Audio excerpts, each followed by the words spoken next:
ፈተና ዋይለቅ የሚፈታተንሽ አንገትሽ ራስሽን ችሎል የውላ ማግስቱን ይውሰደኝ 10 ሞት ይምጣና እስካለኝ እማማ ላንቺ የማይተኙ የማያንገላፉ ቁም ይበሉ እንደ ጉም ከምድረ ገጽ ይጥፉ። ኢትዮጵያ ለዘላለም ከፍ ትበል። እወዳቸዋለሁ። አመሰግናለሁ።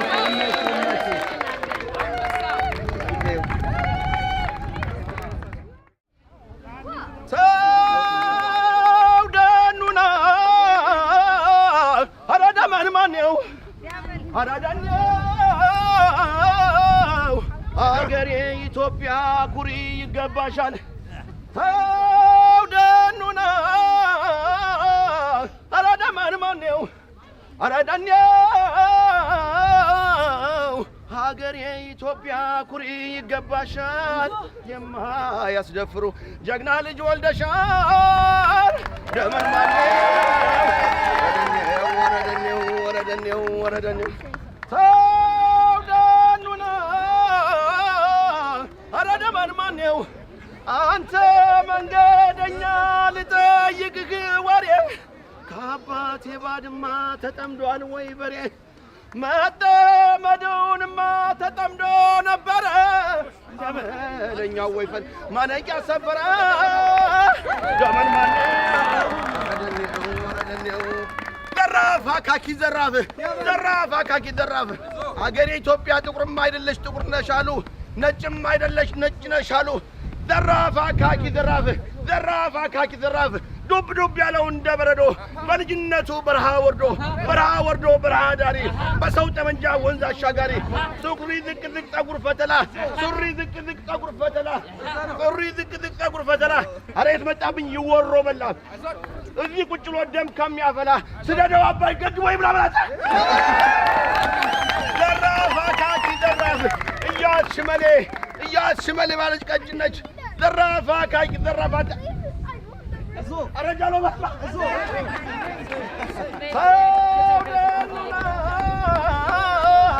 አራዳማንማኔው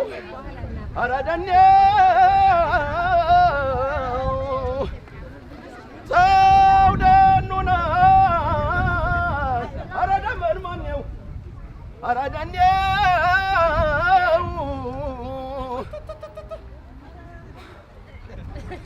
ዘራፍ አካኪ ዘራፍ አሁንም ዘራፍ ቅድምም ዘራፍ ማን ይነካታል የጀግናን በራፍ ዘራፍ ተወዶ ዘራፍ ሲታጠቅ ልቡ አይሸበር ሆዱ አይጨነቅ ከጥላት ጋራ የሚደባለቅ ጠላት ሲመጣ እንደንፈርሶ ቁጭ ብሎ ቆየው 30 ጉርሶ በ30ም 30 ገሎ ገባበት ውጅም ጓንጫ ወድሮ አረካጅሬ የጠባው ጥጃ አንዱን በጥፊ አንዱን በርግጫ ሩበላተ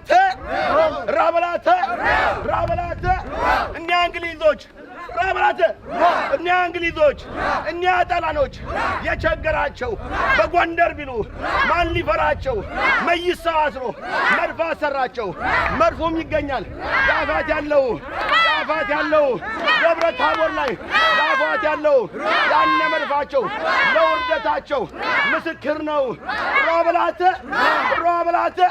ሮበልዬ የዛ ጀግና ዘር የዛ ሰውዬ በረጅን አልቢን ያሰኛል ወዬ ሮበላት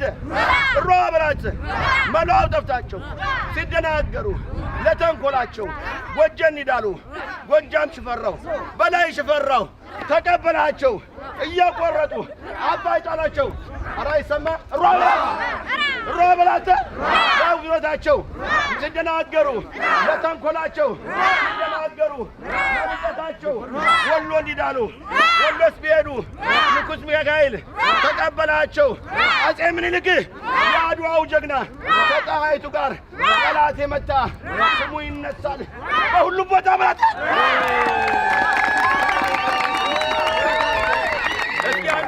ሰራዊት ሸፍበት ማማ የመጣብሽ አድማ እግሩ ሳር ያድርገው ጉልበቱን ቀጤማ አይሰማም ካቀባበለብሽ ብረት ከደገነ አምላክ ያግዝልሽ ላንቺ የወገነ ሴራው ይክሸፍበት የመጣብሽ አድማ እግሩ ሳር ያድርገው ጉልበቱን ቀጤማ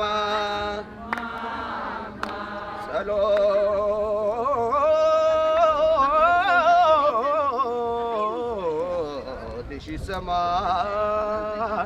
አምላክ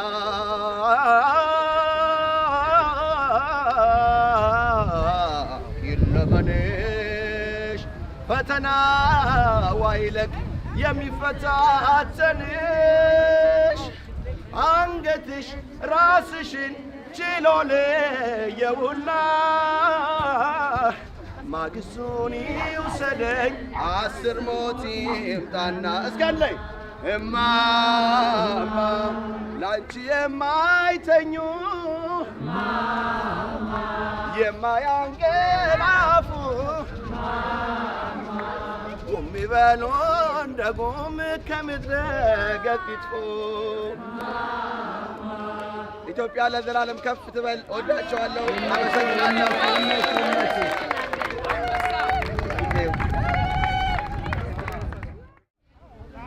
ሰው ደኑና አራዳ ማን ነው አራዳኛው አገሬ ኢትዮጵያ ኩሪ ይገባሻል። ሰው ደኑና አራዳ ማን ነው አራዳኛው ሀገሬ ኢትዮጵያ ኩሪ ይገባሻል። የማያስደፍሩ ጀግና ልጅ ወልደሻል። ደመርማኔ ወረደኔው ሰው ደኑና አራዳ ማን ነው አንተ መንገደኛ ልጠይቅህ ወሬ ከአባቴ ባድማ ተጠምዷል ወይ በሬ መጠመዱንማ ተጠምዶ ነበረ ደመለኛው ወይፈን ማነቂያ ሰበረ ደመን ማነው ዘራፍ አካኪ ዘራፍ ዘራፍ አገሬ ኢትዮጵያ ጥቁርም አይደለሽ ጥቁር ነሽ አሉ ነጭም አይደለሽ ነጭ ነሽ አሉ ዘራፍ አካኪ ዘራፍ ዱብ ያለው እንደ በረዶ በልጅነቱ በረሃ ወርዶ በረሃ ዳሪ በሰው ጠመንጃ ወንዝ አሻጋሪ ሱሪ ዝቅ ጸጉር ፈተላ አሬት መጣብኝ ይወሮ በላ እዚህ ቁጭ ብሎ ደም ከሚያፈላ ስደደው አባይ ገድቦ ይብላብላታ ዘራፍ አካኪ ዘራፍ እያሽመሌ ባለች ቀጭነች ዘራፍ አካኪ ዘራፋታ አረጃሎ ባላ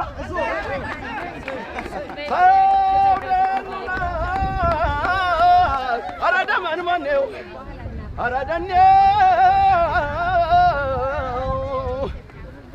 ሰው ደኑና አራዳ ማን ነው አራዳኛው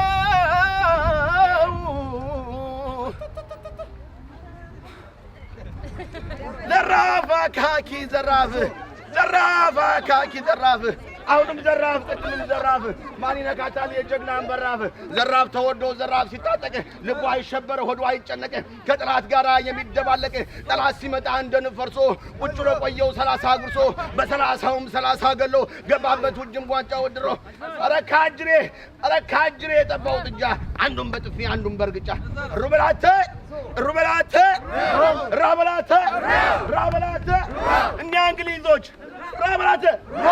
እንግሊዞች እኛ ጣሊያኖች የቸገራቸው በጎንደር ቢሉ ማን ሊፈራቸው መይሳው አስሮ መድፍ አሰራቸው መድፎም ይገኛል ዳፋት ዳፋት ያለው ደብረ ታቦር ላይ ዳፋት ያለው ያነ መድፋቸው ለውርደታቸው ምስክር ነው ሮበላተ ሮበልዬ የዳጀግና ዘር የዛ ሰውዬ በረጅን አልቢነ ያሰኛል ወየ ሮበላተ መላው ጠፍታቸው ሲደናገሩ ለተንኮላቸው ጎጀን ይዳሉ ጎጃም ሽፈራው በላይ ሽፈራው ተቀበላቸው እያቆረጡ አባይ ጫላቸው አራይሰማ ሮበላተ ያውዝታቸው ሲደናገሩ ለተንኮላቸው ሲደናገሩ ለምጠታቸው ወሎ እንዲዳሉ ወሎስ ቢሄዱ ንጉሥ ሚካኤል ተቀበላቸው አጼ ምኒልክ የዓድዋው ጀግና ከጣይቱ ጋር ጠላት የመታ ስሙ ይነሳል በሁሉም ቦታ ማለት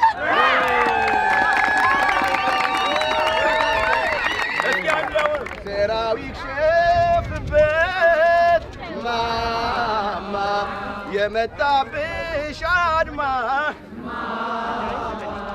እግሩ ሳር ያድርገው ጉልበቱን ቀጤማ አይሰማም ካቀባበለብሽ ብረት ከደገነ አምላክ ያግዝልሽ ላንቺ የወገነ ሰራዊት ሸፍበት የመጣብሽ አድማ እግሮ ሳር ያድርገው ጉልበቱን ቀጤማ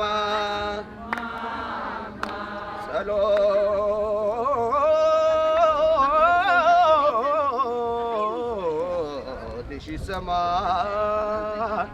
አምላክ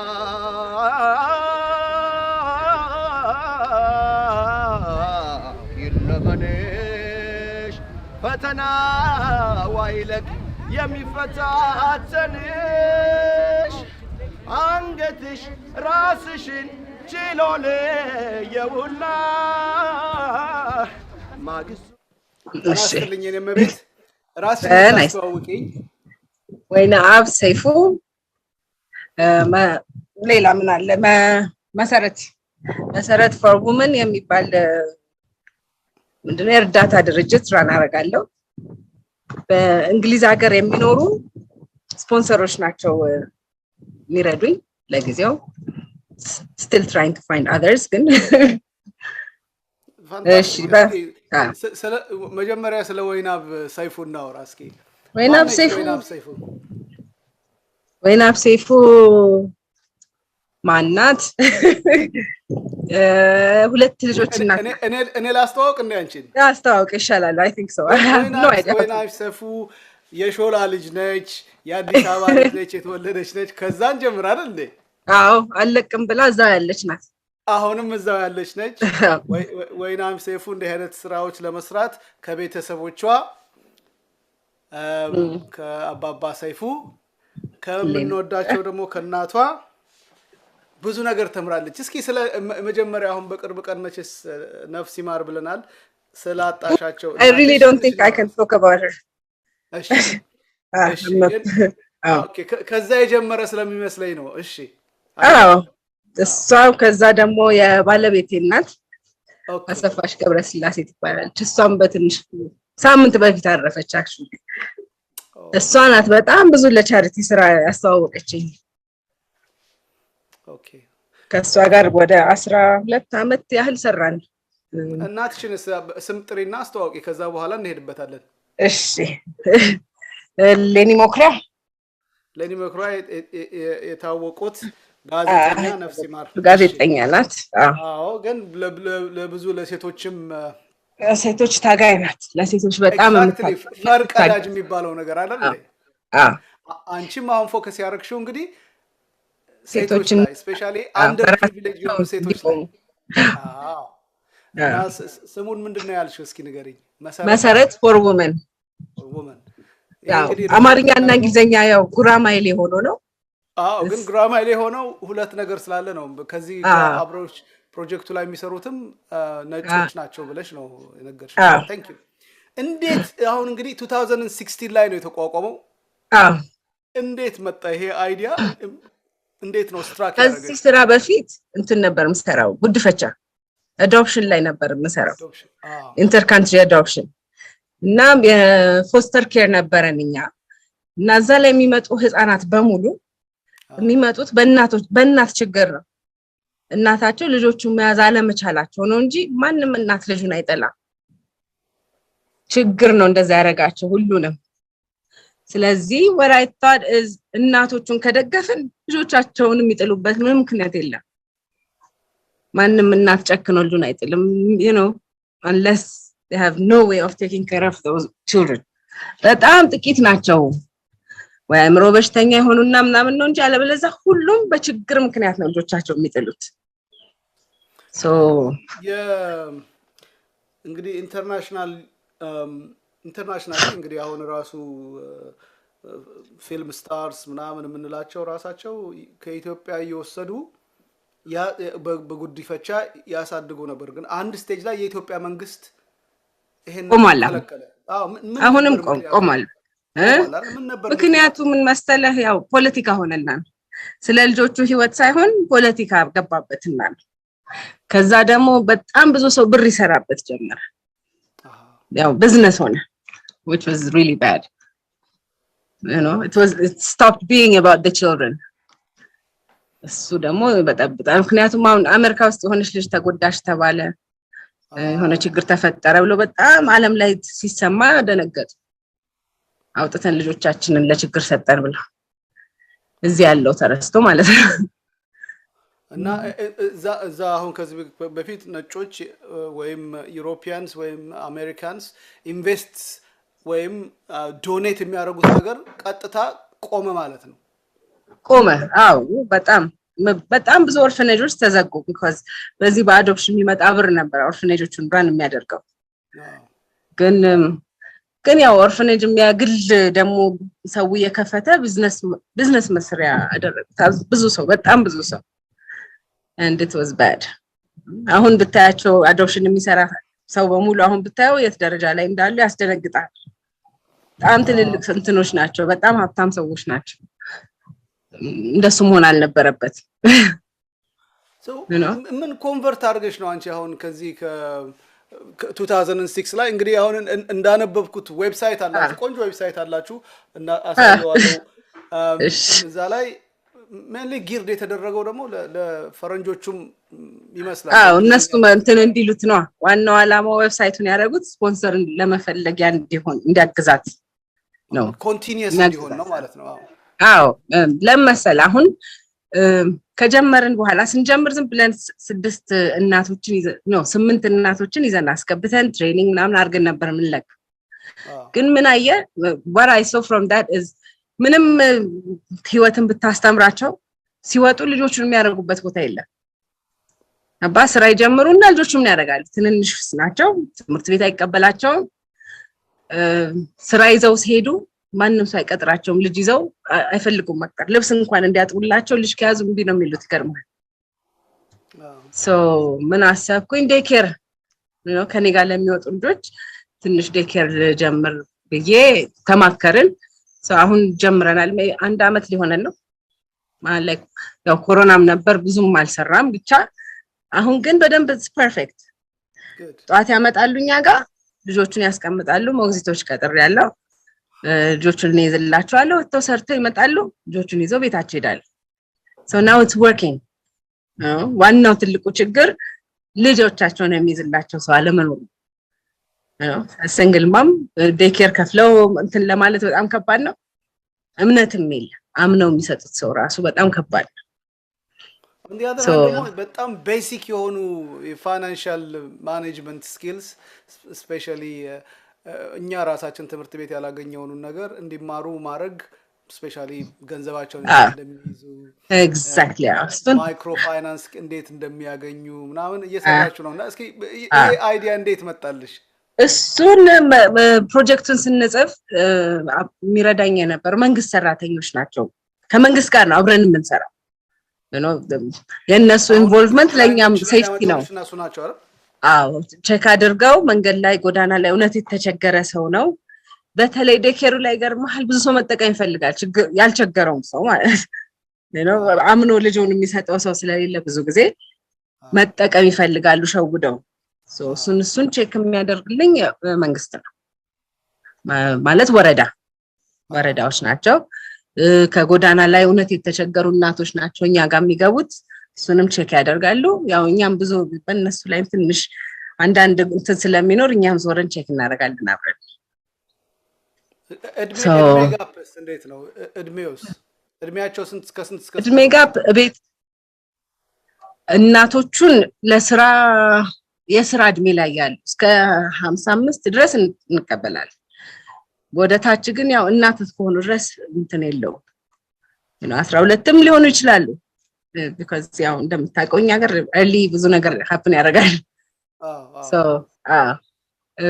እስካሁን ትንሽ የመጨረሻ 16 ዓመት ነበረች ልጅ የነበረችኝ እንዲሁ ተደፍራ ልጅ ወልዳ ከቤት አባራዋት ምናምን አሁን እሷ እንደውም ጥሩ ቦታ ላይ ናት እግዚአብሔር ይመስገን እንትን ብላለች tell me about success actually in general እናንተ ጋር መምጣቱ ራሱ is a success story that means depends if they understand it sometimes less እንትን ስራ በተለይ ጎዳና የለመዱ ከሆኑ ስራ መስራት አይፈልጉም it's easy money መንገድ ላይ አንዴ ሲቹዌሽኑን ከለመድከው በጣም ብዙ ብር ነው የሚሰሩት እኔ እንኳን እንደዛ አላገኝም የሚገርመው በቀን 300 እና 400 ብር የሚያገኙበት ጊዜ አለ so hustle literally they become hustlers ለምን ነው ልጅ ስለያዙ ብዙ ሰው አይጨክንም ያው ታውቃለህ ኢትዮጵያ ይሄ ጸባይ ልጅ ስናይ እንዴት ሰፍ እንደምን so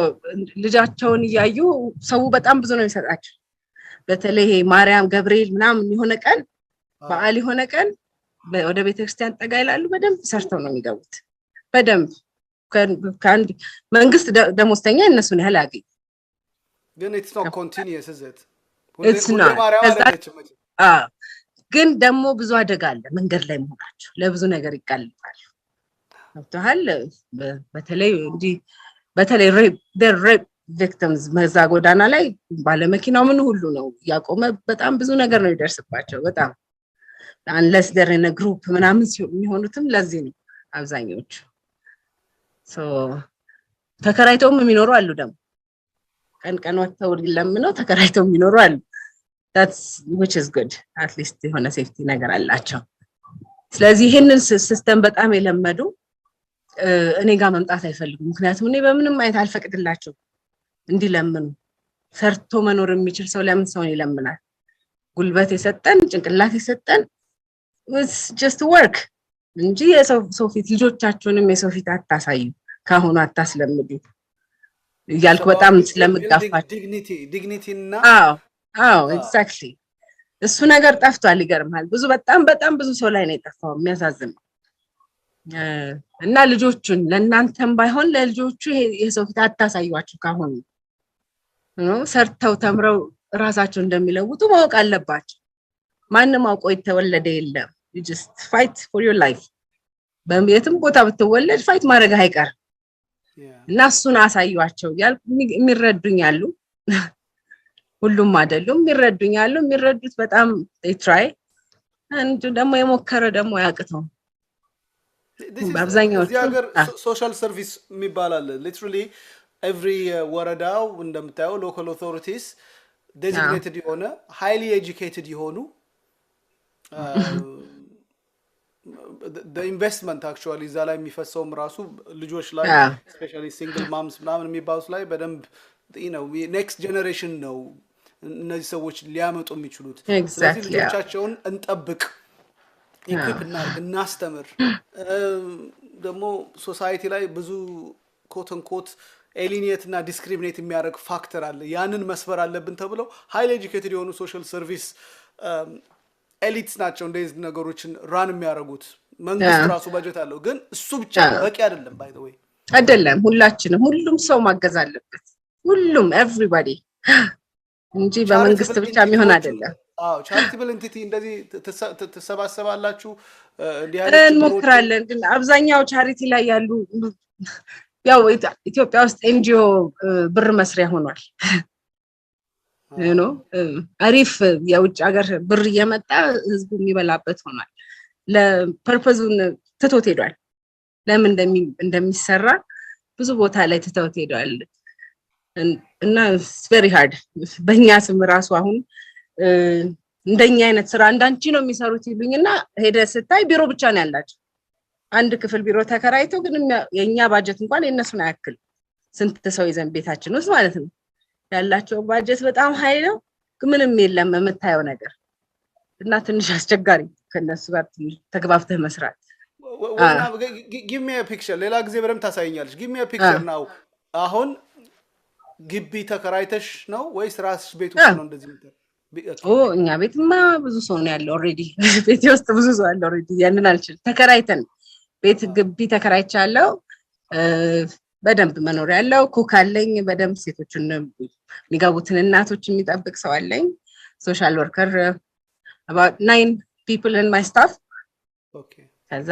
ቀን ልጆች ይመጣሉ ጧጧት ወደ 10 ልጆች መሰለ በቀን 14 15 ልጆችን ይዛለን እናቶች ስራ እየሰሩ ስለ በትልቅ ነገር አይደለም እኔ what I believe if we change one person that's a big difference አንድ ሰው መርዳት ነው መጀመሪያ እንትን ላይሰንስ አወጣ አንዲ 8 እናቶች ሊያስሉ ቻሪቲ ምን እንዳለኝ ታውቃለህ ይሄ ስራ ነው እንዴ ለ8 ደግሞ ላይሰንስ ምን ያስፈልጋል ቤትሽ አትይዣቸውም ወይ ነው ያለኝ ነው በመንግስት ደረጃ እንደዚህ ተናግሮኛል because በጣም ትንሽ ነው ብሎ እና ፈርቼ ነበር መጀመር ራሱ ማለት ነው ግን makes a difference አንድ ሰው መቀየር ቀላል ነገር አይደለም አንድ ሰው ህይወት መለወጥ በጣም ትልቅ ነገር ምን ያህል ደስታ እንዳለው ልነግርህ አልችልም አንድ ልጅ አምሮበት ተደስቶ ትምህርት ቤት ሄዶ እናቱ ጋር ሲሮጥ በጣም beautiful መንገድ ላይ እንትን ብሎ ከማየት እሱን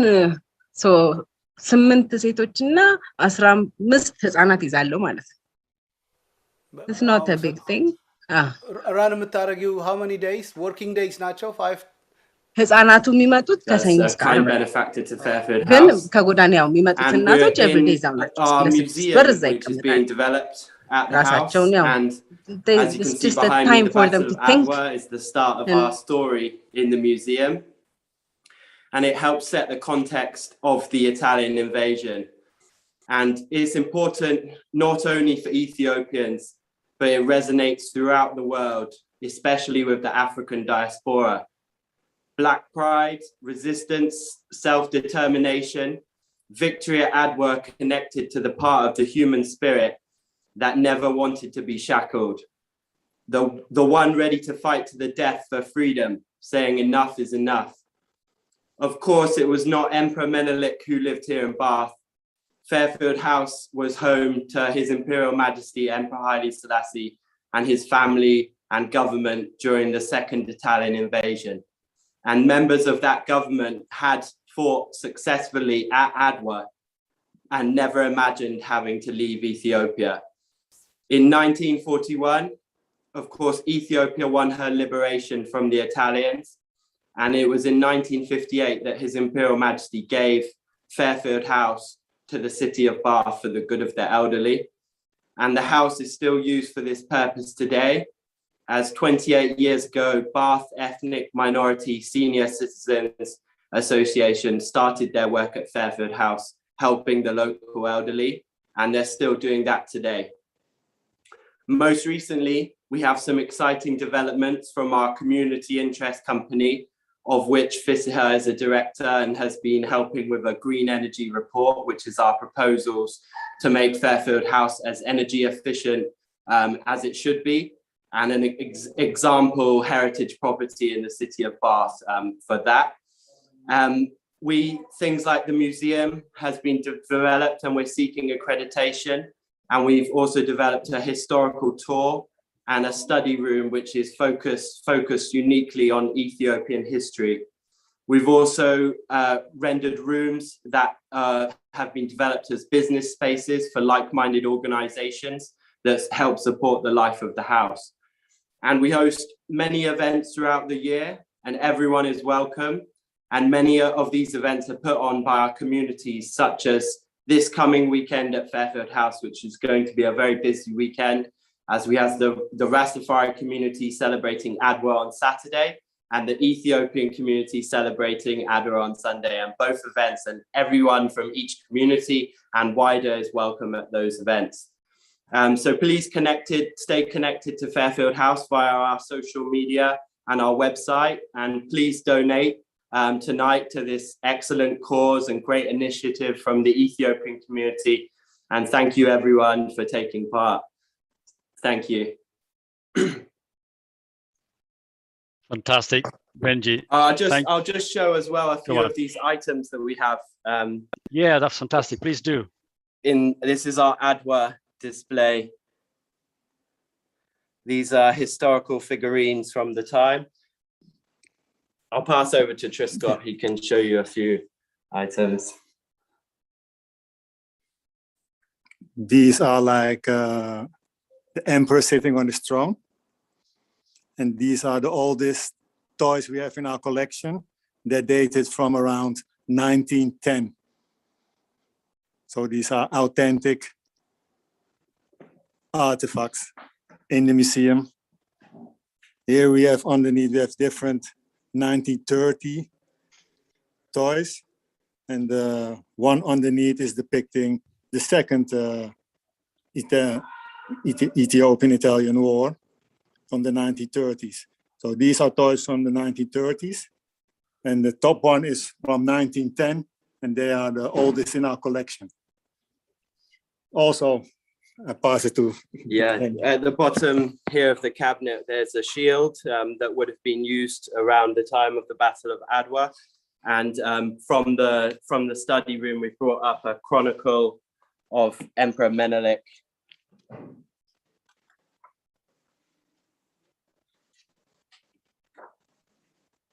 With the Battle of Adawa depicted in the chronicle. So these are the kind of items that have been arriving at Fairfield House, and we've been taking great care to preserve for future generations so that this story and Ethiopia's glory can be told here in the city of Bath, and the emperor's legacy can live on.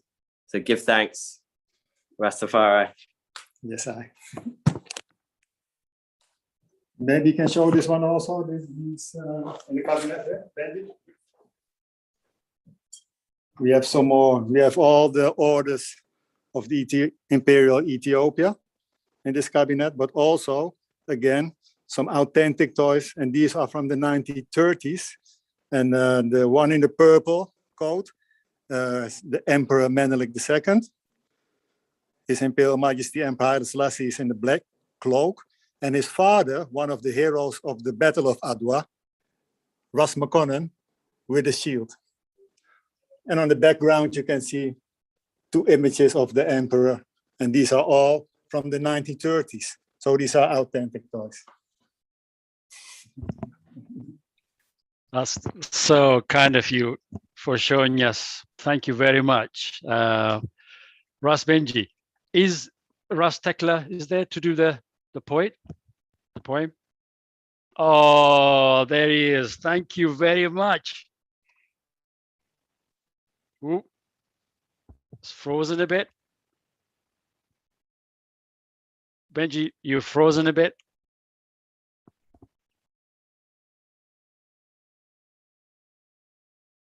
Oh no. Oh, you're back on. Ras Tekla. The mic is yours. Pleased to see you. Nice to see you there. Blessed right, love. the mic is yours. Please go ahead with your poem. Good day, everyone. In the name of love.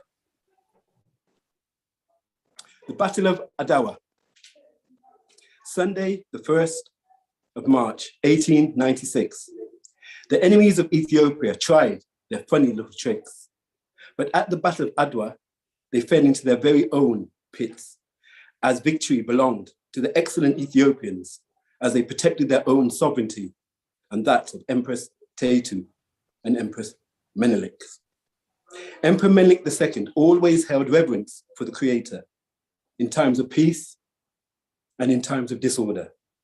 Emperor Menelik II knew his honorable place and his true master. Just like his forefathers, he defended the church and followed the holy order.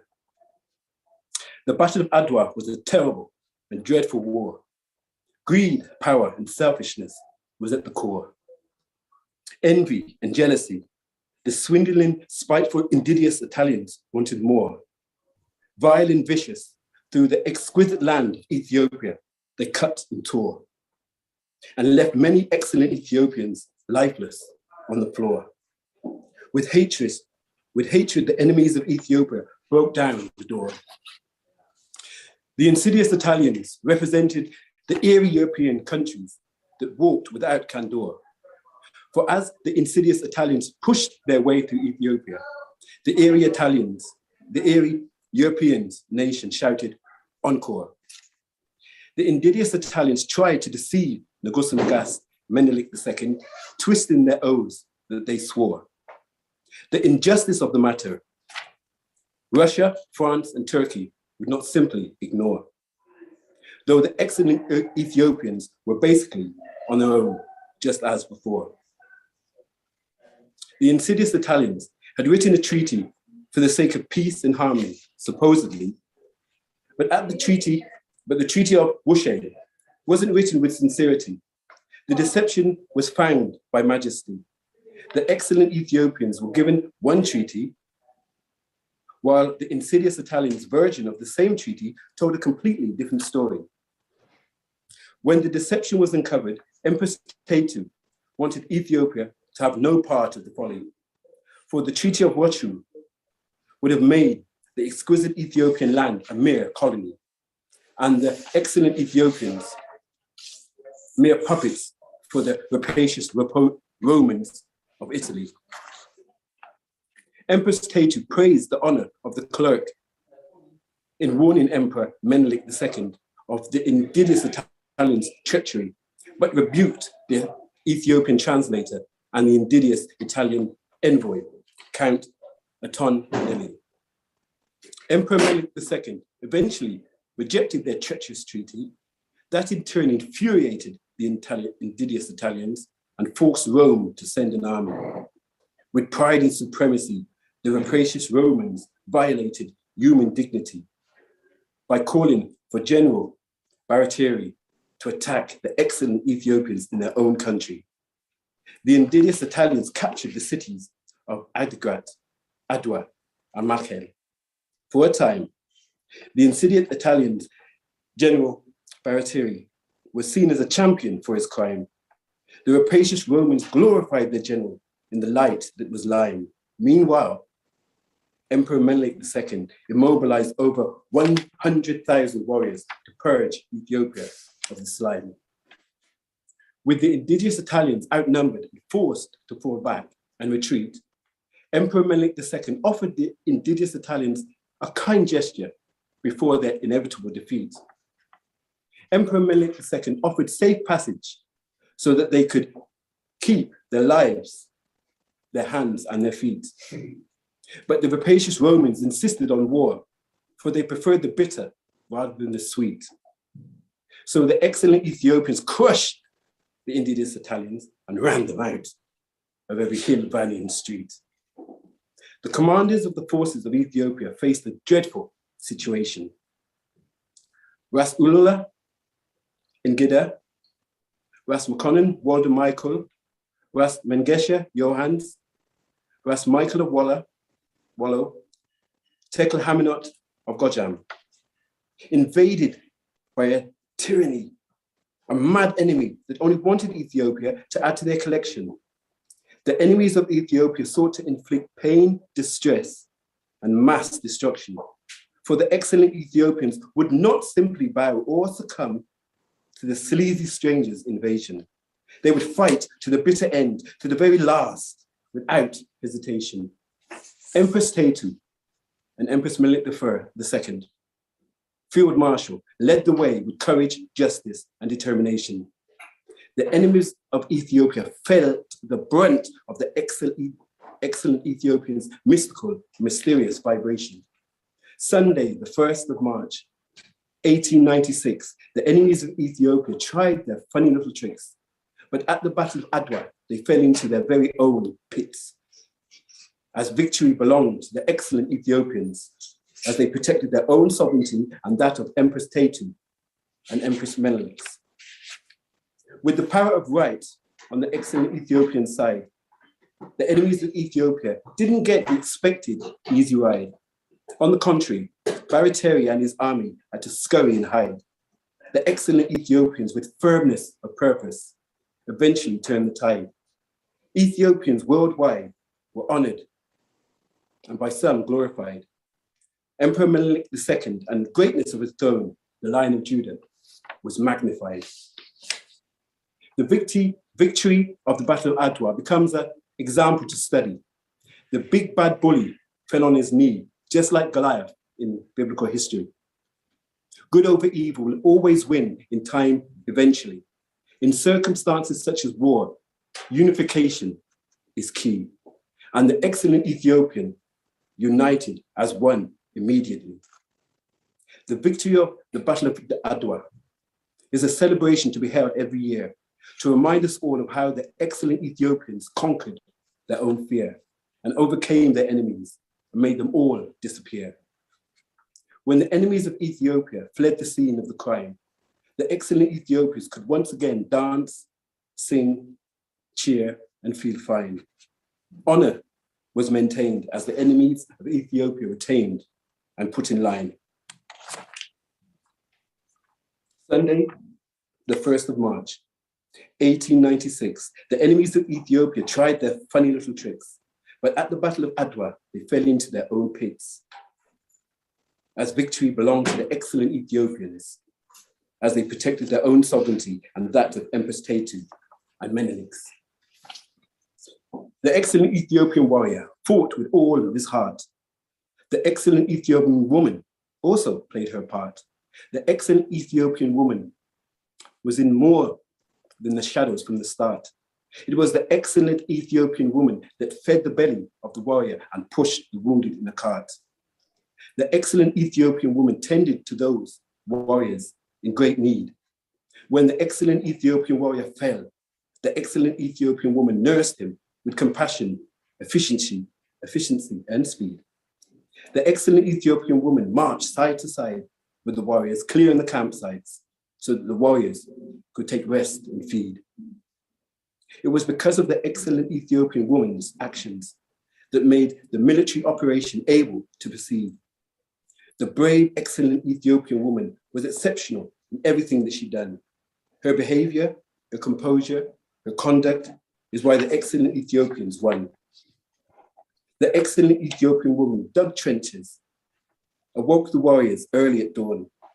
The excellent Ethiopian women were fearless and spying and would not leave the warriors forlorn. The excellent Ethiopian woman gathered munition, arms, and buried the excellent Ethiopian warrior whose lives had been torn. Excellent Empress Tetu, historically, is one of the greatest commanders of the female gender who fulfilled the oath that she had sworn. A few months prior to the Battle of Adawa, Empress Tetu defended her beloved Ethiopia with her ingenuity, intellect, wisdom, and power. The excellent Empress foresaw what others couldn't see or comprehend by simply stopping the enemy's supply of water. The indigenous Italians gave up their fortified position at Mekelle with a full surrender. This achievement, along with the previous victory at Abyei, encouraged the excellent Ethiopians to rid Ethiopia from the indigenous Italians forever. It was the excellent Empress that forced the hand of the invader. With prudence and intelligence, Empress Tetu proved to be a supreme commander. In essence, the excellent Ethiopian woman was at the core of the Ethiopian victory. For without her efforts, the excellent Ethiopian warrior would have lacked the stability. The excellent Ethiopian woman took the strain over rough terrain for the sake of the campaign to secure her beloved country. As the excellent Ethiopian warrior is praised for his valor, we praise the excellent Ethiopian woman for her strength of character, equally with humility, grace, and honor.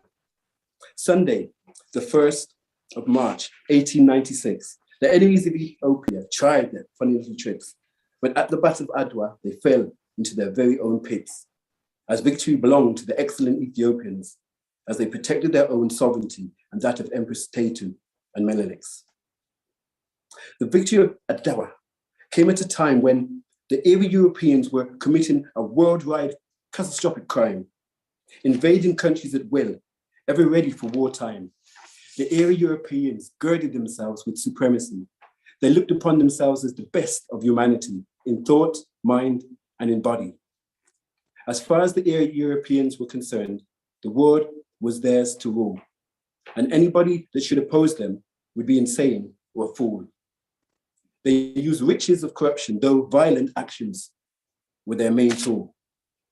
But when the Erie Europeans met the excellent Ethiopians and introduced political chicanery, everything changed. The whole mindset of the Erie Europeans had to be completely rearranged, as the raging Romans and the excellent Ethiopians became, as it were, estranged. Many brave, beautiful, excellent Ethiopians knew that they would fall, yet each one of them, with courage and daunted, answered Emperor Menelik II's call, so that excellent Ethiopians could remain standing honorable, righteous, and ever tall. With the Erie European being defeated by the excellent Ethiopians, it brought in a new and yet ancient age.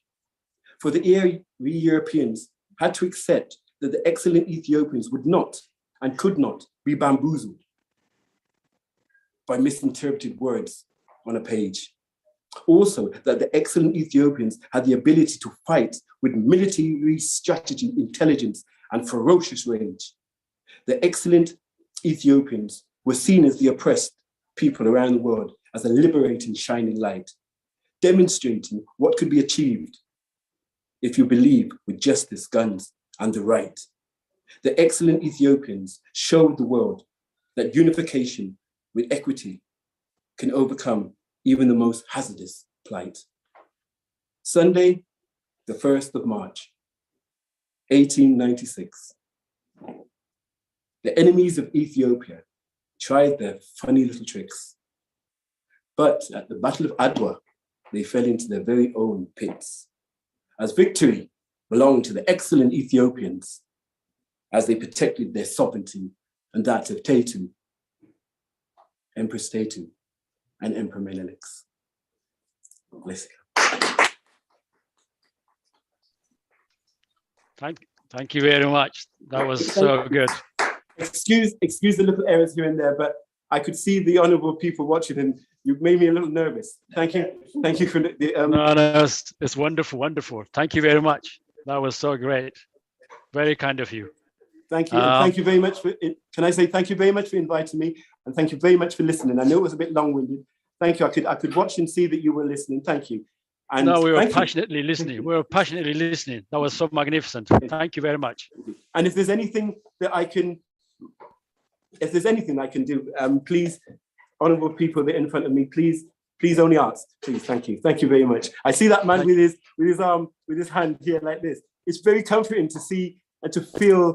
Thank you. Thank you. I can only say thank you very much. No problem.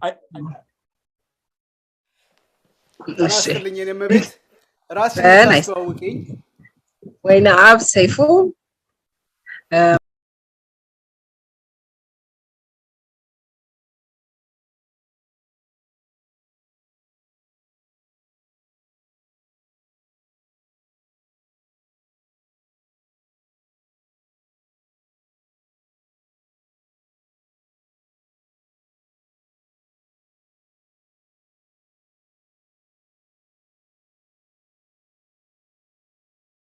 በዛን በነበረው የዘረኛ ፍልስፍና መሰረት they make caricatures እና ይሄ አጼ ምኒልክ ለፕቲት ጆርናል የተባለው ጋዜጣ ያወጣው ነው እዚህ ጋር ይሄኛው ግን sort of እንዴት ነው ሳታየር መሆኑ ነው ሉክ አጼ ምኒልክን ያው ያኔ ጥቁሮች ይታዩ በነበረበት አስተያየት ነው ማለትም እንደ ዝንጀሮ ወይም ሳብ ሂውመን ነው የሚታዩትና ያኔ ይሄን ፎቶግራፍ ስትመለከቱ አጼ ምኒልክ እቺ ጣሊያን መሆኗ ነው እና exactly what it reflects is Tarzan ወይም ደግሞ ታርዛን ሳይሆን ያኛው ዝንጀሮ ይሄ ጎሪላው ይዘውት መጥቶ ኪንግ ኮንግ መሆኑ ነው። ያ ታንክ ዩ እሱን ያስታውሳል። እዚህ ላይም ያው እንደምታዩት በሙስሊም እንትን ይላል። ይሄኛው እንግዲህ ያው there is a mythology about blacks and sexuality እንደዛ አሉድ ያደርጋል። እዚህ ጋር የምታዩት ያው I hope እዚህ ጋር የምታዩት ደግሞ አጼ ምኒልክ ያው ቪክቶር ኢማኑኤልን ሲወቁት ነው ማለት ነው።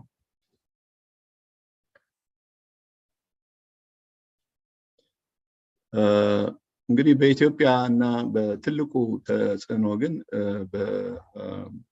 በአፍሪካውያን ላይ ያለው ነው። ቀደም ሲል ጥቁሮች የራሳቸውን ቤተክርስቲያን በአሜሪካ ውስጥ አቋቁመዋል እና ስሙንም አቢሲኒያን ባፕቲስት ቸርች ነው ያሉት። አቢሲኒያ ያኔ ኢትዮጵያ የምትጠራበት ነው። እዛ የራሳቸውን ሃይማኖት መካፈል ስለማይችሉ ነው። ምንም እንኳ እምነቱ ተከታዮች የአንድ ዲኖሚኔሽን ተከታዮች ቢሆንም አይፈቀድላቸውም ነበር እና የራሳቸውን ቸርች አቋቁመዋል። ከዛ በላይ ግን ሮበርት ኤ ያንግ፣ ዴቪድ ዎከር ያኔ they published a pamphlet Ethiopian manifesto በ1829 ነው ይሄ long before ከዛ I think in 2007 እነኚህ ሰዎች ከአሜሪካ መጥተው የ150ኛውን የአፍሪካን አሜሪካን እንትን ሴሌብሬት አድርገዋል። ወደ ኢትዮጵያ መጥተው አፄ ኃይለ ሥላሴም እንደዛ ቤተክርስቲያን አንድ ትልቅ መስቀል ሰጥተዋል። ብራዚሊያን አፍሮ ብራዚሊያን ኦን ሚኒሊክ የሚል ኒውስ ጋዜጣ በ1904 አቋቁመዋል። ቪቫ ሚኒሊክ የሚለው አባባል ለብዙ አፍሪካን አሜሪካንስ has become a battle cry እና ጸረ ቅኝ ግዛት እንትን እና ማጠንጠኛ ሆኗል። ሄሽን ቤኔቶ ሲልቪያን ጸሐፊና ገጣሚ was one of the co-founders of the Pan-African Congress with W.E. Du Bois, George Padmore and others. The timing rasu is telling 1896 ጣሊያን ተሸንፎ in less than 4 years Pan-African እንትን ተቋቁሟል ማለት ነው። many ብዙ አፍሪካን አሜሪካንስ ወደ ኢትዮጵያ መጥተዋል። probably ከኢትዮጵያና አሜሪካ ግንኙነት በ1903 ነው የተጀመረው። አጅቦ ወይም ደግሞ ያ ግንኙነት ከተመሰረተ በኋላ ወደ ኢትዮጵያ መጥተዋል። ብዙዎቹ ከካሪቢያን ናቸው። ማርከስ ጋርቬ አንደኛው መዝሙራቸው የዩኤንአይ ዩናይትድ ኒግሮ ኢምፕሩቭመንት አሶሲዬሽን ኢትዮጵያንስ አዌክ የሚል ነበረ።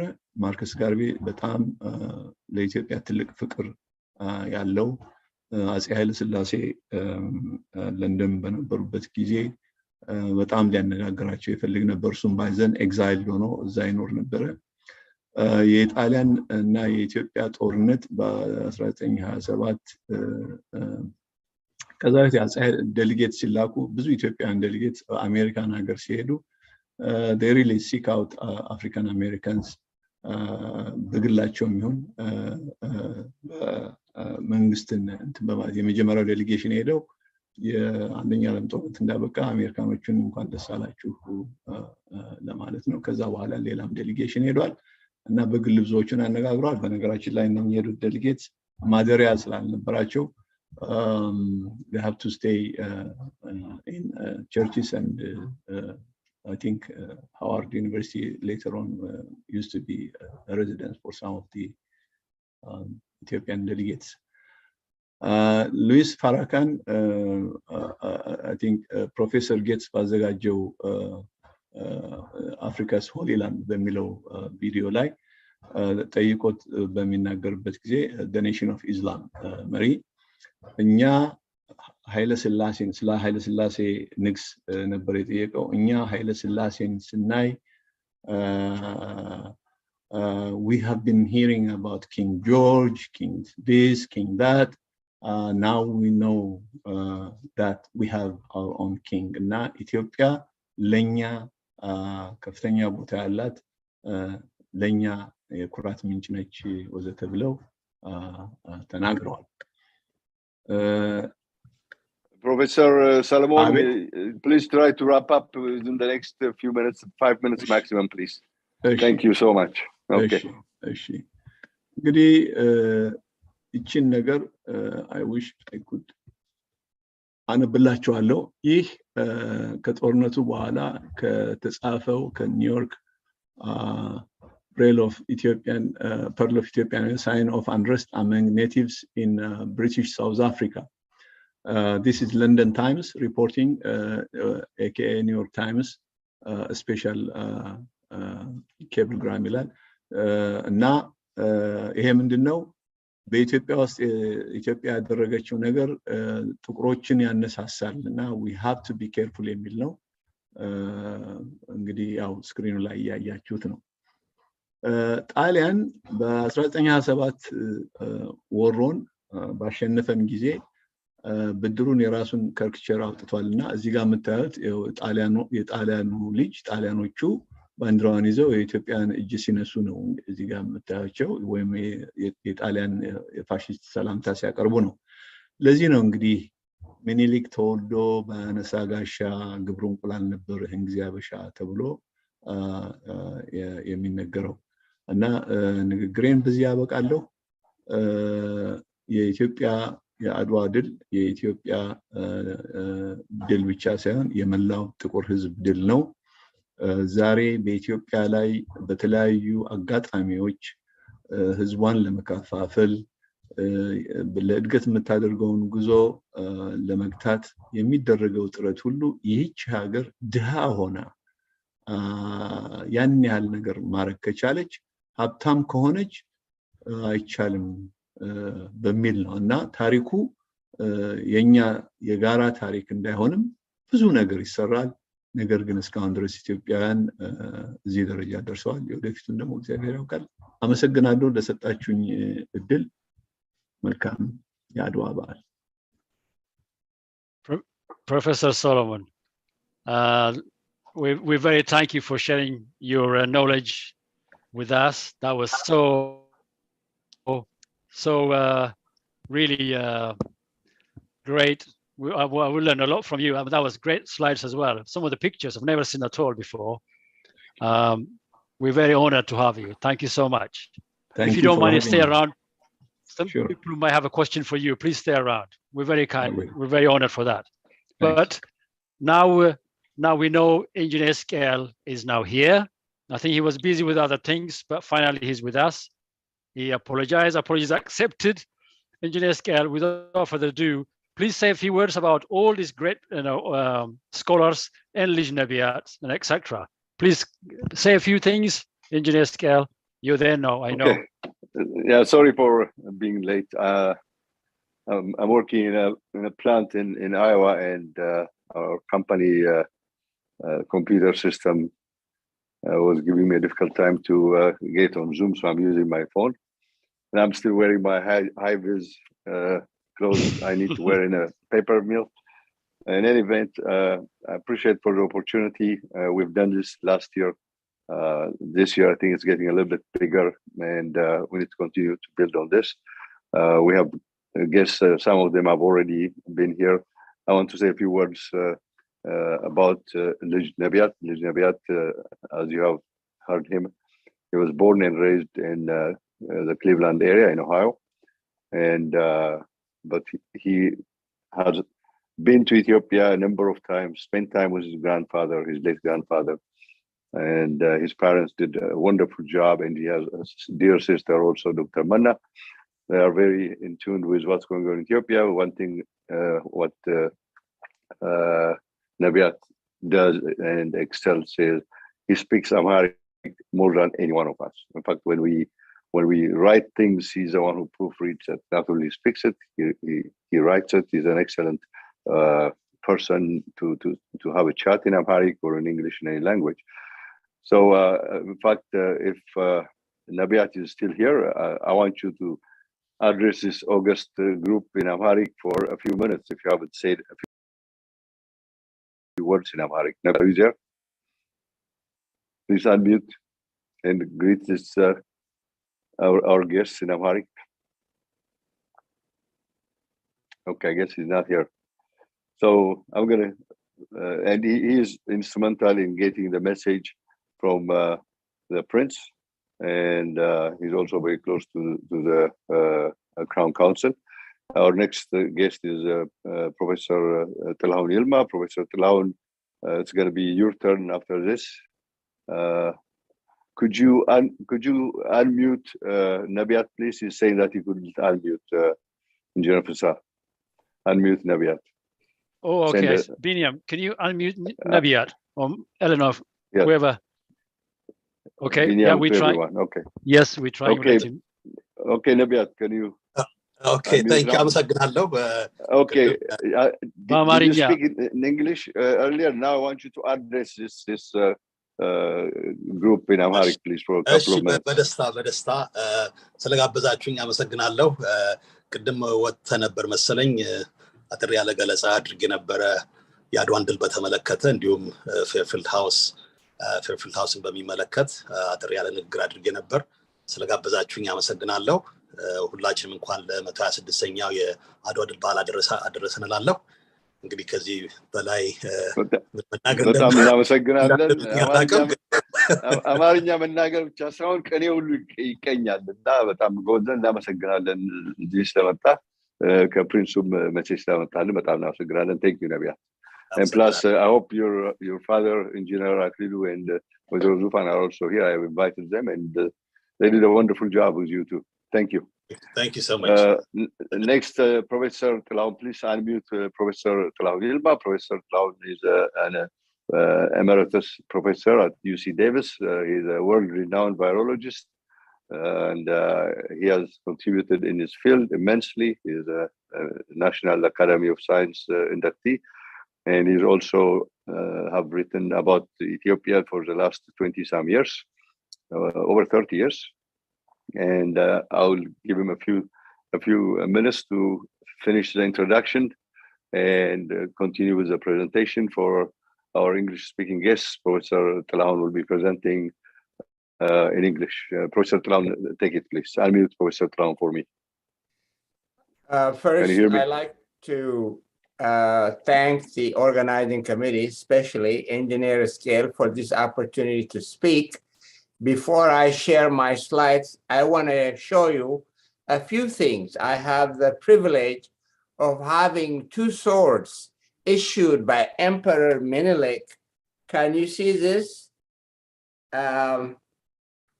Yes, it says Menelik, Menelik, and then Moan Basaz Emna, it's a stamp. And then on the sword itself, it says Ethiopia Tabatse Dawa Habagzabir.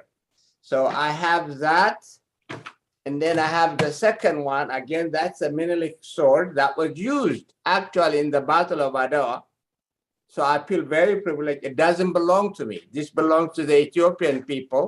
And my wish is to finance the building of a museum for the Ethiopian Academy of Science and place these collections there. That's my hope. And when peace comes to Ethiopia, that's what I like to do.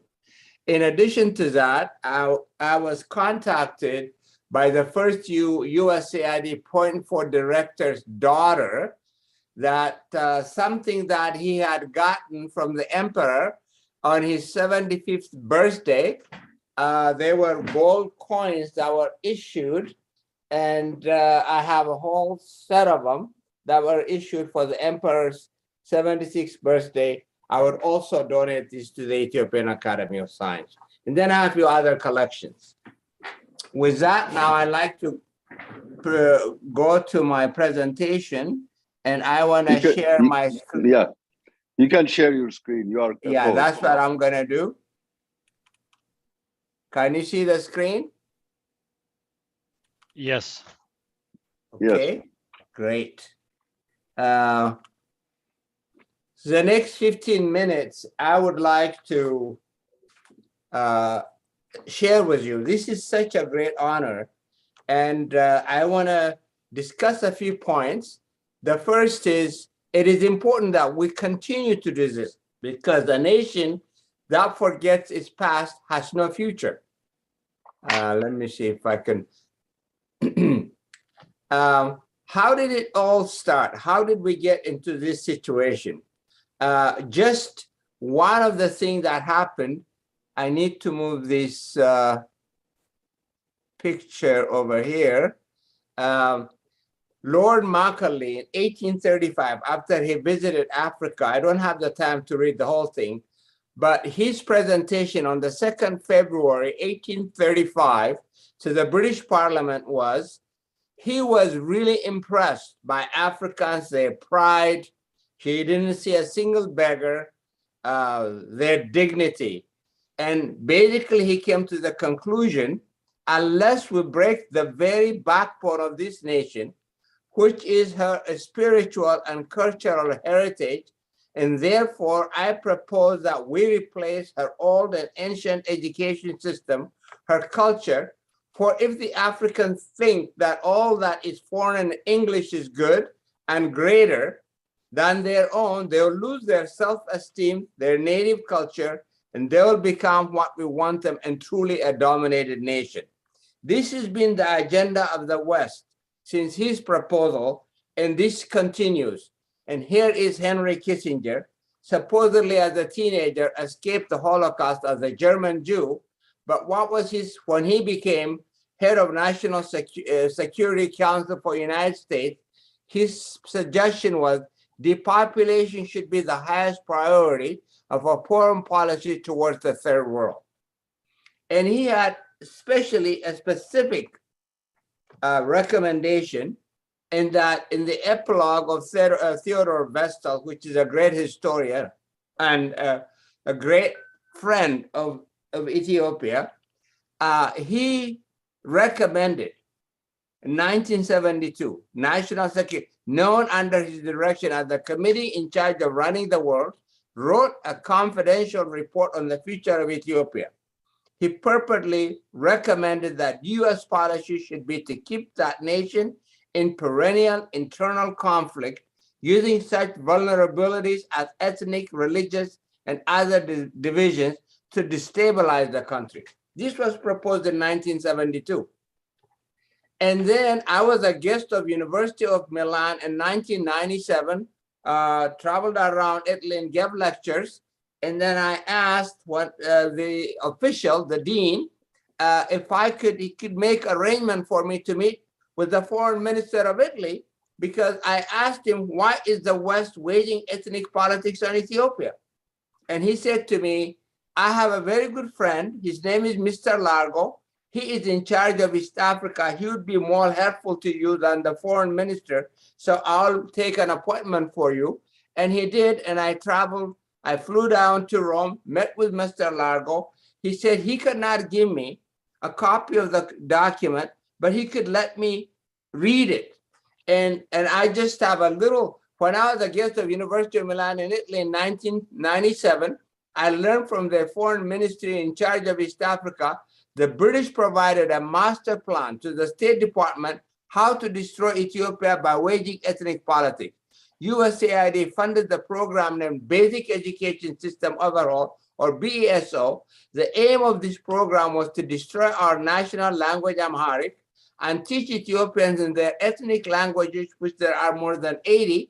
In addition, our Sabian, or Giz, Ethiopian alphabet that is more than 2,000 years old, much superior than the Latin, was to be replaced with Latin alphabet, destroying our literature and heritage.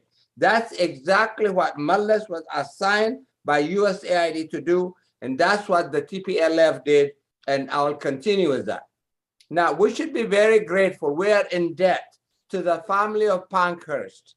And I used to visit him on a regular basis in the summer when I come to London. And he said to me, I should never trust the English. And both his mothers, Sylvia Pankhurst, Richard Pankhurst, I can't go to it because of the time shortage, but he wrote 2 volumes in the Journal of History of Medicine. In addition, before before Adawa, that is never really been very well documented and told. He documents that extremely well. The British provided the Italians a virus, 2 cows they brought from India infected with rinderpest, the most devastating cattle disease, Desta Bashita. And they introduced that through the port of Massawa.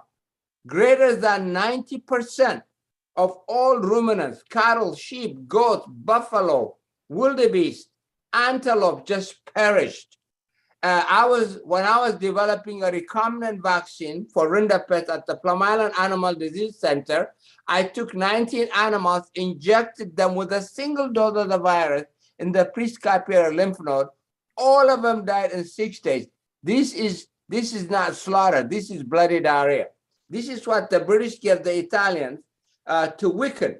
Under these circumstances, that was introduced around 1892. 96, then Emperor Menelik and Empress Taitu have to gather their weakened population, Ethiopian population. 30 to 60% of the population has already starved from because of rinderpest, and he came to Adawa, and of course, the rest of it is history. I would like to mention purposely one, Fitarari Gabayo Gora, the other one, the Jazmak Balcha, the previous speaker, talk about the poem Gabayo Bimotataka Balfa Medfa Galaba Bicha Bicha. It gives me great honor to tell you I am so privileged that Fitarari Gabayo Gora happens to be the uncle of my mother. The Battle of Adawa took place on Sunday, 1 March 1896.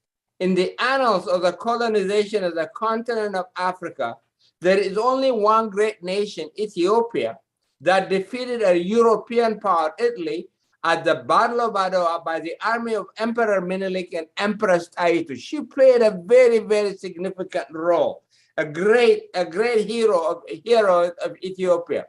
And in recognition of this event, on 2nd of August 2020, Sunday, the African Union had a big celebration for her in Addis. Taitu Butul, a legendary Ethiopian woman who had been a military strategist and army top brass in the fight against the Italian aggression at the Battle of Adawa, was celebrated by the African Union. As a member of the advisory council to Ambassador Futsum, the Ethiopian ambassador to the United States, I volunteered. I said I would be more than happy to finance the construction of a statue, Taitu Butul on a horse next to her husband Menelik near St. George Church. And I would still love to do it if I am permitted, and I will pay for the entire thing. Let's just talk about just 1 second about Mandela. As you know, Mandela is when he got significant support from Ethiopia.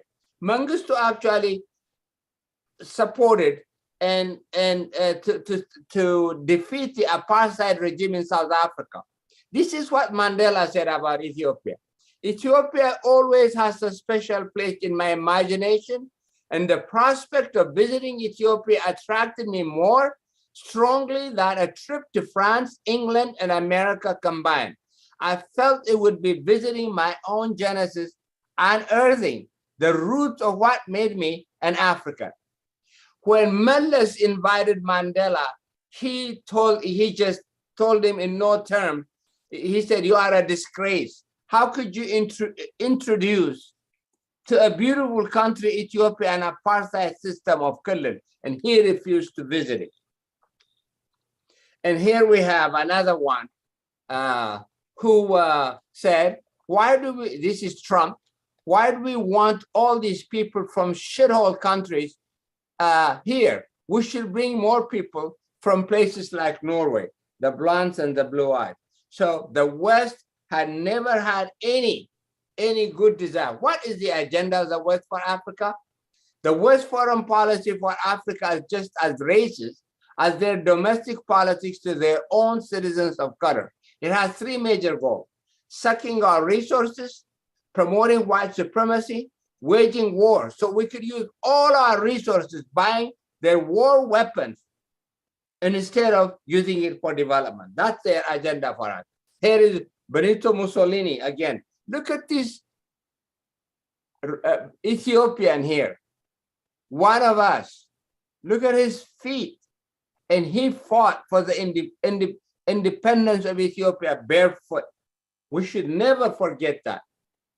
With regard to the West's investment in waging war, here is a 5-star general who defeated Nazi in the Second World War, President Eisenhower. He said, when he retired, he addressed the joint session of Congress, gave the nation a dire warning about what he described as a threat to democratic government.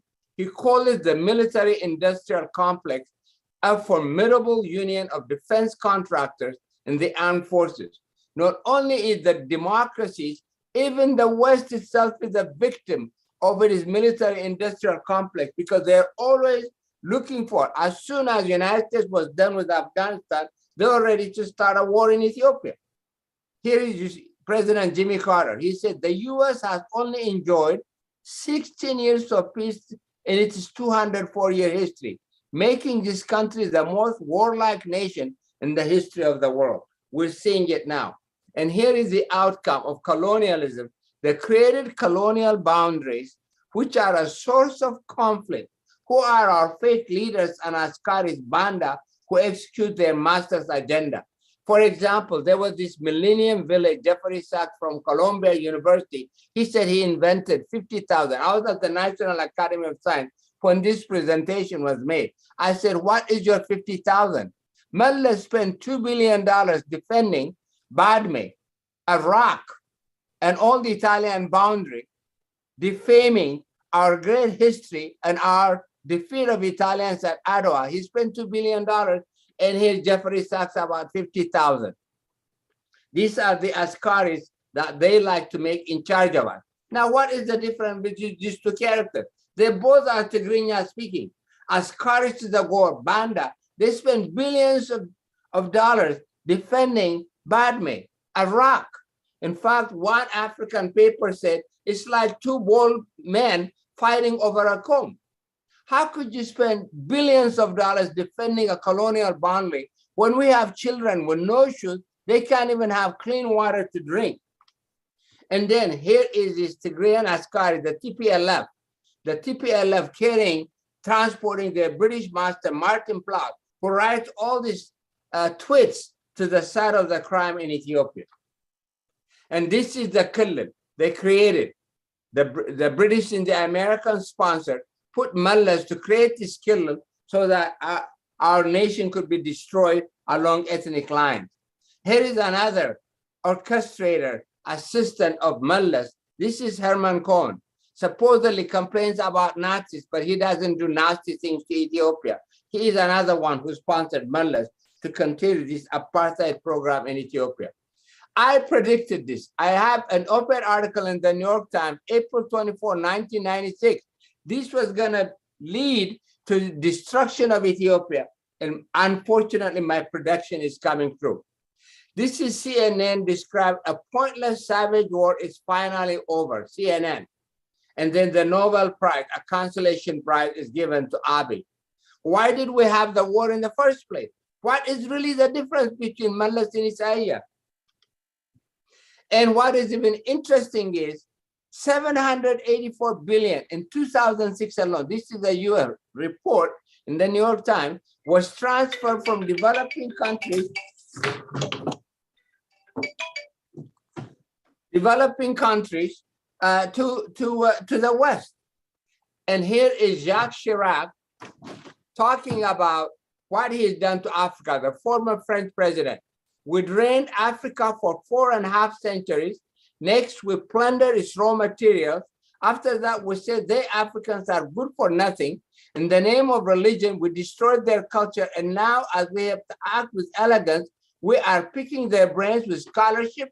Therefore, we are claiming that the unfortunate Africa is not a brilliant condition and is not making elite. Having enriched our back, we are now lecturing. Here is Desmond Tutu. He just recently passed away. when the missionaries came to Africa, they had the Bible and we had the land. They said, let us pray. We closed our eyes. When we opened them, we had the Bible and they had the land. And here is an Ethiopian official of what's happening. Ethiopia's alarming brain drain. I'm a very good, with all humility, I can claim to be one of those examples. One concerned Ethiopian government official said, the whole of Ethiopia's education being thought as being nothing more than a supplement to the corresponding American because it finances Ethiopia's brain drain to that country which deprives Ethiopia of the cream of educated manpower. The same official added, believe it or not, nearly 80% of Ethiopian students who go abroad on scholarship never return home. I was trained during Haile Selassie's time. Virtually everybody returned home. And then what? This is the TPLF. Instead of these kids carrying books, what are they carrying? They're carrying guns. This is Askari. These are bandas. And I would recommend that Ethiopians should get this book called Lords of Poverty, the Power, Prestige, and Corruption of the International Aid Business. They claim they give us $50,000 for Badme, and then they take $2 billion. A constant barrage of negative images in the media reinforces the prejudice of many that Africans are incapable of doing anything to help themselves. I have a lot of projects with China. I think we can dispel that shortly. These are the Ethiopian soccer team. Here is my son, Ethiopian soccer team with the Ethiopian flag. Here is my son carrying the Ethiopian flag. And he said to me, every time I think of this, I always cry, but truly. And I try not to do it now. My then 5-year-old son asked me, I hear that Ethiopia is in serious trouble, Daddy. You have a lot of resources. Why don't you help Ethiopia? I'll help you. What I have for Ethiopia, what I wish for Ethiopia is one country that is not divided by apartheid, one population, one people that live in harmony and in respect, one Queen Sheba's Fidel, Saba's Fidel, or Gi's Fidel, one national language, Amharic, and one flag. Ethiopia, ለዘላለም ትኑር Ethiopia, let it live forever. Thank you. በጣም እናመሰግናለን ፕሮፌሰር. For your information, he is a world-renowned virologist. He's a scientist, and he's also addicted to Ethiopia. እናመሰግናለን. እግዚአብሔር ያክብርህ. I yield back to Engineer Fissa to introduce the poet. Take it, Engineer. Thank you very much. Thank you very much, Professor Tilahun. That was really very kind of you, grateful of you to share your slides and everything. We honor for that. Thank you very much. One information I want to give our guests is Professor Tilahun detests ethnic politics. He is an Ethiopian to his core, but ethnically he is 1/3 Amhara, 1/3 Oromo, 1/3 Tigray. And yet he's an Ethiopian. Okay, take it. Thank you very much. Yeah, that resembles with all of us. You forgot my Gurage heritage.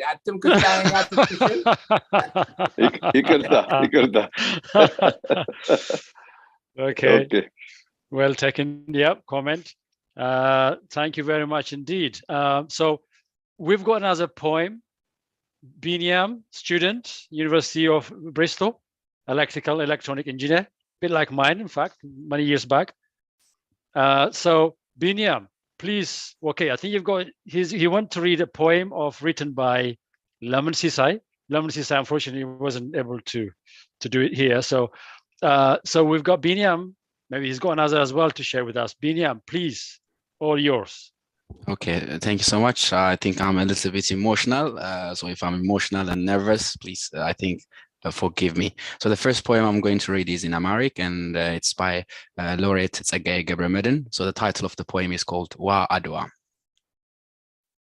አድዋ ዋ አድዋ ርቋ ያለት ምሰሶ ያድማስ ጥጓ ሰማይ ጠቀስ ጭጋግ ዳሷ አድዋ ባንቺ ህልውና በትዝታሽ ብጸና በመስዋዕትሽ ክንድሽ ዜና አበው ታደሙ እንደገና ዋ አድዋ የዘር አጽም ርስቷ የደም ትቢያ መቀነቷ በሞት ከባርነት ስርዓት በደም ለነጻነት ስለት አቦ የተሰውብሽ ዕለት አድዋ የክሩ ትውልድ ቅርሷ የኢትዮጵያዊነት ምስክሯ አድዋ የክሩ ደም ባንቺ ጽዋ ታድማ በመዘንበሏ አጽምሽ በትንሳኤ ነፋስ ደምሽ በነጻነት ዋስ ሲቀሰቀስ ትንሳኤዋ ተግ ስር ትር ስል ትቢያዋ ብር ትር ስር ጥሪዋ ድውልም ሲል ጋሻዋ ሲያስተጋባ ከበሮዋ ሲያስገመግም ዳኛ መድፋ ያባ መቻል ያባው ዳኛው ያባ በለው በለው በለው በለው ሲለው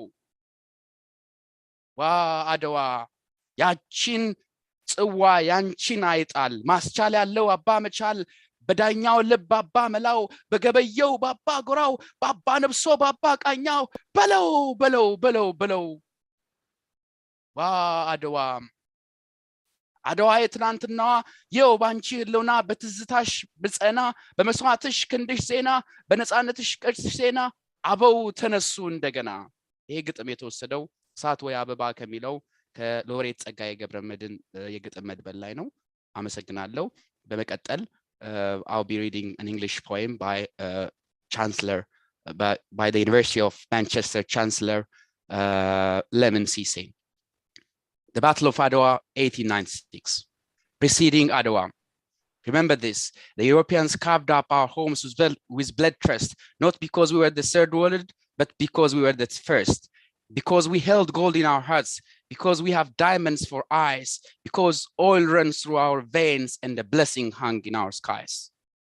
Remember, when they scrambled in the conference in Berlin and callously carved Africa, searing each African skin, it was not just because of their greed or need to sow seed saturated with sorrow, but because through Africa's greatness, they envisioned their own great tomorrow. The beginning. Baratieri, the Italian general, had eyes instead of eyes and a tongue of 5 laser whips. Ras Alula was deafened by the whisper of lies that seeped from his lips through Alula's agents who could read the tone of Ethiopian winds. They whisper, we will catch the Italian advance before the advance begins. And with the anger that of lions and the swiftness of eagle's wings. Alula rose magnificent and rode to the foot of Milinik the king. With all their 5 generals, Milinik ruled 5 armies and damned attacks. It will take one strong Ethiopia to break their stiffened backs. Meantime, with pomp and primitive greed, the Italians embarked on their plan. They left for Adawa from Entisco with nighttime, a shroud for each man.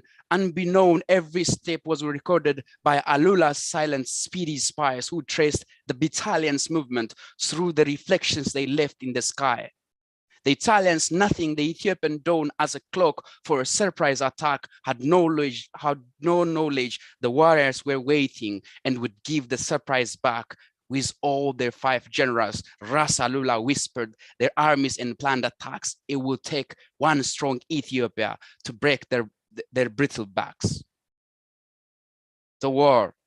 The Ethiopians advanced from below, a hero sacrifice for a country's love, suffice as they fell and blood spill for another flank to rain from above, and so unveiled complex maneuvers of hope and honor or history, whose aim was the breaking of evil and the waking of victory. The Ethiopians from all provinces gathered with truthless protection, descended around Adawa with justice and honor and unity as their weapon. The cracking, snapping of rattling rifle awoke the morning sun. From the regions the Italians poured fire. The Battle of Adawa began with all their 5 generals. Ras Mengesha fought with their armies and their attacks. It will take one strong Ethiopia to snap their stiffened backs. The victory. It seemed the more Ethiopians were killed, then twice as many returned. The more they tried to drench their spirits, the more their spirits burned.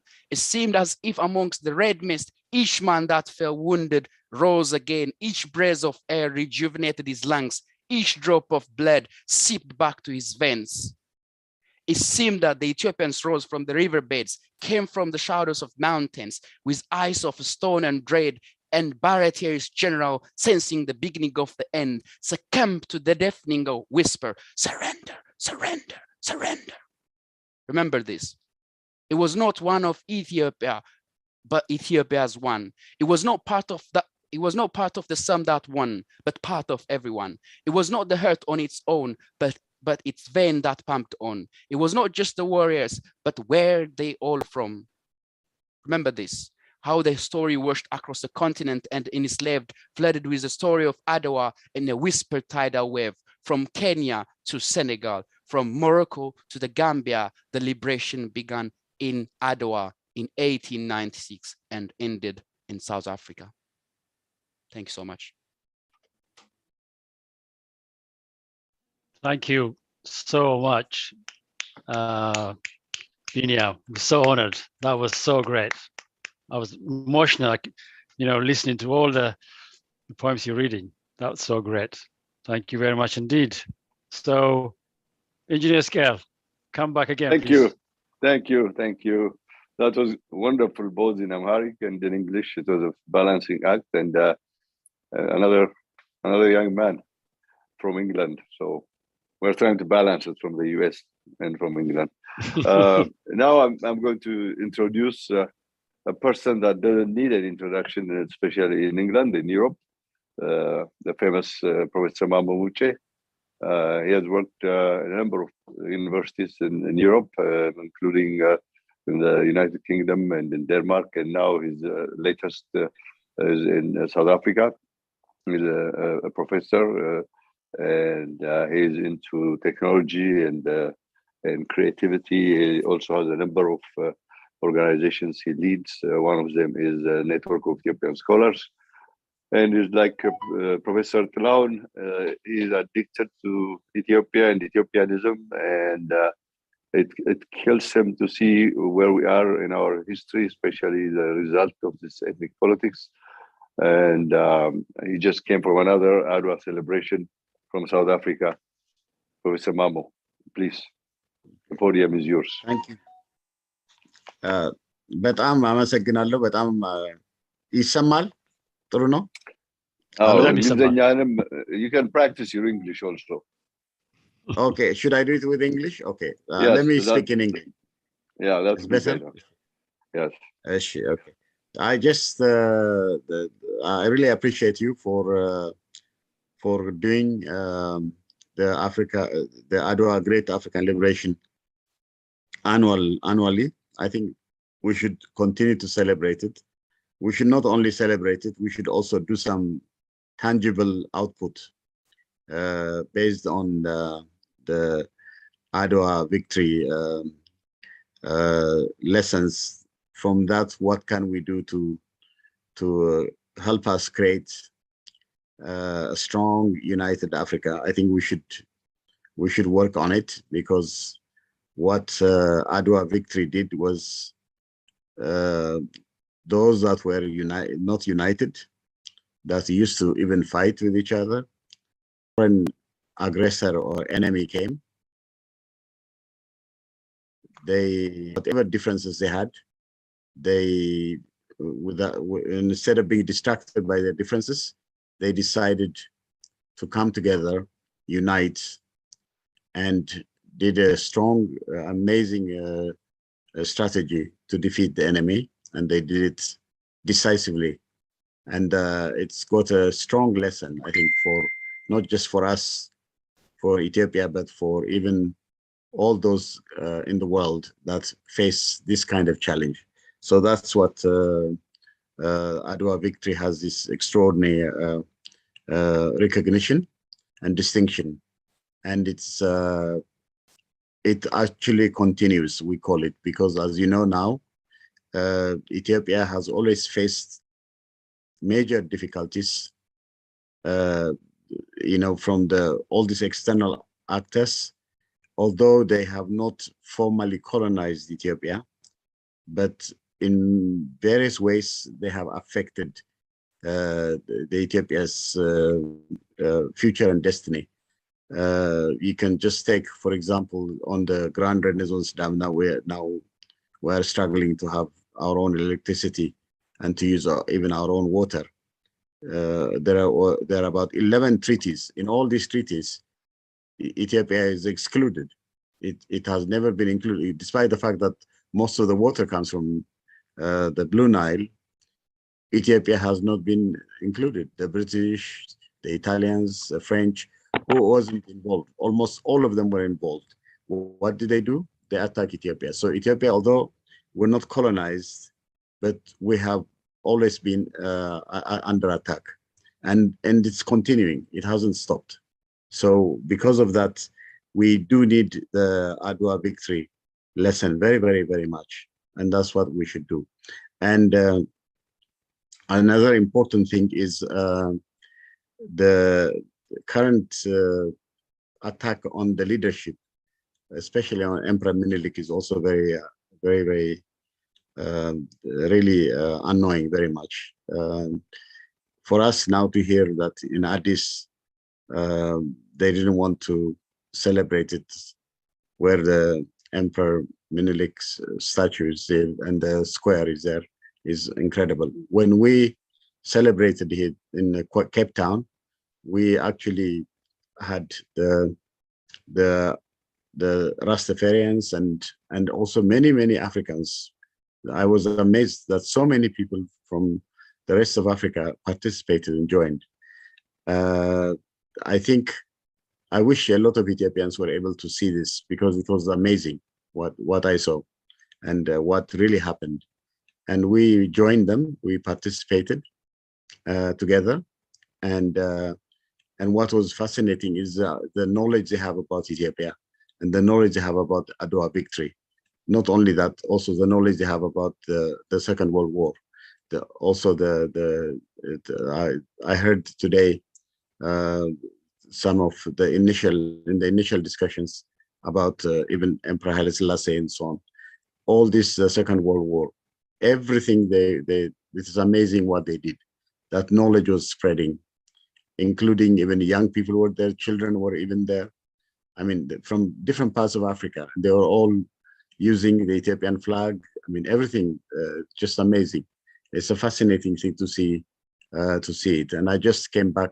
It is in Cape Town, which is a bit far away from where I am now in Pretoria. So we spent 2 days there, really doing it, and it was very, very, very good. The important thing I must say is that the leadership side, the way people talk about Emperor Menelik from our side, because of the ethnic division we have, is very, very wrong.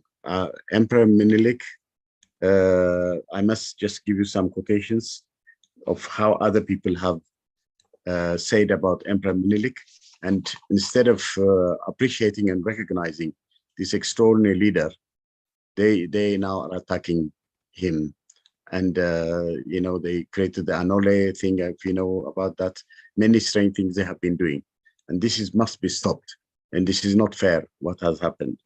I just want to tell you, a British one called Auguste Wade says, in the history of mankind, there has never been any other black man like Menelik who had triggered a lasting fear and doubt in the mind of all Europeans. They say that the victory of Adwa was not just a victory of Ethiopia over Italy. No, they said this is really an African victory, they called it, against Europe. And the Europeans themselves admitted in their press, they said, this is a defeat, not just of Italy, but the defeat of all of us. And that's what they have been saying. And they were accusing very strongly about the leadership quality that Emperor Menelik and his wife, Teget, all of them did. They were saying that, yeah. And let me just give you more quotations. Menelik, the great, inspired generations, yet unborn, with his daring defeat of the Italian army at the Battle of Adawa. He tried diplomacy and experienced cunning. He showed character and got, in return, snobbery and lies. And when he saw the signs of war, he rallied Ethiopian forces to defeat the enemy on African soil. This became one of the most important lessons of African history. This is also one of the Molete Kete Asante. It's a book called Author of the History of Africa. He put it like that about him. Let me give you more. In 1896, it was evident that Europeans, even those who said they were the friends of Ethiopia, would come together and betray Menelik after the Treaty of Wuchale. Africans were encouraged by the ultimate victory of Menelik's genius and the courage of his soldiers on the battlefield.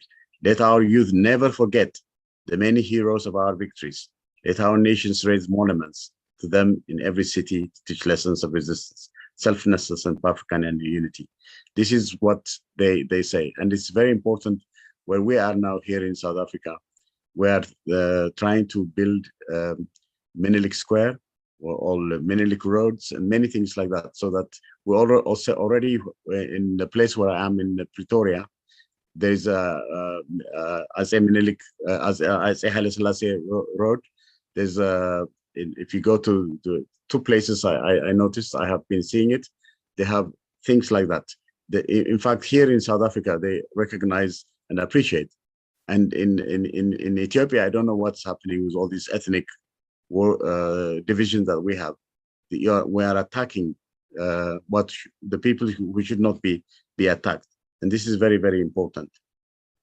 Let me just give you more.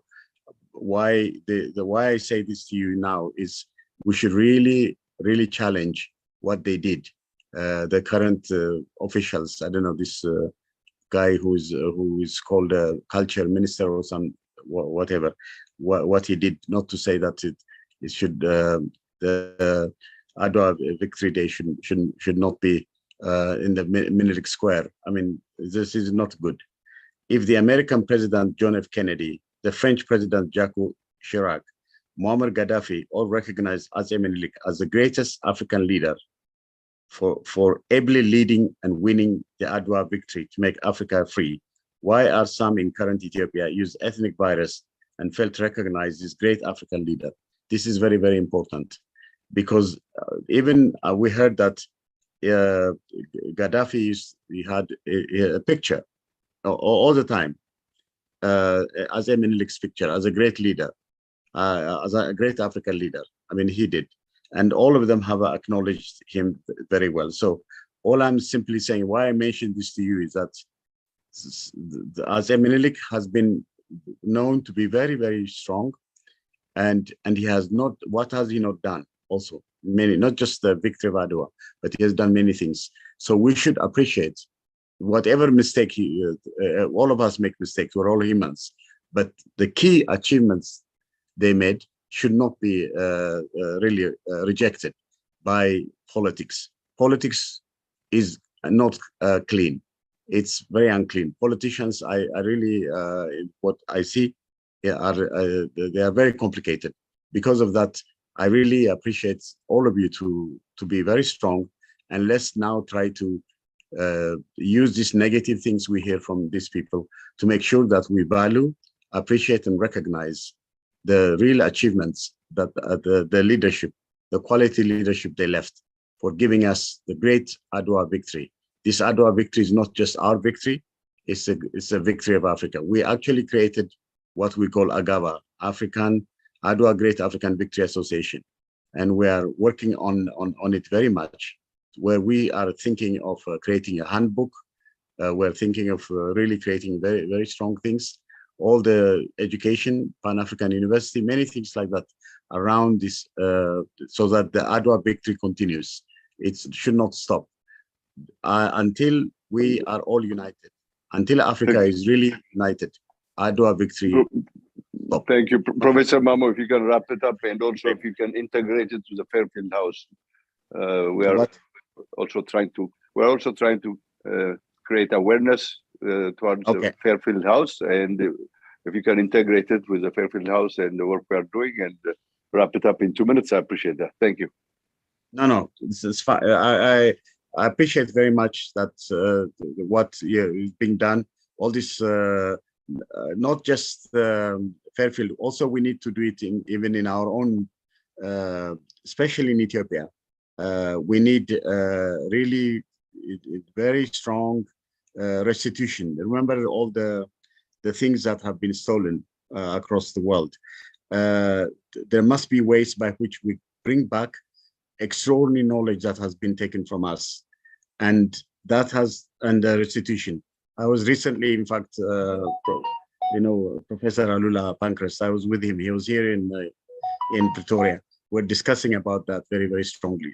That within the Adawa victory, around that, what happened, and then later before that, Magdala and all these things, we should create even a really restorative, not just the one we have here in England, others, but let's try to find a way to bring it back in Ethiopia, and then from Ethiopia we should make it an African-wide victory kind of thing situation. I think I would like very much for us to work on this very systematically, and also the reparation they must pay for all the hurt they created to Ethiopia.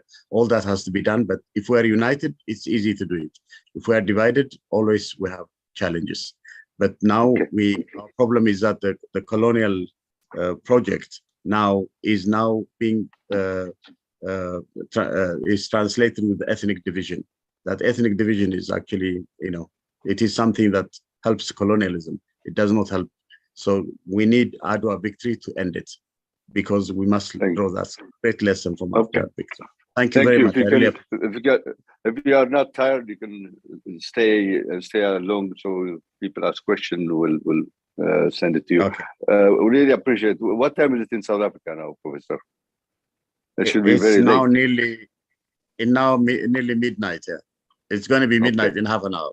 We really appreciate this. Engineer Fassa, take it and introduce our friend Ras Benji. Thank you. Thank you so much. Thank you.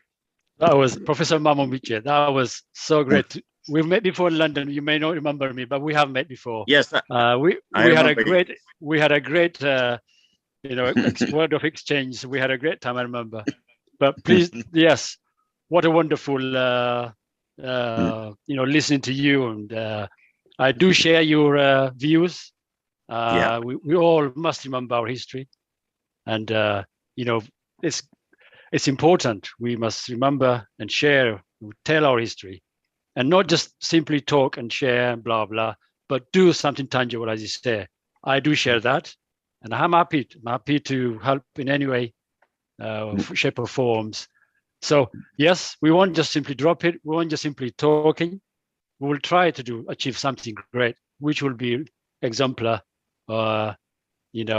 symbol, and it stays for our generation, for everyone. So I'm happy to help on that. Let me interrupt this for 1 second, Engineer. I want the technical group to unmute Dr. Gabayo Jigu from Arizona, as well as Ato Kidane Alamayo from Dallas, and I think Ato Sky from Tennessee is already unmuted. After Benji, I want to give them 1 minute for participating in this to say a few words, and I'll let you go ahead and introduce Ras Benji. Okay, I think Benji already said his part. Benji, if you want to say something, you're more than welcome to add some more. Benji, you there? Or you had it? Benji, Ras Benji. Yeah, just give thanks for a wonderful evening and all the contributions. They've been fascinating, and we really look forward. Maybe we can do some kind of live stream from the Sunday event when the Ethiopian community will be here at Fairfield House, and we'll send that out across the world, or we'll take lots of videos and things so that we can share this event that happens here, the same as this evening, just it be international, and keep supporting the house and stay in tune with all the things that we're doing. Give thanks. Thank you, Ras Benji, for missing your presentation, for coming late. I apologize. That's great. So if you give me 1 minute, let me. Should we have some music? Should we have some music now, or should we bring the people?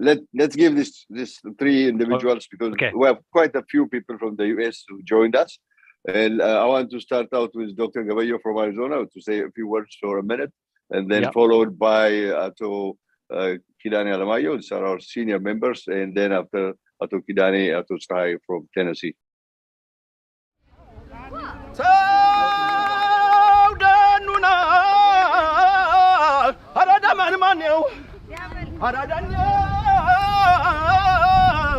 አገሬ ኢትዮጵያ ኩሪ ይገባሻል ተውደኑና አራዳማን ማነው አራዳኛው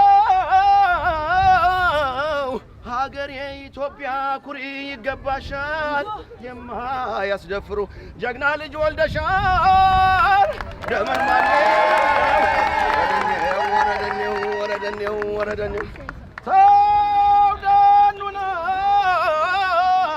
አራዳማን ማነው አንተ መንገደኛ ልጠይቅህ ወሬ ከአባቴ ባድማ ተጠምዷል ወይ በሬ መጠመዱንማ ተጠምዶ ነበረ ደመለኛው ወይፈን ማነቂያ ሰበረ ደመን ማነው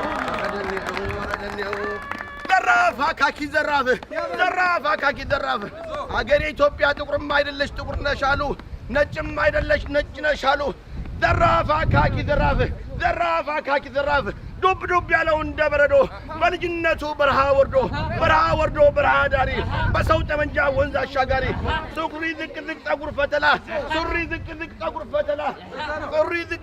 ፈተላ አሬት መጣብኝ ይወሮ በላ እዚህ ቁጭ ብሎ ደም ከሚያፈላ ስደደው አባይ ገድቦ ይብላ ብላታ ዘራፍ አካኪ ዘራፍ እያሽመሌ ባለች ቀጭነች ዘራፍ አካኪ ዘራፋት አረጃሎ ባላ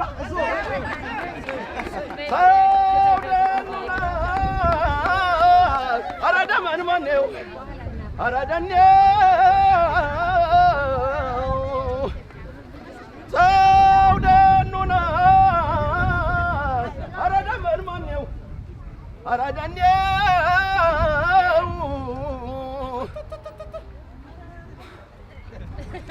ዘራፍ አካኪ ዘራፍ አሁንም ዘራፍ ቅድምም ዘራፍ ማን ይነካታል የጀግናን በራፍ ዘራፍ ተወዶ ዘራፍ ሲታጠቅ ልቡ አይሸበር ሆዱ አይጨነቅ ከጠላት ጋራ የሚደባለቅ ጠላት ሲመጣ እንደ ንፈርሶ ቁጭ ብሎ ቆየው 30 ጉርሶ በ30ም 30 ገሎ ገባበት ውጅም ጓንጫ ወድሮ ኧረ ካጅሬ የጠባው ጥጃ አንዱን በጥፊ አንዱን በርግጫ ሩበላተ ራበላተ እኛ እንግሊዞች እኛ ጣሊያኖች የቸገራቸው በጎንደር ቢሉ ማን ሊፈራቸው መይሳው አስሮ መድፍ አሰራቸው መድፎም ይገኛል ዳፋት ያለው ደብረ ታቦር ላይ ዳፋት ያለው ያነ መድፋቸው ለውርደታቸው ምስክር ነው ሮበልዬ የዛ ጀግና አገር የዛ ሰውዬ በረጅን አልቢን ያሰኛል ወየ ሮበላት መላው ጠፍታቸው ሲደናገሩ ለተንኮላቸው ጎጀን ይዳሉ ጎጃም ሽፈራው በላይ ሽፈራው ተቀበላቸው እያቆረጡ አባይ ጣላቸው አራይሰማ ሮበላት ያውግሮታቸው ሲደናገሩ ለተንኮላቸው ሲደናገሩ ለምጠታቸው ወሎ እንዲዳሉ ወሎስ ቢሄዱ ንጉሥ ሚካኤል ተቀበላቸው አጼ ምኒልክ የዓድዋው ጀግና ከጣይቱ ጋር ጠላት የመታ ስሙ ይነሳል በሁሉም ቦታ ማለት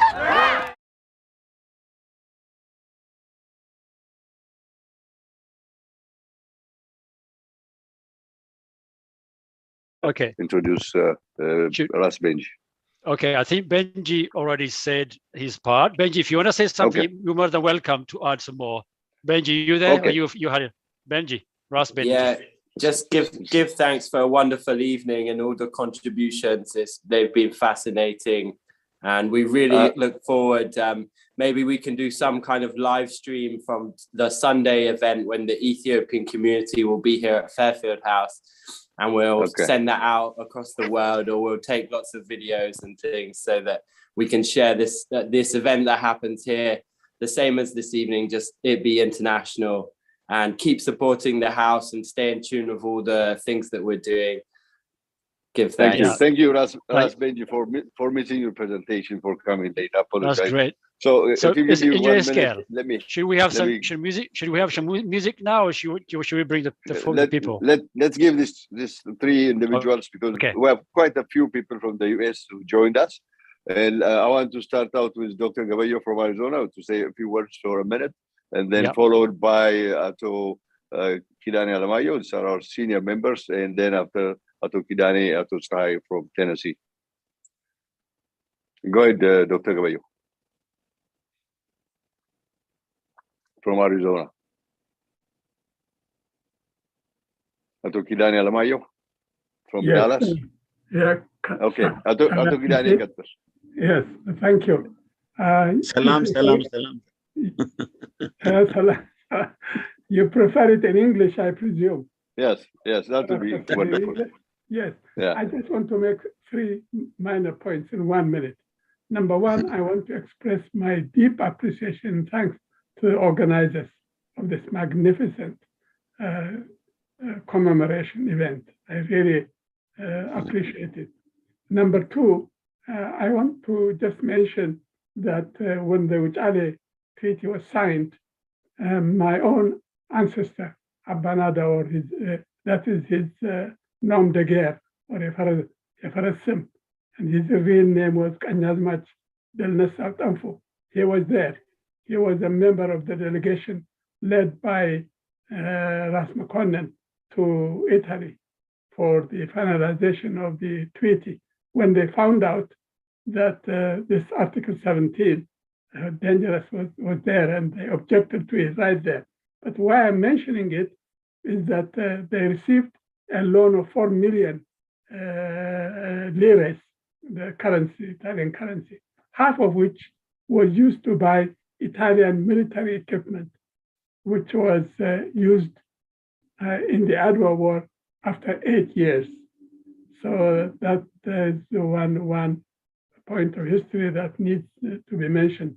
Number 2 is that, as Lej Nebiat mentioned, the Italians returned after 40 years and committed huge war crimes of genocide. I would like to mention to all the participants here to kindly please access the website globalallianceforethiopia.net. Let me repeat, globalallianceforethiopia.net, where you find the information about that war and the crime committed. But there is also an appeal asking the Vatican to apologize to the Ethiopian people for its complicity with fascist Italy. That's all I need to say. Thank you very much. Okay, thank you, Gash Kidane. We appreciate your wisdom, and as a senior member of the Ethiopian community in the US, we appreciate what you do. Next, Dr. Gaballo, please make Dr. Gaballo a co-host or unmute him, please. Okay, Dr. Gaballo Jigu from Arizona has been assistant provost in a number of universities, and is also one of those people who's addicted to Ethiopia, and he has been in retirement for the last 4 years. Dr. Gaballo, say a few words of wisdom for our friends both in the US and in England. Thank you. Thank you, Hizkel, for giving me this opportunity. The message I want to convey is better said in Amharic, so I'm going to say it in Amharic. መጀመሪያ ወንድሜ ማሙጬ ዶክተር ጥላሁን ወንድም ሰለሞን በጣም ነው የኮራሁባችሁ። እግዚአብሔር እድሜውን ይስጣችሁ ማስተማሩን እንድትቀጥሉ። ሁለተኛ ትናንትና ዛሬ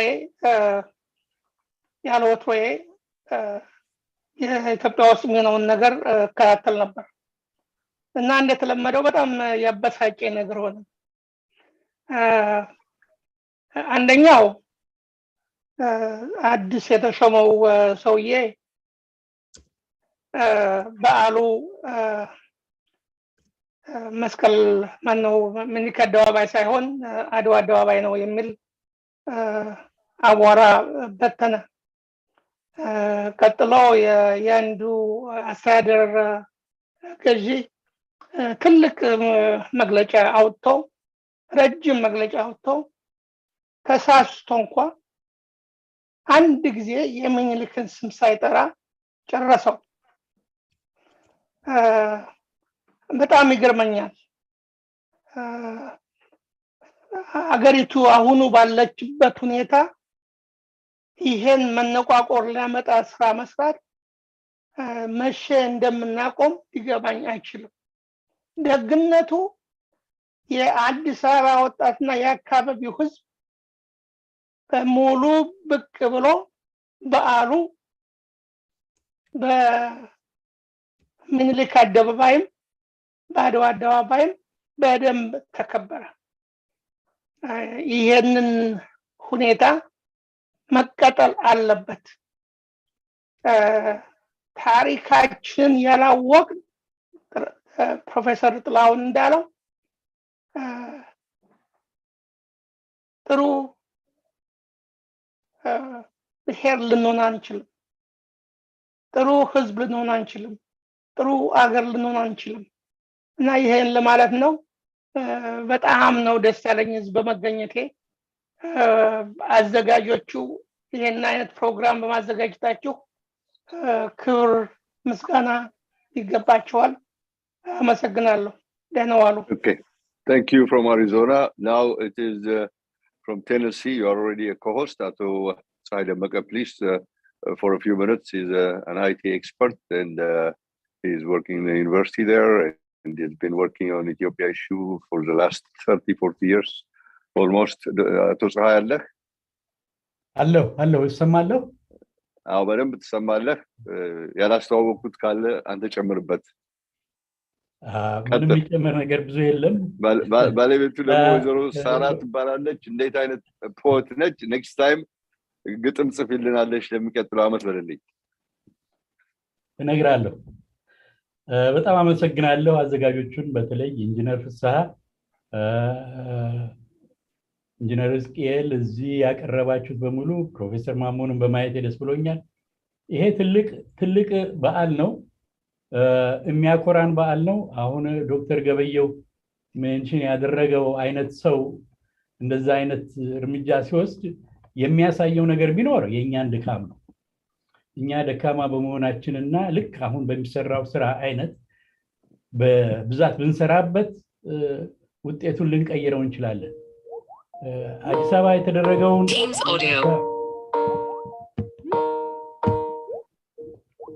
ይቅርታ ስራ ላይ ሆኜ ስለሆነ ነው። እና እንግዲህ አንድ ጥያቄ ይኖረኛል ኢንጂነር እስቄል፣ ወደ በኋላ ላዙረው መሰለኝ ለዶክተር ሰለሞን፣ ወይስ አሁኑኑ ላድርግና ልሰናበት? መጣይል ይችላል እና በኋላም ማፓርቲው ይችላል። አዎ ዶክተር ሰለሞን ሜንሽን አድርገህ ብዙ ያልታወቀና ብዙ የማይባል የፋሾዳ ኢንሲደንት ከኢትዮጵያ ታሪክ ጋር ከሁለት ዓመት በኋላ ከአድዋ ስለሆነ የተፈጠረው በእንግሊዝና በፈረንሳይ መካከል የኢትዮጵያውያን ተሳትፎ ነበረበት ወይ? ወደ ጦርነት ቢሄድ ኖሮ ያ ምን ያመጣ ነበር የሚለው ነው ትንሽ ብትገልጽልን ብዬ ነው። ኦኬ ታንክ ዩ። እንግዲህ በኋላ ጥያቄና መልሱ ላይ ፕሮፌሰር ሰለሞን መልስልናለ።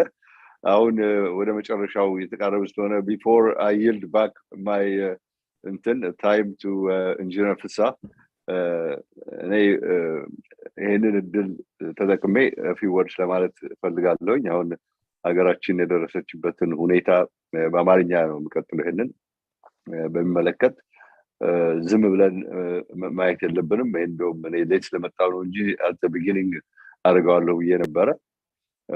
በተለይ በዘር ላይ የተመረኮዘ ጭፍጨፋ የሚደረግበትን የአማራውን ህዝብ የአፋሩን ህዝብ ጦርነት አልቋል እየተባለ ስቲል እየሞቱ ያሉትን በምዕራብ ወለጋ እንደዚሁ ሃይማኖትን እና ኢትዮጵያዊነትን አማራነትን የሚመስል ነገር ሁሉ እያዩ የሚደረገው ጭፍጨፋ መቃወም አለብን። እያየን ዝም ማለት የለብንም። በጠቅላላው ይህም ጦርነት ከተነሳ ጊዜ ጀምሮ ያረፉትን ወንድሞቻችንን እህቶቻችንን እና ሰራዊቱም ውስጥ ያሉትን በማሰብ በተለይ ደግሞ እንድታስቡ የምፈልገው በእህቶቻችን ላይ የሚደረገው ጭፍጨፋ በኢትዮጵያ ካልቸር የሌለ በግሩፕ ሴቶችን መድፈር ባል እያየ ሴትን መድፈር መግደል ይሻላል። እንደዛ አይነት ነገር ያመጡብንን እያሰባችሁ በአንድ ደቂቃ የህሊና ጸሎት እንድናደርግ አደራላለሁ እና የናንተ ዘመዶች የናንተ እህቶች የናንተ እናቶች እንደዚህ ቢሆኑ ምን አይነት ስሜት እንደሚሰማቸው አንድ ደቂቃ እንውሰድና እናስብ፣ እናስታውስ፣ እንታገል ሀገራችንን። አንድ ደቂቃ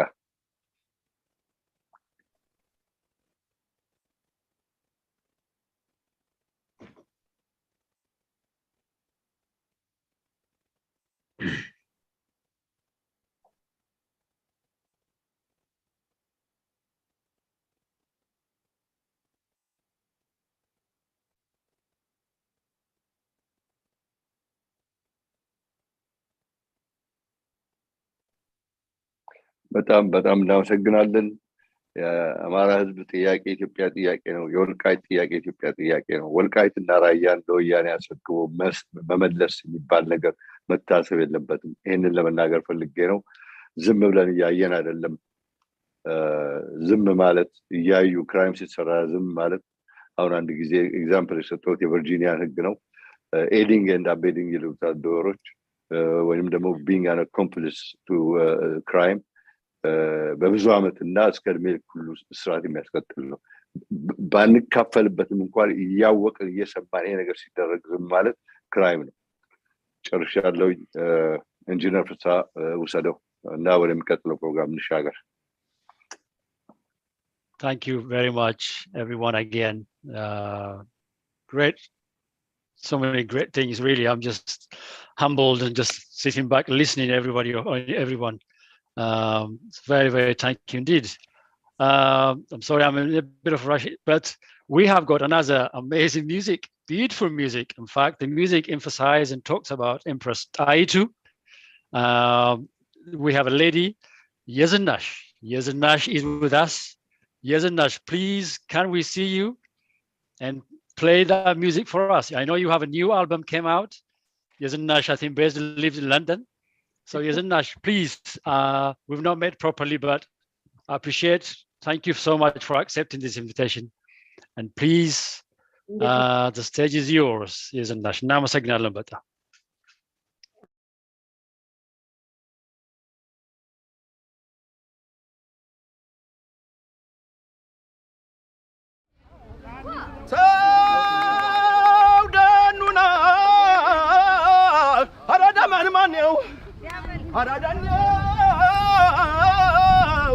አገሬ ኢትዮጵያ ኩሪ ይገባሻል። ተውደኑና አራዳማን ማነው አራዳኛው ሀገሬ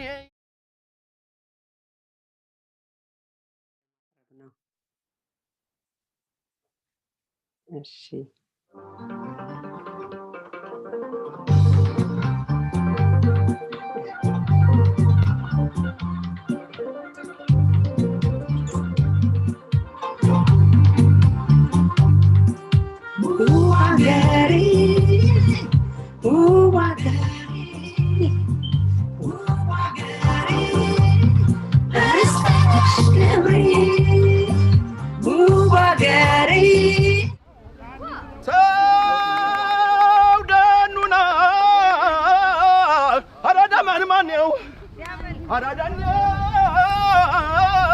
እዛም በነበረው የዘረኛ ኢትዮጵያ ኩሪ ይገባሻል ለሜከር ፒክቸርስ እና ይሄ አጼ ምኒልክ ለፕቲት አራዳማን ማነው አራዳኛው ሀገሬ ኢትዮጵያ ኩሪ ይገባሻል የማያስደፍሩ ጀግና ልጅ ወልደሻል ደመን ማነው ወረደኔው ተውደኑና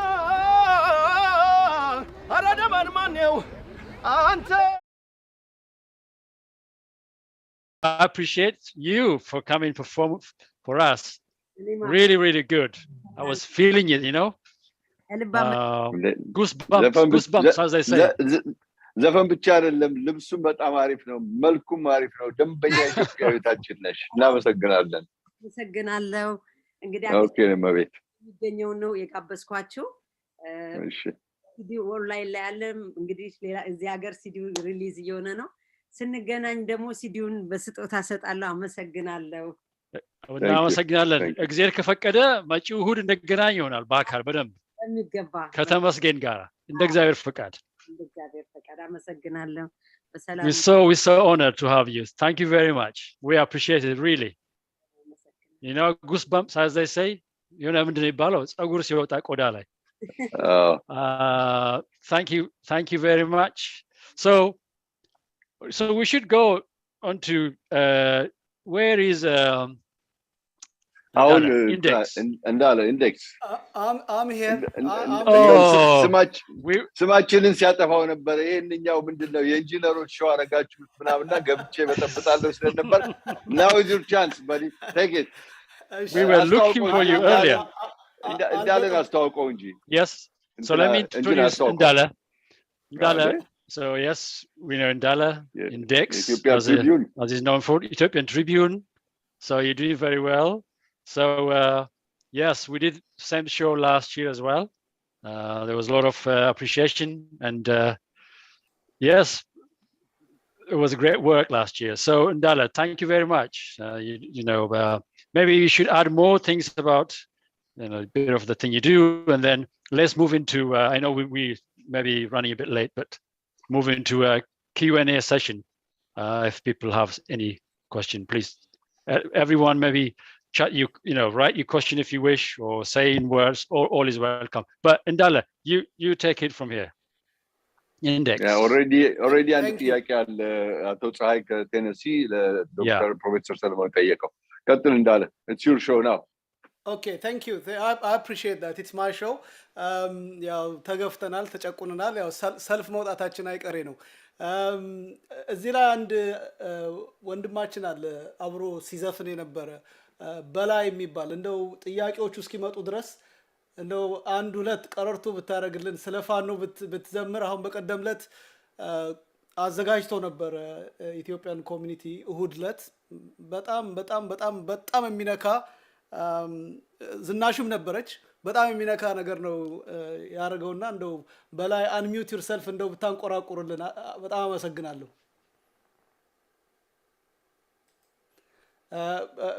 እንግዲህ ቢኒ በትረዳኝ እዚህ ላይ አንሚዩት ብታረገው በላይ ላስትኔሙ ማን ነው በላይ በቃ ሂስ ኦኬ በል ሂድ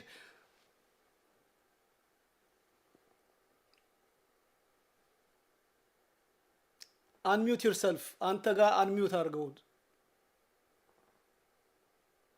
ድምጽ አይሰማንም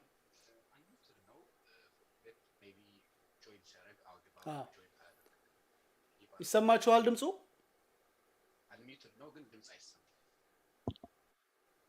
ድምጹ አይሰማም የበላይ ድምጽ ኮስት ነው መሰማት አለበት አንሚዩት ሆኗል ሚዩት ያርግና እንደገና አንሚዩት ያርግ ያ እንደገና yes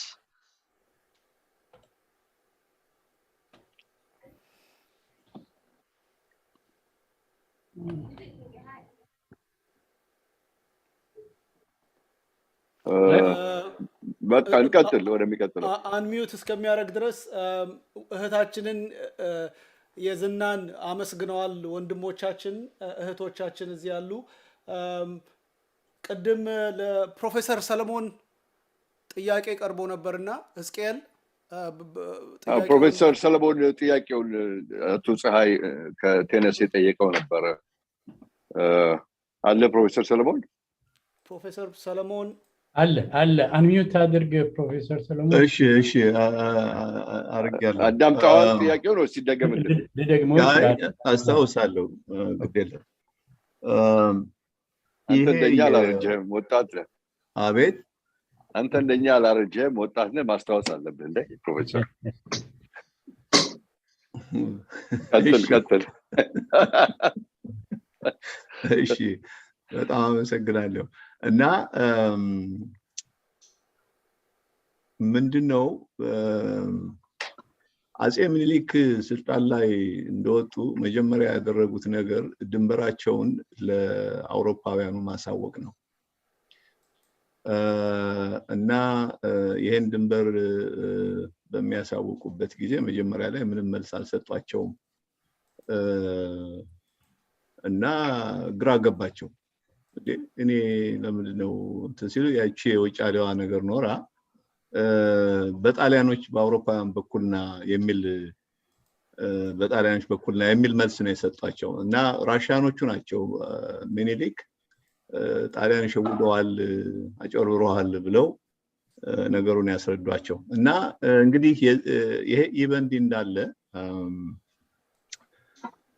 in the meantime ይሄን ድንበር የማስከበሩን ነገር ይጀምራሉ ማለት ነው እና በተለያየ ቦታ ሰዎች ይልካሉ እንደሚባለው ከሆነ ፈረንሳዮቹ ከእንግሊዞች ጋር በተለይ በስዊስ ካናል በነበራቸው ፍክክር ስለተበለጡ እንግሊዞችን ከግብጽ የማስወጣት ፍላጎት ነበራቸውና አጼ ምኒልክን እርዳታ ጠይቋቸዋል ይባላል ሳፕላይ ወዘተ ለማግኘት ጠይቋቸዋል ይባላልና ከዚህ ጋር በተያያዘ it might be conjuring ከዚህ ጋር በተያያዘ ራስ ተሰማ ባቀማው ይመስለኛል ዛሬ ኢሉ አባቦራ ወይም ደግሞ ኢሉ ባቦር ወደሚባለው ቦታ ይልኳቸዋል እንግዲህ ኢሉ ባቦር እንደምታዩት ወደ ሱዳን ውስጥ ገባ ያለች ነች እንትና እና አሁን እዛ ይሄዳሉ ይገባሉ ድንበራቸውን ባንዲራ ይተክላሉ ምን ይላሉ እንግዲህ ድንበር ለመከለል ነው ነገር ግን የሚባለው ምንድነው ፈረንሳዮቹን ለመርዳትም ጭምር ታስቦ የተላከ ሚሽን ነው ይባላል ሆኖም ፈረንሳዮቹ ከሴኔጋል ነው የሚጀምሩት ከሴኔጋል ጀምረው መርከብ ተሸክመው ምናምን ሲል ድርንካም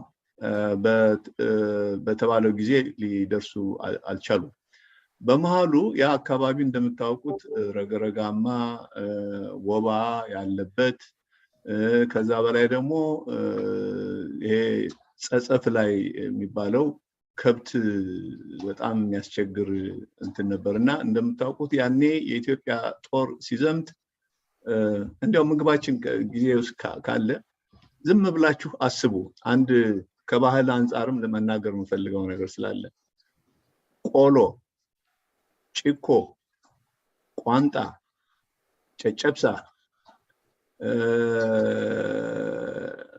ቆሪ ቡነቀላ ጥሬ ስጋ እነኚህ ሁሉ እና የእንጀራ ኮቸሮ ወይም ድርቆሽ ይሉታል በዘመኑ አባባል እነኚህ ዳቦ ቆሎ እነኚህ ሁሉ የምግብ ባህላችንን ተመሳሳይነት ከማሳየት አልፈው አንድ መልእክት አላቸው ይህም እነኚህ ምግቦች በሙሉ የተዘጋጁ ለረጅም ጊዜ ሊቆዩ የሚችሉ በጦርነት በዘመቻ ላይ የምንመገባቸው ምግቦች ናቸው ዛሬ ክትፎ ሲባል ቁርጥ ሲባል ለዝና ይመስለን አይደለም ዘመቻ ላይ ሲዘምት ጦሩ ከብት ይዞ ነው እየነዳ ነው የሚሄደው እና ወይም ጠላት አካባቢ ሲገባ ከብቱን ዘርፎ ነው የሚበላው እና አንድ የአውሮፓዊ ጸሐፊ አሁን ስሙ ተዘንግቶኝ ነው እንጂ ሁለት ነገሮች ይናገራል ስለ ከብት አናቶሚ ስለ ማወቅ እንደ ኢትዮጵያውያን የሚያውቅ የለም ይላል ማለት ስለ ከብት ብልት ይላል እና አንዱ ይሄው ሰውዬ ይሁን ሌላው ወደ ዘመቻ ይሄዱ ነበርና በሬውን በቁሙ በሉት ይላል እና ሲበላ ራሱ ዛሬ እንዲህ ተደርጎ ነው ያኔ እንዲህ ነው እና anyway ከብቱ አለቀ ከብቱ የጭነቱም አጋሰሱ ማለት ነው እና የቁም ከብቱም ሲያልቅ ራስ ተሰማ አባቀማው ተመለሱ ድንበሩን እዛ ላይ ባንዲራውን የሚደረገውን አድርገው ተመለሱ እንግሊዞች ፈረንሳዮችም ረስተው ስለነበረ ማን ነው ዘግይተው ስለነበረ ባይ ታይም እነሱ ሲመጡ ኪችነር የሚባለው የእንግሊዙ ጀነራል ኦሬዲ ብዙ ጦር ይዞ መጥቶ ነበርና ምናልባት ያን ቢዋጉ የመጀመሪያው ዓለም ጦርነት እዛ ይጀመር ነበር ይባላል ደቡብ ሱዳን ላይ ግን ምኒልክ የተጠቀሙት ምንድነው የሁለቱን ሀያላን መንግስታት ጠብ ለራሳቸው ጠቀሜታ ለሀገራቸው ጠቀሜታ ሊያውሉት ነበር ተብሎ ይነገራል ማለት ነው ይሄን ነው አመሰግናለሁ ፕሮፌሰር አንድ ጥያቄ አለ ተስፋ ምንድነው ቆሪ ምንድነው ኮቸራ ከምግባት እንግዲህ ምግቦች ናቸው ቢያብራሩልን ማናውቅ ሰዎች ልንኖር ስንችል እኔ ሬስቶራንት አልከፈትኩም ጌታዬ ላብራራ አልችልም እሺ ለመልሰው መመለስ የምትችሉ ሰዎች ካላችሁ መመለስ ይቻላል ቡነቀላ የሚባለው ቡና ነው ለምሳሌ ሐረር ሰው ቁጢ ይጠጣል ቁጢ ከቡና ቅጠል ተቆልጦ ቡና ሱስ ያለበት ሰው የሚጠጣው ቡና ነው የሚሸተው ቡና ይላል ሲጠጣም ስለጠጣውት ለማለት ነው ቆሪ ቡነቀላ እንግዲህ ምንድነው ቡናው ይቆላና ቅቤ ውስጥ ይከተታል ቅቤ ፕሪዘርቫቲቭ ነው እንደምታውቁት እንደገና ምግብነት አለው ያኛው ደግሞ ካፊን አለው ያ በከረጢት ፓውች ራዘር በፓውች ይያዝና ሁለት ሶስቷን ፍሬ ከርሸም ሲያደርጓት ወዲያው አንቴና መስራት ማየት ጆሮ መስማት ይጀምራል የሚገርማችሁ ነገር ስታርባክስ እንደዚህ አይነት ነገር በቾኮላት ሸፍኖ ቡና ይሸጣልና ትዝ ያለኝ ያ ነው በጣም ኢንስተንት ኮፊ እንደማለት ነው ቆሪ ደግሞ የገብስ ቆሎ ይቆላል ቅቤ በብዛት ባለበት ሀገር ያ የገብስ ቆሎ በቅቤ ነው የሚታሸውና ቅቤው ላው ላይ ሁሉ ይገኛል እና ያ በድግስ ጊዜ ለምሳሌ ሰርግ በሚደረግበት ጊዜ የሚቀርብ አንድ ቫራይቲ ነው ወደ ሰሜን ኢትዮጵያ አካባቢ ደግሞ ቅቤ ካለ ቅቤ ከሌለ በቅባኑግ ማለት ያው ከኑግ የተገኘ ዘይት ማለት ዛሬ ዘይት ነው ምንለው ድሮ ቅባኑግ ይባላል በዛ ታሽቶ የገብስ ቆሎ ሰነፍ ቆሎ ይባላል ያ ለረጅም ጊዜ የሚቆየው የሚታሸው በቅባት የሚታሸው ሞይስቸር እንዳይዝ እርጥበት እንዳይዝና ሸዋ አፍ ላይ ወከክ እንዲል እና ፕሪዘርቭ ለማድረግም ታስቦ ነው ጣዕምም ይጨምራል ያ ነው ሌላ ምንድነው ኮቾሮ ማለት የደረቀ እንጀራ ማለት ነው የኔ ቤት ኬንኩ ጸጉር ያለውም ካለ ኮቾሮ ራስ ይባላል ለስድብ የሚውላል ጥያቄውን የመለስኩ ይመስለኛል ሌላ ጥያቄ ካለ እቀበላለሁ አመሰግናለሁ Thank you በጣም እናመሰግናለን ፕሮፌሰር መቼስ ቅድም ወንድማችን እምቢ ብሎት ነበር መግባቱ አይቀርም ሲገባ ጋብዣዋለሁ እና በላይ ይሰማሃል ብናገረው ይሰማኛል ይሰማችኋል እናንተ አው ዝለቅ ኦኬ ቴንክ ዩ እንዳለ አመሰግናለሁ በላይ መልሴ ይባላለሁ ለንደን ነው የምኖረው እና ስለጋበዛችሁኝ አመሰግናለሁ አንድ ጌታቸው ካሳና ሌላ አንድ ሙዚቃ ጋብዛችኋለሁ Thank you የብዙሃን እናት መጠጊያ የምንላት እማማ ናትና ሀገሬ ናት እንኳን ባድዋ በማይጨው ጀግኖች የሞቱላት ሕፃን ሽማግሌ የተሰየፈላት እኔም በተጠንቀቅ አለሁሽ የምላት ገባም ዙም ሚቲንጉ ጎጆዬ ናትና እንድትናገር ሀገሬ ናት እንኳን የብዙሃን እናት መጠጊያ የምንላት እማማ ናትና ኢትዮጵያ ናት እንኳን ወንዶ በሮም ዘራይ ድረስ የሞተላት ሕፃን ሽማግሌው የተዋደቀላት ደመ መራራና ቁጡነት ያለባት ጎጆዬ ናትና ሀገሬ ናት እንኳን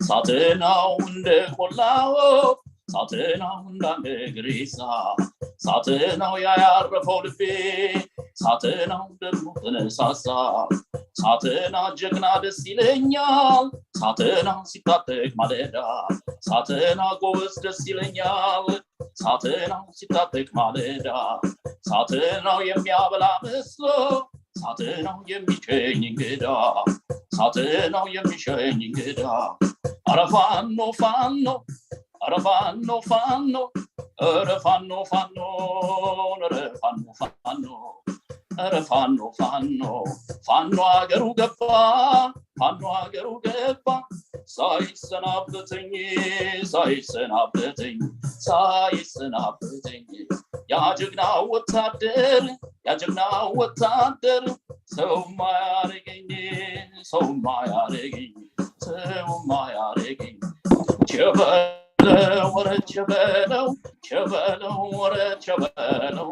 ቸበለው የወንድ ልጄ እናት ቸበለው ታጠቂ በገመድ ቸበለው ልጅና ሞራ እንጂ ቸበለው አይቀብረውም ዘመድ ቸበለው ኧረ ቸበለው ኧረ ቸበለው ኧረ ቸበለው ኧረ ቸበለው ፋኖዬ የአገሬ ልጅ ወገኔ እስኪ ብቅ በል ከጎኔ ፋኖዬ የአገሬ ልጅ ወገኔ እስኪ ብቅ በል ከጎኔ ቸበለው ኧረ ቸበለው ኧረ ቸበለው የከፋው ሰው ሲሞት ቸበለው ይሉታል አረፈው ቸበለው አፈር ስንቁላ ይሆን ቸበለው ሆዱን ሳይመልሰው ቸበለው የድኩላ ስጋ ቸበለው ሆዴን እያማረው ቸበለው ማናለኝ ማናለ ቸበለው ለማን ሰው ልንገረው ቸበለው ኧረ ቸበለው Thank you. አመሰግናለሁ እግዚአብሔር ይስጥልኝ Thank you very much. Thank you. በጣም እናመሰግናለን እንዳለ ኢንዴክስ ጊዜ ስታገኝ መልእክት ልክ ያለውኝ ፕሮፌሰር አሰፋ ምህረቱን ከሚቺጋን አንድ ደቂቃ ብትሰጥልኝ በመካከሉ በጣም አመሰግናለሁ ኦኬ በጣም ትልቅ ጂኦግራፈር ናቸው ኦኬ አድሚናችን አንሚዩት ብታረጋቸው አሰፋ ምህረቱን አዎ he is a co-host በአማርኛ ነው በእንግሊዝኛ በፈለገው ቋንቋ መናገር ይችላሉ ኦኬ ፕሮፌሰር አሰፋ welcome you welcome professor the mic is yours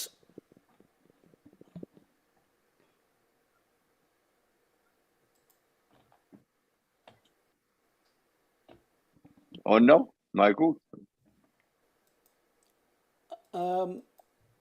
Bini.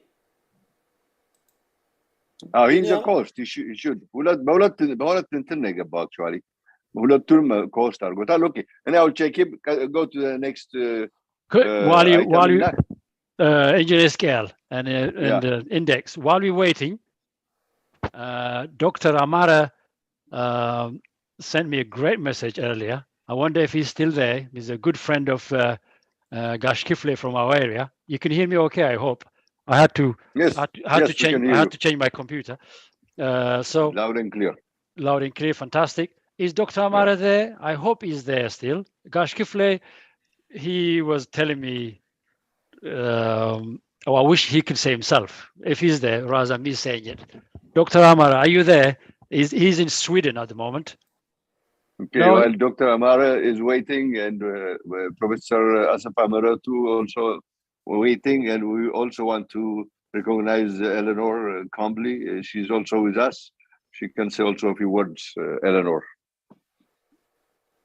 If Dr. Amara is not there, yes, Eleanor, she's there somewhere. My wife, Eleanor, there. Yes, welcome, Eleanor, again. Contribute. Surprise call. I'm happy doing the technical support behind the scenes, but what a privilege it has been this evening to hear this amazing program. So many amazing contributions, the wisdom and the knowledge and the interesting insights and the amazing talents of the musicians and the poets. It really has been an extraordinary evening, and it really is a privilege to be here and to listen to it all. So thank you all so much. It's been a real delight. Okay, hopefully we'll see you in person next year. Yes, I hope so. Okay, take it, Ndale. Okay, the doctor, has he been unmute? Okay, Professor Asapa. I'm asking him to unmute. Professor Asapa Maratu, please. Yes, he's all right. Welcome, sir. Welcome, sir. I think you have two things turned on, so mute one of them. Salam. Isamal? Salam. Loud and clear. Isamal? Oh, again, there is an echo. I think the computer በስልክም ገብታል መሰለኝ. ስፒከሩንና ማይኩን ሚውት አድርገዋል. Professor Asapa is Professor Emeritus at Michigan State, a world-renowned geographer. And also can you hear me? Okay, Engineer Gelta, thank you very much and all of you for organizing this. This was a pleasure and an honor, actually. Thank you also for calling my name. I'm not prepared to make any educated comment, but I really I want to express my happiness about this occasion and the celebration of Adwa victory, and to recognize, of course, our great leaders, including the great Menelik and Haile Selassie. And I also would like to thank my colleagues, Solomon from here, from Michigan, for making an excellent presentation, and all of you that have spoken. I really appreciate this occasion, and the singers who filled our hearts with so much emotion and happiness and pride in our culture. I really want to thank everyone for doing this, and let's do it again. And I also want to recognize Professor from Davis. I forgot his name right now. Claude. I really like what he said, especially about doing something to memorialize Queen Taitu.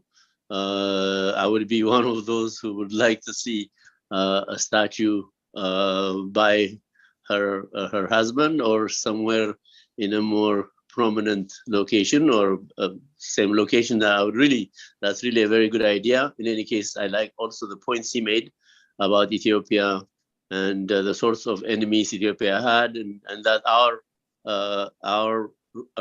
obligation to know the source of problems that we're facing and trying to divide us. The most important message for today will be, let's unite. Let's come together as brothers, as we have been before the divisive elements started around the mid-1970s and continued until about 2-3 years ago.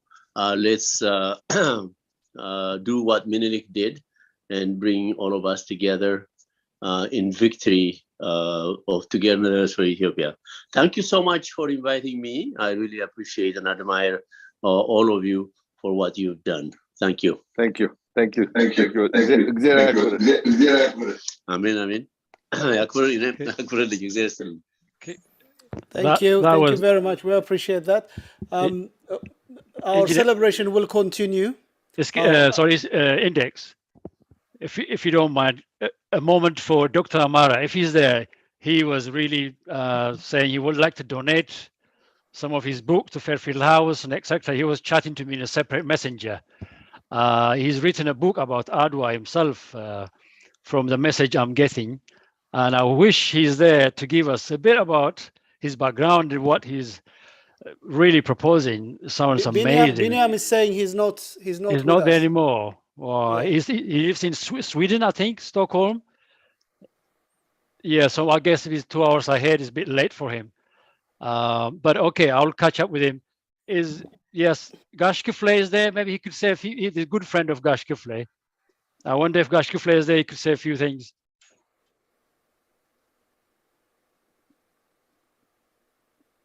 Yeah.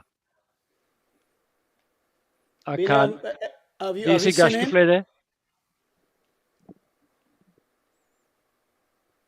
Yeah, Gash Kifle, no. they just need to unmute themselves. Oh, he's there? Okay. Gash Kifle, I can't see him, but Kifle is just not there. Okay, Balletta, is Balletta there? Balle? He's also another friend. He's in Paris at the moment, Balletta. I've seen him. Yeah, he's there. He's the co-host now. Balle, are you there from Paris? Could you say a few words? Unfortunately, Gash Kifle is not there. I don't know what happened. And also, do you know Dr. Amhara at all? Is proposing to donate his book he's written about Adawa and something like that. Well, I will chat to him separately. But Balle, I'm asking him to unmute. Both of them are online, and Gash Kifle and Gash Willet as well. Oh, fantastic. That's great. So both of them play a big part as well in this Adawa victory celebration, you know, galvanizing everyone, supporting, etc. Please say a few words. I say nothing now. Hello, Samalo. Oh, can you unmute your camera, Gash? Can't see you, if possible. Never mind. I look better without my face being shown. I'm trying to do it. May I say something a bit personal? Yes, please go ahead. My great grandfather, Ras Demso Nasibu, and his father, Afanubus Nasibu, I think they were both participants at the Battle of Adawa. So I thought I would mention that. Yeah? Very welcome. Very welcome. But I wish Dr. Amara was here. Like all our distinguished scholar guests, he would have had something to contribute. He has written a novel about Adawa. He's a very learned gentleman, and he has had wide and varied experience working in different parts of the world. So it would have been very nice to have had him. Maybe next time. Maybe next time we will arrange it so that he can say a few words to us. That's all I have to say. And thank you to all of you organizers. You've done a fantastic job. We are very proud of you. Thank you very much, Gash Kifle. Thank you. Is Balle there as well? Quickly, you could say something, Balle? From Paris? Let me. You unmute yourself, and you can put the camera on as well if you don't mind. No, unless you're in pajamas. I'm almost. Am I on? Yes, Yeah, you're on. Okay. እኔ የዛሬው ቀን በጣም ደስ ብሎኛል። አሁን እዚህ ትንሽ መሸት ብሏል። ፓሪስ ነው ያለሁት። በተለይ ከአገር ቤት የሚሰማው ዜና በጣም የሚያሳዝን ነው። የተሻለ ጊዜ መጣን እያልን ስንል ሚኒሊክ ስሙ እንዳይጠራና የሚኒሊክ የድል በዓል በሚኒሊክ አደባባይ እንዳይከበር የሚደረገው እንትን በጣም የሚያሳዝን ነው። እኔ ቢመች ቢሆን አሁን ዛሬ በተሰበሰብነው ሰዎች ስም ይሄንን ሁኔታ የሚቃወም አንድ መግለጫ ብናወጣ ደስ ይለኛል። ከዛ ሌላ የተቻለን ያህል ተሯሩጠናል። እኔ አንዳንድ ጓደኞቼ ከ50 ዓመት ከ60 ዓመት በኋላ መሮጥ መሬት መደብደብ ነው ብለውኝ ነበረ። እንደዛ ተስፋ ያስቆርጡኝ እንጂ ገንዘብም የሰጡ አሉ። በዛ ሁኔታ ሮጥ ነው ለበጎ ስራ ስለሆነ በጣም ደስ ብሎኛል። ፍስሐ you are doing an extremely good work እና ሁላችሁም ተካፋዮች በጣም ማመስገን ወዳለሁ። ለእሁዱ ተመላሽ ነኝ። እሁድ በዓላችንን በደመቀ ሁኔታ እንደምናከብር ተስፋ እያደረኩ በዚሁ ልሰናበታችሁ።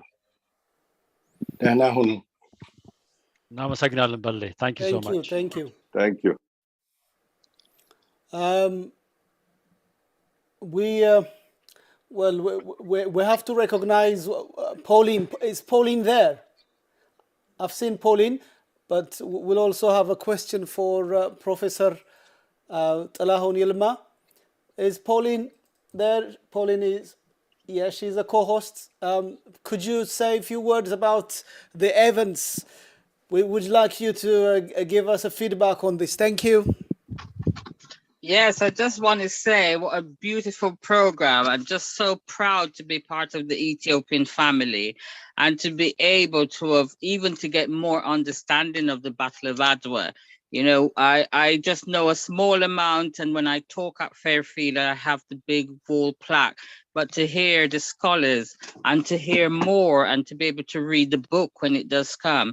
So I'd just like to thank all of you and everyone who's been a part of it. And as I said, I'm just proud to be a part of that Fairfield family and to continue that we share this history even more so within our young people that is coming up. And I'm looking forward to Sunday because many people that's coming, I hope many of them will be able to watch back this program because there's younger people who may be in bed right now, but this is such a wonderful platform.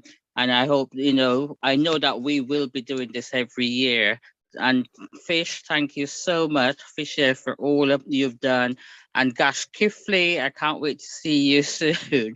So to the family, thank you very much for a beautiful, beautiful evening of information and history. Blessings. Blessings. We're going to bring some nice Ethiopian food and drink, and hopefully some of the musicians are coming. So get ready for it. Sunday is going to be a big day. We're going to celebrate. We're ready. I'm ready. That's good. That's good. Professor, if you're with us, Professor Talahun, thank you very much. Just a reflection of Ethiopians are celebrating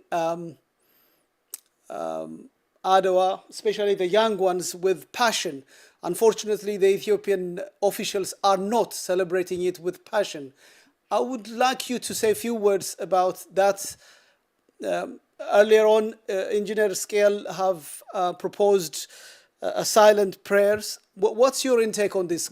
Thank you.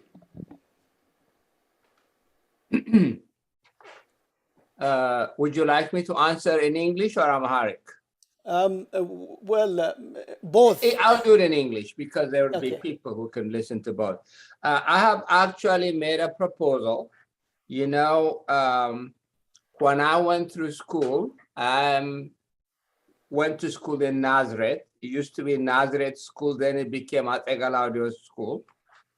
The interesting thing is, once a week, we have what we call Gibra Gabinet or morals.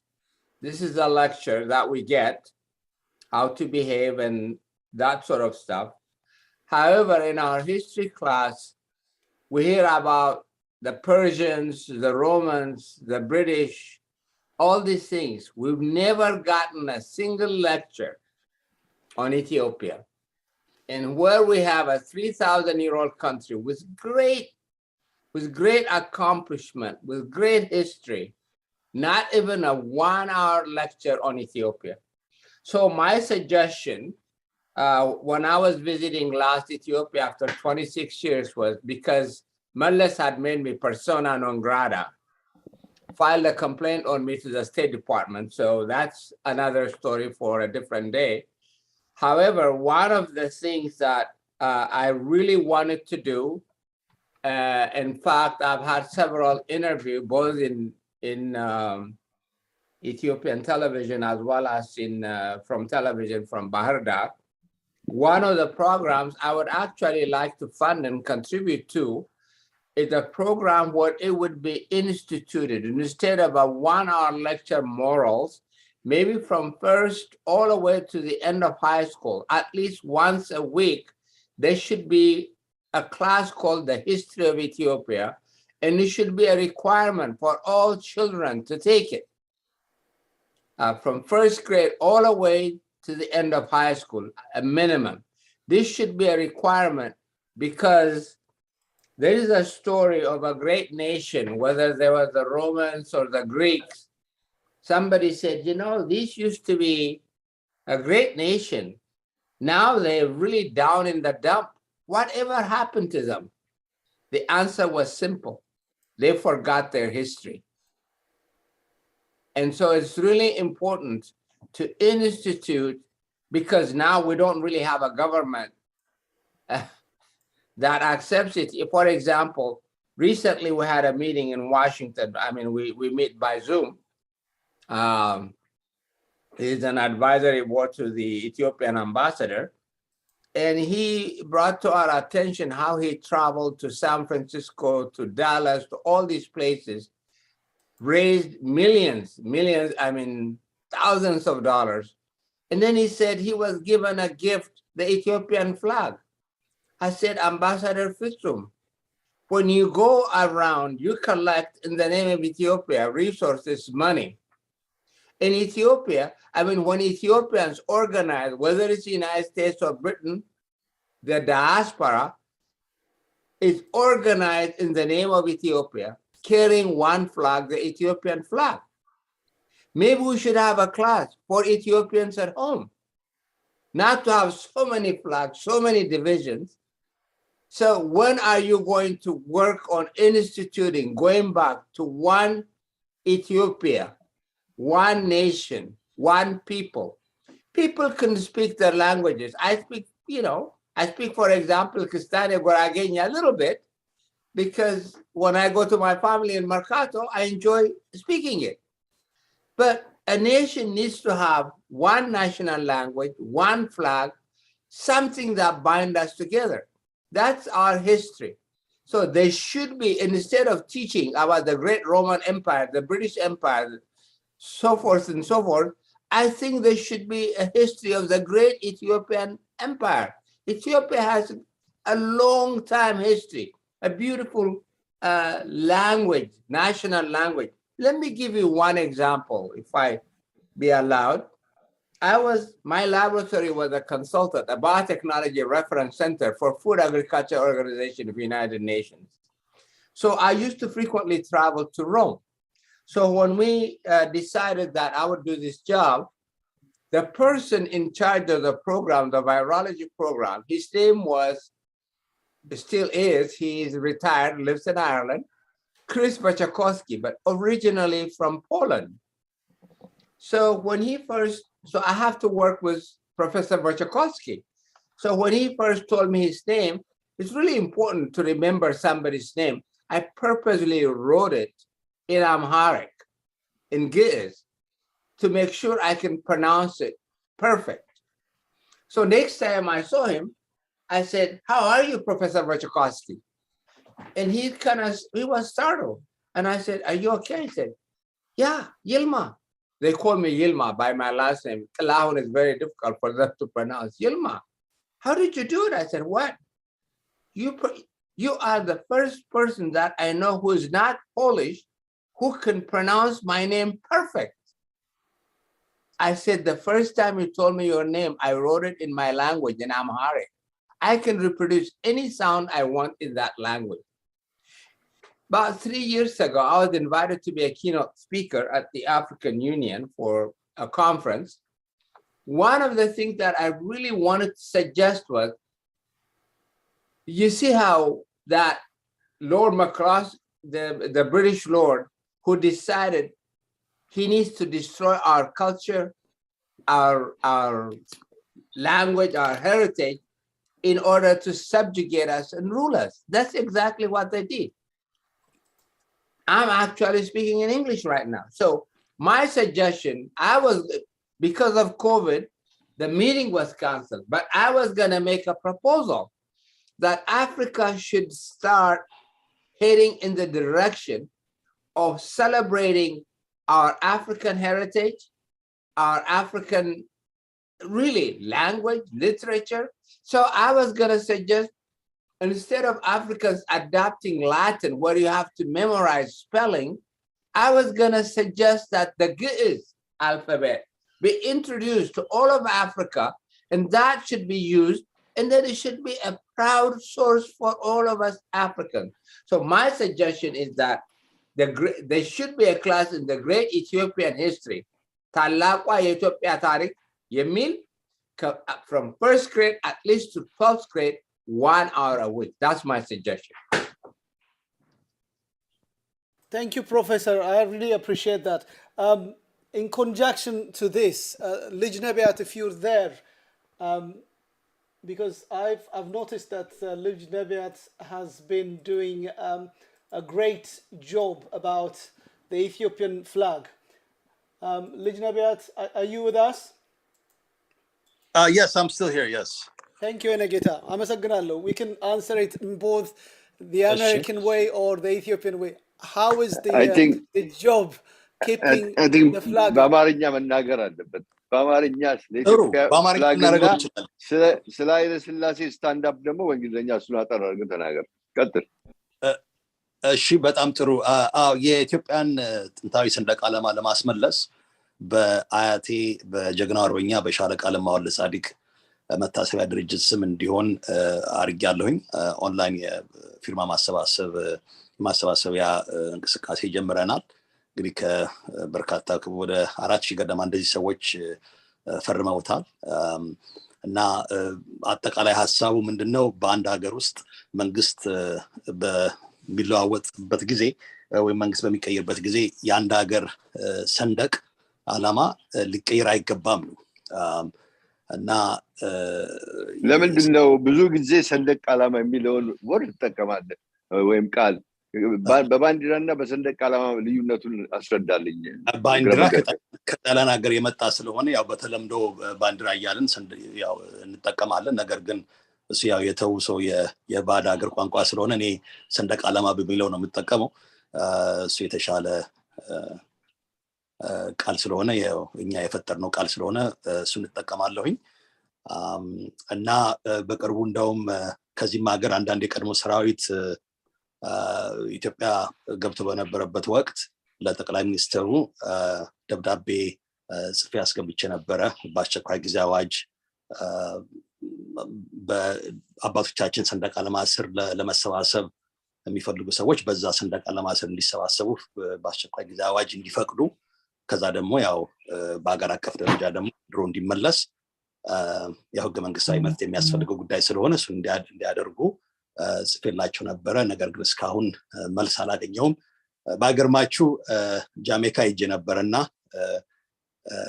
በጣም በሚገርም ደረጃ የኢትዮጵያ ሶስቱ ቀለማት አረንጓዴ፣ ቢጫ፣ ቀይ ኦፍኮርስ የሟንበሳም የሀገራችን ሰንደቅ ዓላማ በየቦታው ይታያል።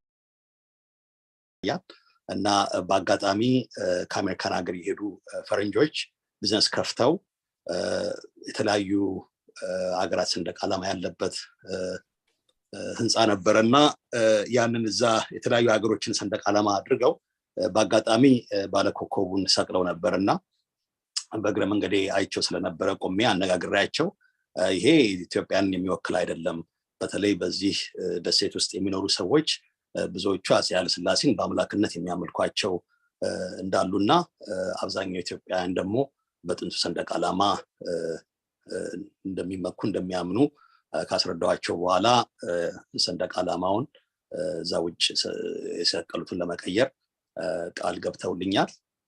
ነገር ግን ይሄ እኛ ፎከስ የምናደርገው ኢትዮጵያ ውስጥ ስለሆነ እሱ በሁላችሁም ትብብርና በኢትዮጵያ መንግስት ፍቃድ ይሆናል ብለን እናስባለን። ባልደራስ ከዚህ በፊት እስክንድር ነጋ እስር ቤት በነበሩበት ጊዜ ጋብዘውኝ ንግግር አድርጌ ሀሳቡን ተቀብለውታል። ሰንደቅ ዓላማውን ብቻ ሳይሆን ብሔራዊ መዝሙር፣ በተለይ አሁን ያለው ብሔራዊ መዝሙር ታየ ህዝባዊነት በኢትዮጵያችን ጸንቶ የሚል ነገር አለው። የኢትዮጵያ ህዝባዊነት ያው ህገ መንግስቱም ኦፍኮርስ መቀየር አለበት። የኢትዮጵያ ቅድም ዶክተር ጥላሁን ሲናገር እንደነበሩት የኢትዮጵያ ህዝብ ሳይሆን ብሔር ብሔረሰቦችና ህዝቦች ነው ያለው እና እያንዳንዱ ኢትዮጵያዊ ይሄ የዜግነት የሚለው የዜግነት መብት የሚለው ወይም ደግሞ አንድነት የሚለው እሳቤ ጠፍቷል በኢትዮጵያ ውስጥ እና ያ መቅረት አለበት ብዬ አስባለሁ። እና ህዝባዊነት ታየ በኢትዮጵያችን ጸንቶ ሲል የብሔር ብሔረሰቦች በሆነችው ኢትዮጵያ ጎሰኝነት ጸና በረታ ነው የሚለው እና ይሄ የሚያስኬደን አይደለም። እንደ አንድ ሀገር እንደ አንድ ሉዓላዊ ሀገር የሚያስኬደን አይደለም እና እሱ መቀየር አለበት። ሰንደቅ ዓላማችን ህገ መንግስቱም ብሔራዊ መዝሙሩም መቀየር አለበት የሚል ጽኑ አቋም አለኝ በግሌ። እንትን አጠር አድርገህ በእንግሊዝኛ ደግሞ ስለ ስታንድ አፕ ስላሴ የሚለውን ሙቭመንት እንዴት እንደጀመርክና እሳቸው ሐውልት እንደተሰቀለ ጋር ብትገልጽልን በሁለት ደቂቃ እናመሰግናለን። ጥሩ። እሺ፣ ያው ቅድም ሰዎችም እንዲያውቁ ነው እንግሊዝኛ መናገር እንደምትችል። Sure, yeah. So Selassie Stand Up was an organization I established back in 2012, 2013. Initially, I pitched the idea to the Ethiopian Patriots Association, but they had some reservations about leading the movement. But the origin of it is when Mallas vetoed the fact that Haile Selassie statue should not be erected in front of the new AU building the Chinese contributed. Right. Okay. So for those of you more interested, you can go to YouTube and punch in Selassie Stand Up. There's a 40-minute clip, and it really specifies the reasons why His Imperial Majesty is deserving of a statue. There was one built for the former Ghanaian president, Kwame Nkrumah, which, as a Pan-Africanist, we all endorse and support. But His Imperial Majesty was very instrumental, as you all know, in establishing the Organization of African Unity in 1963. It was His Majesty that reconciled the differences between the Monrovia and Casablanca groups and summoned them to Addis Ababa. The Africa Hall was built and financed by the Ethiopian government with money from the Ethiopian Treasury for a period of 2 years. The Ethiopian government bankrolled the whole administration and functioning of the union. And Haile Selassie was also elected as the first chairman. And, he was also in 1972 in Rabat, Morocco, given the title of the Father of Africa. So, it's very clear that anti-Ethiopianists since 1974, actually, I think Derek can also be classified, and Mengistu himself, as an anti-Ethiopianist. Although he preached Ethiopianism, he really didn't understand what Ethiopianism was all about. And of course, in 1991, when TPLF took power, they continued that, and the same political system implemented by Mallas Zenawi, which he more or less copied from colonialists, is still in effect to this day. So it's very worrisome. So all in all, as I said before, we need to change that. But the the statue project under Selassie Stand Up in a nutshell, really what I did was, it was Ethiopianism that created Pan-Africanism, as I mentioned earlier, around 1896, that led the term Pan-Africanism to be coined in 1897. Subsequently, in 1900s, there was a Pan-African conference actually in London, and Emperor Menelik was represented through a proxy. He then later summoned Benito Silvan, who was a Haitian and a personal aide-de-camp of Emperor Menelik, to come to Ethiopia. And of course, the Ethiopian World Federation was established in 1937 by Emperor Haile Selassie vis-a-vis Dr. Malaku Bayan, who was a student at Howard University. And that organization still exists today. They have offices in Harlem, New York, and in Brooklyn, I believe. That organization was instrumental in getting African Americans to sign and register to sign to fight for Ethiopian independence as well. And 5 Tuskegee Airmen, if I'm not mistaken, actually joined the Ethiopian forces and helped establish the Ethiopian Air Force and fought alongside Ethiopians. So there's interconnectedness between African Americans and Ethiopians, and so the Selassie stand-up really leveraged what Ethiopianism created to recreate Ethiopianism, because we have anti-Ethiopianism power. So that's that in a nutshell. In 2019, we were finally successful, and it took a regime change and a lot of lobbying. I wrote to every African head of state to endorse the project, and also lobbied the Ethiopian government to accept the proposal, which they finally did under the leadership of Prime Minister Abiy Ahmed. And we accompanied we went with the imperial family in 2019 to inaugurate the statue. We were there for the unveiling amongst African heads of state, but even we encountered certain challenges that it may not be necessary to go into details now, but it was very challenging, but a worthwhile project, and so I'm happy to have contributed something on a small scale, and hope to continue that. My next project will probably be to propose building a statue of Emperor Menelik in Adawa, and to also petition the Ethiopian government and the regional government in Tigray to have the Soroda and the area in Adawa where the battle was fought to come under the auspice of the Ethiopian federal government. Similar to how we have here, Arlington Cemetery is a national landmark. There are certain sites that are owned or sort of operated or overseen by the federal government. So I think we should do the same in the case of Adawa, and ensure that there's a statue of Emperor Menelik and Empress Taitu there as well. So that's, I guess that's all I have for today. If there's any questions, I'll be more than happy to speak in more detail. Thank you. Wonderful. Thank you. You Thank you very much. to make us really proud. appreciate it. Thank you. Thank you very much. Index. Just index. Hold on. I got you. Hold on, please. Hold on. Engineer Fisaha, hold on. There is an important person also here, Ras Benji. Ras Benji is one of the guy who run Fairfield House. However, this guy was outside a London theater with placard opposing a play. He made history by himself. I just want him to give us a brief of what that encounter was. Ras Benji, I know you're there. I would like you to share this, because this is very historical. I know it because I was following you up, but I don't think many of our compatriots here realize what you've been objecting. Are you there with us, Ras Benji?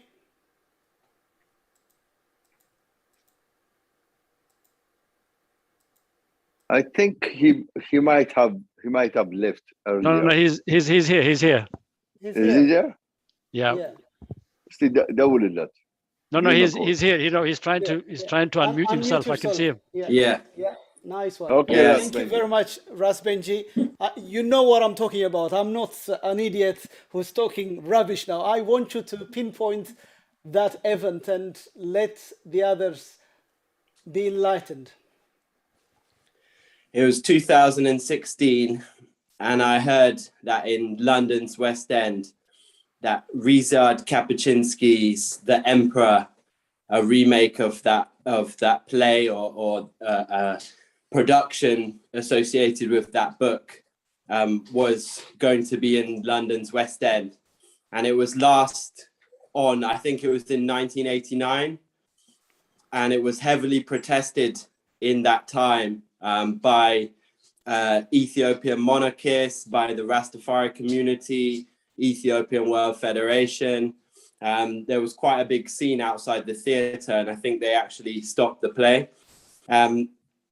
So I tried, when I heard that there was a resurgence, because His Imperial Highness Prince Ermias says that Ryszard Kapuscinski's The Emperor is literary colonialism, and is has been one of the most hardest hitting publications when it came out in that time.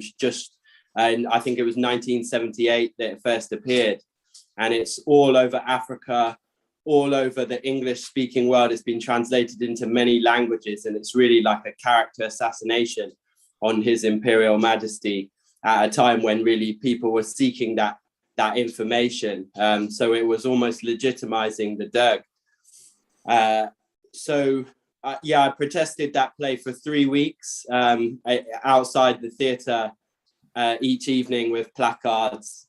His Majesty says the truth cannot be suppressed forever by false and subtle propaganda. And that was one of my placards. And I met many interesting Ethiopians, Eritreans, people that agreed with me, people that disagreed with me, people that just stood to listen to my points as to why the truth of history was not being shown in this play. So give thanks. Yeah, it was an amazing time. Just shortly before that, I had been in Ethiopia. So it was almost life-affirming for me to then that opportunity. And everybody that I was speaking to, because this book came out in the 70s, they didn't know what I was talking about. So I knew that it was on me to go and say that I disagree. So yeah, give thanks. Thank you, Index. Thank you. I really appreciate that. Thank you very much. I know Engineer Fissaha would like us to wrap up. We will do that, but I also invited a special guest. I don't know whether he's in with us, but this guy is a very special guy. He was one of the guy who taught so many of the African liberators in the 80s, including setting up Mandela Security and the other South African patriots. They call him the General. I don't know whether Ato Asnako is with us. If he is, I would like him to say a few things about Pan-Africanism, Ethiopianism. If not, we will wrap up with this. I will try to see whether he's about to give him the opportunity to say something. Otherwise, we'll wrap up. And in the meantime, Index, I can't really see the person you said. Asnako. Okay, I know he was logging from Ethiopia, so probably he's gone. But thank you very much, all the participants. I do appreciate that. We are coming this Sunday, to Bath to celebrate Adawa. And we will be having all the foods, all the drinks, all the celebration, all the musicians will be there to take part. And we appreciate your efforts, Engineer Scale, Engineer Fissaha, and all the others for taking part, especially the professors. We appreciate that. We salute you. Would like to link up with the Ethiopian Tribune and have a lengthy interview with you all. And I appreciate that. Thank you very much. Take it on. Please make sure the chat room is saved when you save the file. Yeah, sure, no problem. Yeah, we'll do all of that. Just before we all go away. Yes, I mean, it shows, how much Adawa, means to all of us, to so many of us, embodied so much.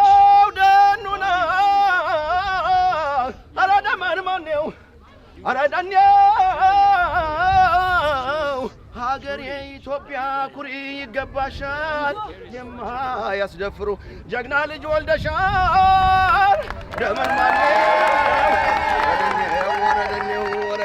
ወረደኔው ተውደኑና አረ ደመን ማነው አንተ መንገደኛ ልጠይቅህ ወሬ አባቴ ባድማ ተጠምዷል ወይ በሬ መጠመዱንማ ተጠምዶ ነበረ ደመለኛው ወይፈን ማነቂያ ሰበረ ደመን ማነው ዘራፍ አካኪ ዘራፍ አገሬ ኢትዮጵያ ጥቁርም አይደለሽ ጥቁር ነሽ አሉ ነጭም አይደለሽ ነጭ ነሽ አሉ ዘራፍ አካኪ ዘራፍ ዱብ ያለው እንደ በረዶ በልጅነቱ በረሃ ወርዶ በረሃ ዳሪ በሰው ጠመንጃ ወንዝ አሻጋሪ ሱሪ ዝቅ ጠጉር ፈተላ አሬት መጣብኝ ይወሮ በላ እዚህ ቁጭ ብሎ ደም ከሚያፈላ ስደደው አባይ ገድ ወይ ብላብላታ ዘራፍ አካኪ ዘራፍ እያሽመሌ ባለች ቀጭነች ዘራፍ አካኪ ዘራፋታ አረጃሎ ባባ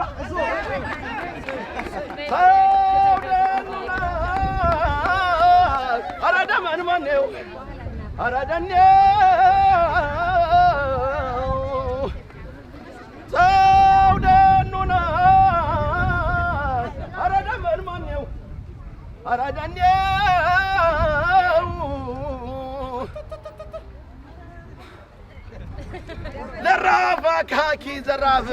ዘራፍ አካኪ ዘራፍ አሁንም ዘራፍ ቅድምም ዘራፍ ማን ይነካታል የጀግናን በራፍ ዘራፍ ተወዶ ዘራፍ ሲታጠቅ ልቡ አይሸበር ሆዱ አይጨነቅ ከጠላት ጋራ የሚደባለቅ ጠላት ሲመጣ እንደንፈርሶ ቁጭ ብሎ ቆየው 30 አጉርሶ በ30ም 30 ገሎ ገባበት ውጅም ጓንጫ ወድሮ አረ ካጅሬ የጠባው ጥጃ አንዱን በጥፊ አንዱን በርግጫ ሩበላተ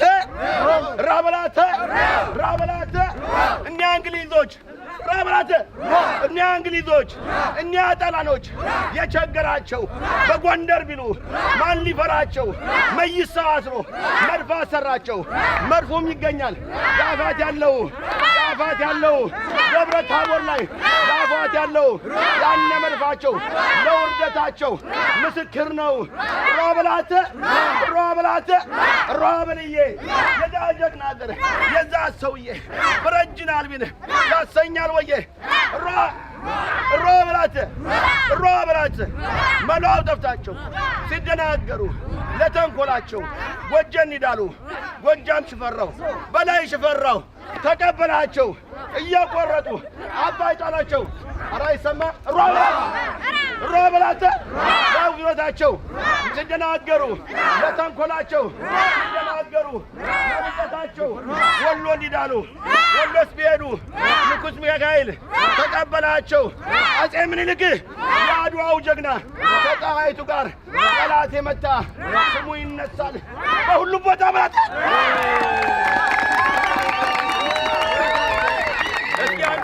ሴራዊ ሸፍበት ማማ የመጣብሽ አድማ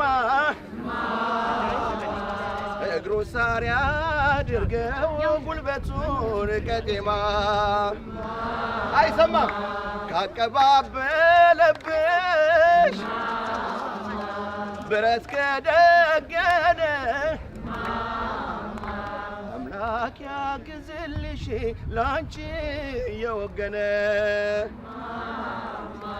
ሴራው ይክሸፍበት የመጣብሽ አድማ እግሮ ሳር ያድርገው ጉልበቱን ቀጤማ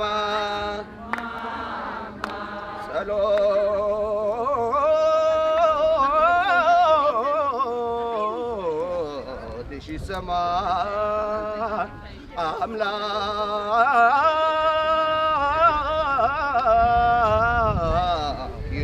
ይለመንሽ ፈተና ዋይለቅ የሚፈታተንሽ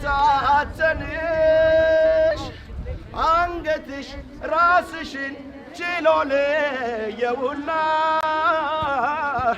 ማግስቱን ይውሰደኝ አስር ሞት ይምጣና እስካለኝ እማማ ላንቺ የማይተኙ የማያንገላፉ ቁም ይበሉ እንደ ጉም ከምድረ ገጽ ይጥፉ። ኢትዮጵያ ለዘላለም ከፍ ትበል። እወዳቸዋለሁ። አመሰግናለሁ።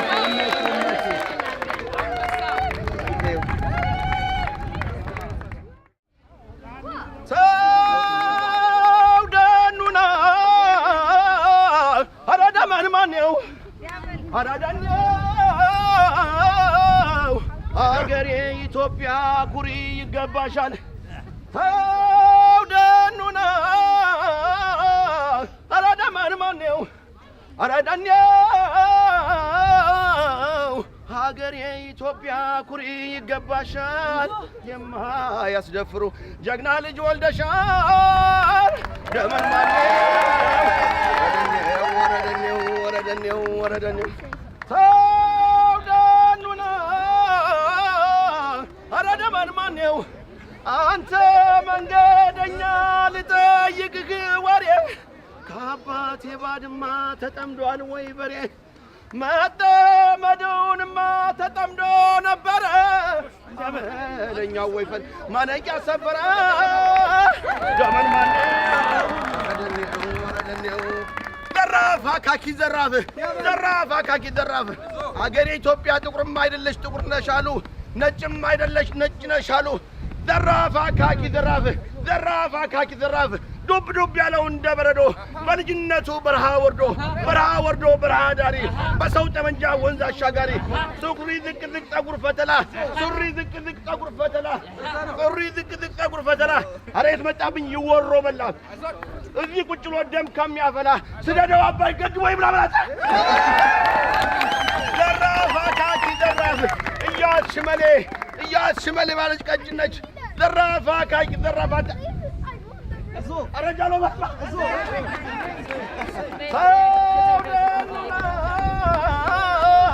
አረዳ ማንማኔው አረዳኔው ሰው ደኑና አረዳ ማንማኔው አረዳኔው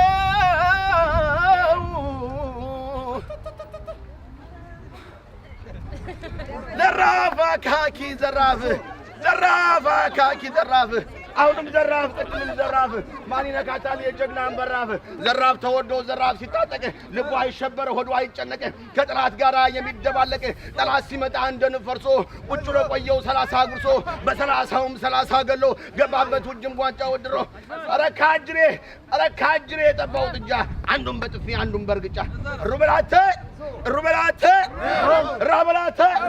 ራበላተ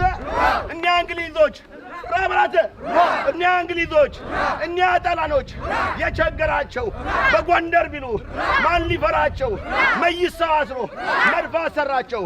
መድፉም ይገኛል ዳፋት ያለው ደብረ ታቦር ላይ ዳፋት ያለው ያነ መድፋቸው ለውርደታቸው ምስክር ነው። ራበልዬ የዛ ጀግና አገር የዛ ሰውዬ በረጅን አልቢን ያሰኛል ወዬ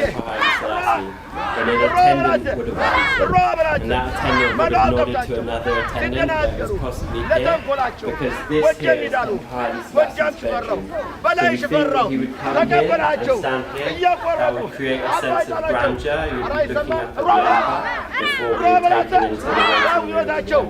ተደናገሩ ለተንኮላቸው We also know this area is where the emperor used to sit and read, and in his autobiography he speaks about during this time he read the Bible every day, but he also read leaders such as Abraham Lincoln and Napoleon.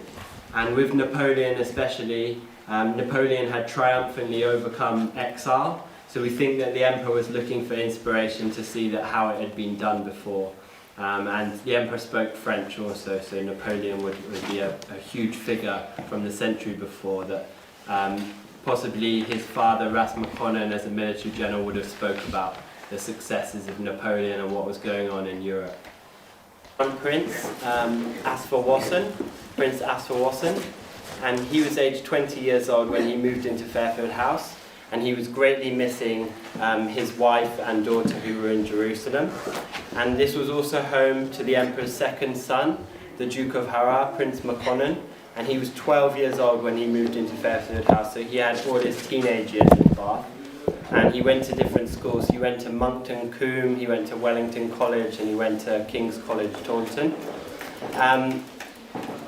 He was very popular at school. He was a great cricketer and athlete as well. And you can see there's pictures of him when he had his first car in Bath. And there he is at school, very popular and confident. Ruth Haskins, the Emperor's nanny, she's left us with a memory of Prince Makonnen in this room with his record player, and you can hear it now. እንዴት ነህ? ሰላም ነህ? ተደጋግመን ተገናኝተናል በሳይበር ነበር። በድጋሚ ስላየሁ ደስ ብሎኛል። እኔም በጣም ደስ ብሎኛል። ሰላም ነህ? እግዚአብሔር ይመስገን። እንግዲህ የምታደርጉት ነገር በጣም ደስ የሚል ነው። የፌርፊልድ ሃውስ ዝግጅት ነበር ያለፈው ሳምንት። አሁን ደግሞ ይሄ ወር እስከሚያልቅ ድረስ ስራ አላችሁ። This is Black History Month. እስኪ እንደው ዘርዘር አድርገህ ለወገኖቻችን በኦክቶበር አሁን ባለን በፈረንጆቹ ኦክቶበር ይሄ ነገር መች እንደጀመረ መች እንደሚያልቅ ያለፈው ሳምንት ምን እንዳረጋችሁ ዛሬስ ምን ሲደረግ እንደነበረ እስኪ አብራራልኝ። እሺ ያመሰግናለሁ ስለዚህ ጥያቄ። እንግዲህ ይሄ ኦክቶበር መንዝ ብላክ ሂስትሪ መንዝ ነው። ስለዚህ ከባለፉት እሁድ እንደ ቱር ሆኖ ለእንግዶች ሲዘጋጅ ነበረ ለማስተዋወቅ የኛን ሀገር ኢትዮጵያኖች ባህልና ታሪክ ከፌርፊልድ ሃውስ ጋራ አገናኝቶ ባዝ ራስተፈሪያን ሌሎችም ፍሬንድስ ኦፍ ኢትዮጵያ ሁሉም በማስመልከት ማለት ነው። እና ሀሳቡ ምንድነው ቤቱ የሚገባው ክብር እንዲሰጠው እስከምንችል ድረስ ታሪኩን ለማስተዋወቅ እንሞክራለን በሚል ብላክ ሂስትሪ መንዝን በማያያዝ አድርጎ ራስ ቤንጂ የተለያዩ ሰዎችም ቦርድ ኦፍ ሜምበርስ ዳይሬክተርስ ተሰባስበው ስንዋይ ነበረ እና ሀሳቡ ይሄን ቤት ማስተዋወቅ ያለብንና ገቢም ከተገኘ ለቤቱ እንዲገባ ምክንያቱም ቤቱ ጥረቱና ሀሳቡ በራሱ ለመተዳደር ስለሆነ ለዛ ነው ይሄ ፕሮግራም የተዘጋጀው። ፋንታስቲክ። ግን እንደምናየው አሁን ያለነው እንግዲህ ነፍሳቸውን በገነት ያኖረውና በአጼ ኃይለ ሥላሴ መኝታ ቤት ነው እና ይሄንን ከዚህ በፊትም ጎብኝቼዋለሁ፣ ዛሬም ጎብኝቼዋለሁ። ደስ ይላል። ቀጣይነት አለው ወይ እንደዚህ አይነት ስራ? በደንብ አለው። አሁንም ስራው በሂደት ላይ ነው የሚገኘው። ይሄ እንግዲህ ጅማሬ ነው። ቦርድ ኦፍ ዳይሬክተርስ ያልኩ ያሉት ሁሉም ጠንካራ ከበስተጀርባ ያሉ ብዙ ስራ በአሁኑ ሰዓት የተሰራ ነው እና ቤቱን የሚገባ ቦታ ሊገባውና ሊቀመጥ ሁልጊዜ ሰዎችም እየመጡት ሊያዩት የሚሆን ቦታ መገኘት አለበት ተብሎ ነው ሀሳቡ ስራው እና ለብዙ ሰዎች በተለይ ለኢትዮጵያኖች ወይም ከኢትዮጵያ ኮኔክት ያላቸው ሰዎች we feel very emotionally attached, connected with the house. And so it means a lot ለብዙ ሰዎች እንደምታርግጠኛ ለብዙዎቻችን እና እዚህ ቤት መተን ስንቀመጥ ስናስብ እንደዚህ ቱር በተለይ አሁን እንደዚህ እንዳልከው ቤት የመኝታ ቤት ብዙ ነገር ሲደረግ ነበርበት ቦታ ውስጥ ስታስበው ቀኑን በ1936 ጀምሮ እስከ 41 ድረስ ኢትዮጵያ ነጻ እስከምትወጣ ድረስ እዚህ ቤት ውስጥ ብዙ ጭንቀት ነበር እና ያን ነው የሚያስታውሰኝ በተለይ በጣም ደስ ይላል። እንግዲህ በእውነቱ ነው የምልህ አሁን እዚህ ውስጥ አንተን ጨምሮ እኛ የኢትዮጵያን ዲሰንደንቶች የኔንም ልጆች ጨምሮ በጣም ትንሽ ሰው ነው ያለ ነው። ሌላው በብዛት የዚህ ሀገር ተወላጅ እንግሊዞች ወዘተርፈ ነው። እንዴት ነው ኢትዮጵያኖች ይሄንን ቦታ ፈልገው እንዲያገኙት ብቻ አይደለም መጥተው እንዲጎበኙት እና ደግሞ ራሳቸውም ተሳታፊ እንዲሆኑ የምትጋብዛቸው? እስኪ ኢትዮጵያኖች እና ትውልደ ኢትዮጵያኖች እዚህ ቤት ላይ እንዳንተ ኮንትሪቢዩት የሚያደርጉ አዛውንቶችም አንተም አለ እዚህ አካባቢ የምትኖሩ ግን ሌሎቹ አዳዲስ ጄኔሬሽኖቹ እንዴት ነው ኮንትሪቢዩት እያደረጉ ያሉት? እሱንም ብትዳስስልኝ። ሶ ይሄ ቤት ለብዙ ኢትዮጵያኖች ቢሆን ደስታ የሚሰማኝ የሚቻላቸውን ያክል መጥተው ቤትን ቢያዩ ቢጎበኙ በጣም ትልቅ ታሪካችን ነው እና የዚህ ቤት በባዝ አካባቢ ባል ቦታ ላይ መገኘቱ የኢትዮጵያ ታሪክ በተወሰነ መልኩ እዚህ ተቀልጾ መቀመጡ ትልቅ ትርጉም አለው። በዛች 5 ዓመት ውስጥ እዚህ የተሰራ ታሪክ ብዙ ነው የማያልቅ በጣም ጥልቅ አሁን እና ብዙ ሰዎች እየመጡ ያሉ እንደ ኢትዮጵያ ኮሚኒቲ ሌሎችም የተለያዩ ኮሚኒቲዎች ራስ ተፈሪያም ኮሚኒቲም እየመጡ ያሉ ግን በቂ አይደለም። በይበልጥ ቢቻል ታሪኩን ለማወቅ የኔ ግብዣና መልእክቴ ትልቅ ታሪካችን እዚህ ቤት ውስጥ ተፈጽሟል፣ ተጽፏል። ብዙ ሎቢ we talk about lobbies how key important እናውቃለን። አሁን የሎቢ ስራ ምን አይነት እንደሆነ ነው የተገለጠልን። ግን ከዚህ በፊት የነበሩትን ስራዎች ዋናው ስራቸው የነበሩት ብዙውን ጊዜ ያጠፉት እዚህ ቤት ውስጥ ደብዳቤና ሎቢ ስራ ነው ብዙውን ጊዜ ያጠፉት። Yes, Mrs. Pankhurst, that was the beginning of a long friendship journey, and she played a massive part. ሎቢ ስራ black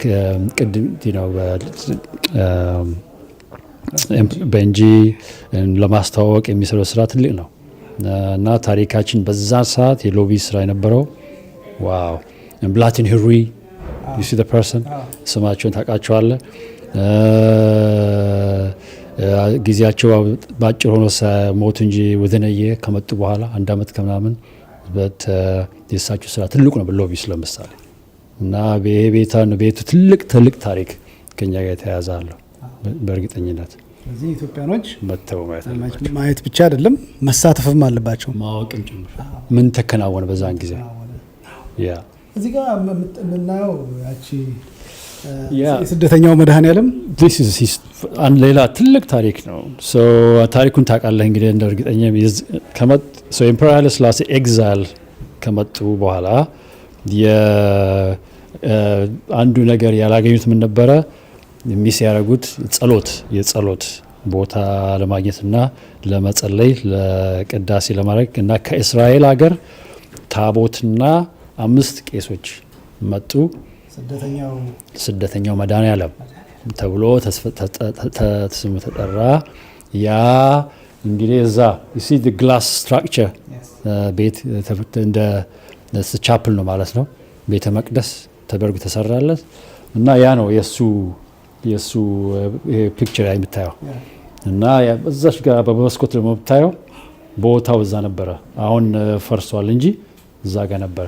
ዛሬ it's called the sacred garden ይባላል እና ትልቅ ታሪክም አለው። ብላቴን ሄሮይን እዚህ አስበናቸው ነበር። ትልቅ ጸሎት ተደርጓል በዚህ ባፍ ካቴድራል ላይ። ከዛ በኋላም የኛ ዛሬም እንደውም የቢቢሲ ሰው ሁሉ አይቻለሁ። እዚህ የሚገርም እኮ ነው። ሎቢስቶች ቢመጡ የቢቢሲን ሚዲያዎች ሊያገኙ የሚችሉት እዚህ ነው። የኢትዮጵያ ኤምባሲ ሰዎች ቢመጡ they could have make a big difference in terms of linking up። ምን ትላለህ? አሁን ለምሳሌ የኢትዮጵያን ኮሚኒቲ የኢትዮጵያን ኤምባሲ ያሉት ሰዎች እዚህ ላይ ምን አይነት ትኩረት እንዲሰጡ ነው በዚህ ጥሪ የምታደርግላቸው? አሁን ቢኮዝ ኢትዮጵያ ፓብሊክ ዲፕሎማሲ ይባላል ያለው መስራት ያለባት ሰዓት ነው እና እነዚህ ሰዎች እንዴት ነው እንዲህ አይነት ታሪካዊን ከእንግሊዝ ባህል ከእንግሊዝ ፖለቲክስ ጋር አገናኝታችሁ ስለ ሀገራችሁ ፖዚቲቭ ነገር ስሩ ብለህ ልጠራቸው የምትችለው? ትልቅ ነገር መማር ከዚህ ቤት ይቻላል። እንግዲህ አንዱ ዋናው እውቅና ብዙ ጊዜ የሚባለው ምንድነው? ቤት ውስጥ የተለያዩ የተቀመጡ ሰዓቶች ነበሩ ይባላል።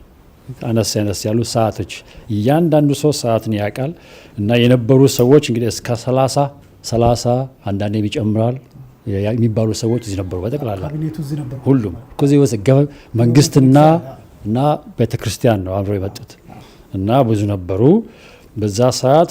ሁሉም እንግዲህ አማካሪዎች ዲፕሎማት ሁሉ ነገር የሚሰሩ 5 ሰዓት ነው የሚነሱ ይባሉ ጠዋቱ ይነሳሉ፣ ይጸልያሉ። ቤተክርስቲያን እዚህ ነው ያለው። ይጨርጭ ይፈጽስ አትኝ እኩለ ቀን ምናምን ገደማ ይጨርሳሉ ቤተክርስቲያን ጸሎት ፕሮግራም። ከዛ ስራቸውን የሎቢስት ስራ ኮንታክት ሰዎች ወደዚህ ይጠራሉ ወይ ወደ እነሱ ይሄዳሉ፣ ይጓዛሉ። ደብዳቤ መጻፍ ይደረግ ነበረ። ይህ ሁሉ እንደ ስራ የሰሩ ወደ አልጋ የሚከር የሚባለው እኔ እስከማውቀው ድረስ እንዳነበብኩት ከሌሊቱ 1 ሰዓት 20 ሰዓት ነው የሚሰሩ ይባሉት በቀን እና አፓራሌ 4 ሰዓት 5 ሰዓት የሚተኛው እንጂ የዛን ጊዜ የዛን ያክል ጠንካራ ጊዜ ነበር ለነሱ፣ አስቸጋሪ ጊዜ። it was difficult time, you know. So diplomacy commitment to their mission ማለት ነው። that was a commitment. Everybody is aware of the time. ሰዓት የተለያየ ቦታ ውስጥ ተቀምጧል። ሰዓታቸውን ያሉ ሁሉም ስራውን ይሰራል። Yeah, commitment was to the core. The cause was important. They know the suffering, you know, tough time it was. እና ለሀገር ለማዳን ጆሮ የሚያዳምጥ ጆሮ ለማግኘት ያላንኳኩት በር አልነበረ እና ሌት ቀን ሲሰሩ ነበረ እና ከ4 ዓመት በኋላ ከመጡ በኋላ ነው እርዳታ የመጣው። 4 years later the support came from you know key government Britain, of course, one of them. እና 4 ዓመት ትግል ነበር ለሎቢስት ሰው diplomats. Public diplomacy in action. እና it was real, yes. ብዙ ተጉዘዋል፣ መጥተዋል እዚህ ሰዎች እዚህ ታሪኩ አኳያ እና no doubt it was very very tough. አስቸጋሪና ቀላል ያልሆነ ጊዜ ለአንዳችም ጊዜ ለሰው እኛ እንደ ኢትዮጵያኖች ማወቅ ያለብን ቀላል ጊዜ አልነበር። የተዘጋ ሰዓት ነበር። ችግር የሞላበት አፍሪካ የምትባል አገር የሚሰማ ሀጉር የለችም። እነሱ ነገር ያ የሚሰማ የለም አልነበረም። ዘረኝነት በአዋጅ የታወጀበት ዘመን ያ ችግሩ የነበረው አንዱ ችግር ናቸው ነው። በዛን ሰዓት ብዙዎቹ ሀገሮች በዛ ሰዓት ከሌላ ጣት መጠቋቋም ገና አልጀመሩ። ለምሳሌ ጣሊያኖችን ቢያውቋቸውም ብሪትን፣ ሌሎች ሀገሮችም ገና ጓደኛ አልሆንም ብለው አላሉም ገና እና በኋላ ነው ነገር ሲበላሽ ጦርነት ሲመጣ የዛ ሁሉም ለየለት የዛን ጊዜ አሁን ሪሰርች የሚሰሩ ሰዎችን አይቻለሁ ከነጮቹ ከዚህ ከፓፍ ዩኒቨርሲቲ እና ይሄን ኢንካሬጅ ገባ the more you get linked with this house Fairfield House Academy ኢንስቲትዩሽኖች ኢትዮጵያ ውስጥ የሚሆን ሌላ ቦታም ሞር ሊንክ ካላቸው አካዳሚክ ስራ ሊሰራ ይችላል። ፕሮፐር ሂስቶሪካል ሪሰርች ሊሰራ ይችላል። ብዙ ነገሮች አሉ ከዚህ ላይ ማር የሚችሉት። እንደዚህ ነው። እነሱንስ እንዴት ነው አዘን ኢንጂነር ልጠራቸው የምትችለው? ቤቱ ያው ልክ እንዳልኩት ጥሩ ጠንካራ ሰዎች ከበስተጀርባዎች ስላሉ እንግዲህ አንዱም በግብዣ ጠርተውኝ ቦርድ ዳይሬክተርስ አንዱ ጠርተውኛል። So I am a member of the board of directors. እና እዛ ቦርድ ስንቀመጥ የማያቸው የምሰማይ ሰዎች ስለኛ ሀገር የሚያውቁት ብዙ ነው። አይምሯቸው ጠንካራ የሚያውቁ የበሰሉ ብዙ አሉ። እና እኔ የምችለውን ከእነሱ ጋር ቁጭ ብዬ ለመወያየት የራሴን ለመርዳት እጥራለሁ።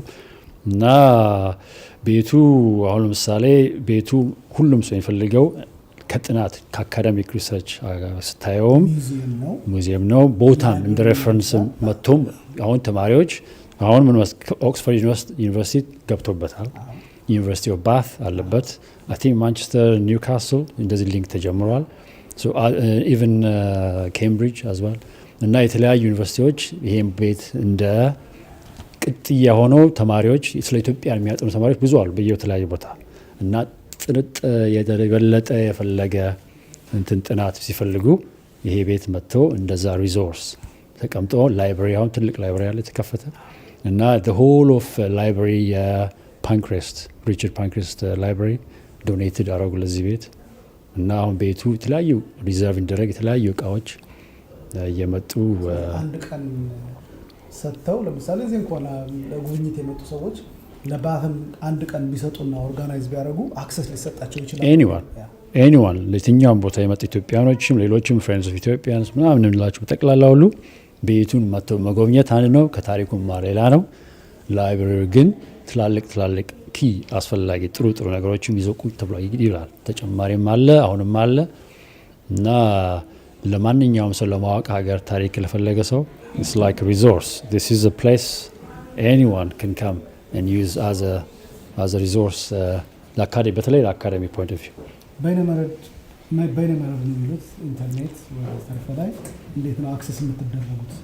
Yes, so the future is maybe እንደሱን ለማስተካከል virtual ለማድረግ so አሁን አይተዋል the Imperial Voice radio station is online እሱም ይሰራል የተለያየ ታሪክ ያቀርባል ስለ ኢትዮጵያ ስለምንም ለተለያዩ ነገሮችን እና that's online anyone can participate አንተም ከፈለግ ሌሎች ከፈለጉ ማንም ሰው ዶኔት ማድረግ ስለሚፈልጉ መርዳት የሚፈልጉ በተለያየ ፕሮግራም ማቅረብ የሚፈልግ የራሱን ፕሮግራም ከኢትዮጵያ ጋር የተያያዘ ሌላም ነገር ይሁን ይሄ ጣቢያ ላይ መጥቶ virtually you don't have to come here per person ሳይሆን ከሩቅ ሆነ የትኛውም part of the world የራሱን ጉዳይ ታሪክ ምናምን ፕሮግራም ይዞ ማቅረብ ማስተካከል ይቻላል so this is free for everyone.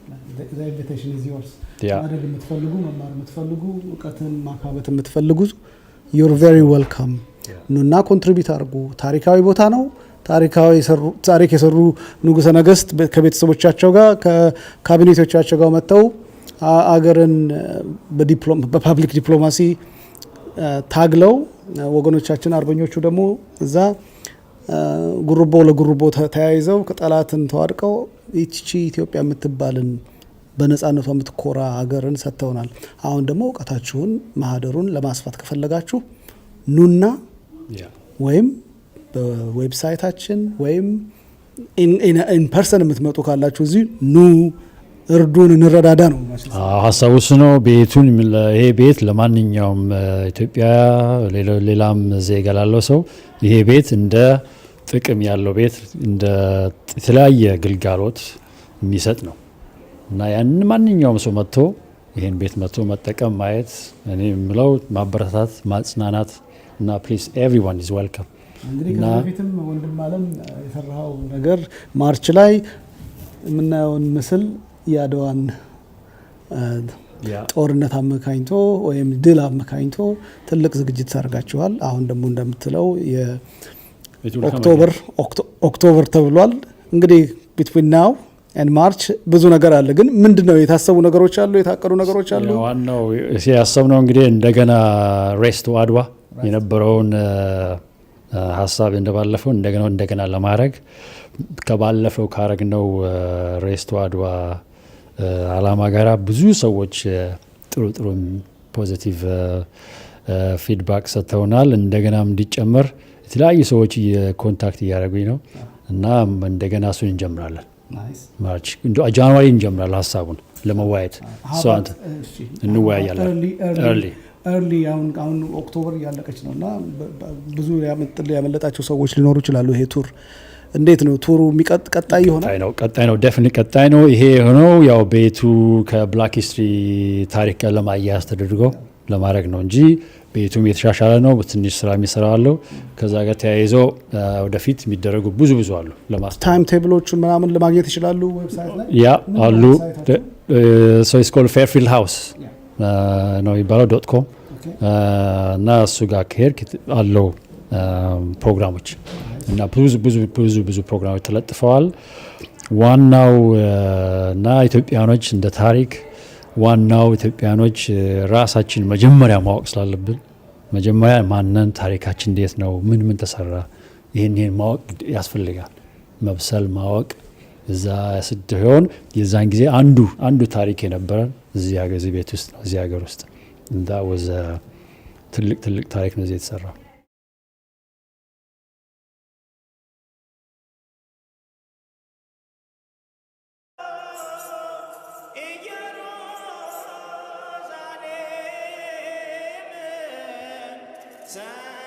የኔ እናት በጣም አመሰግናለሁ።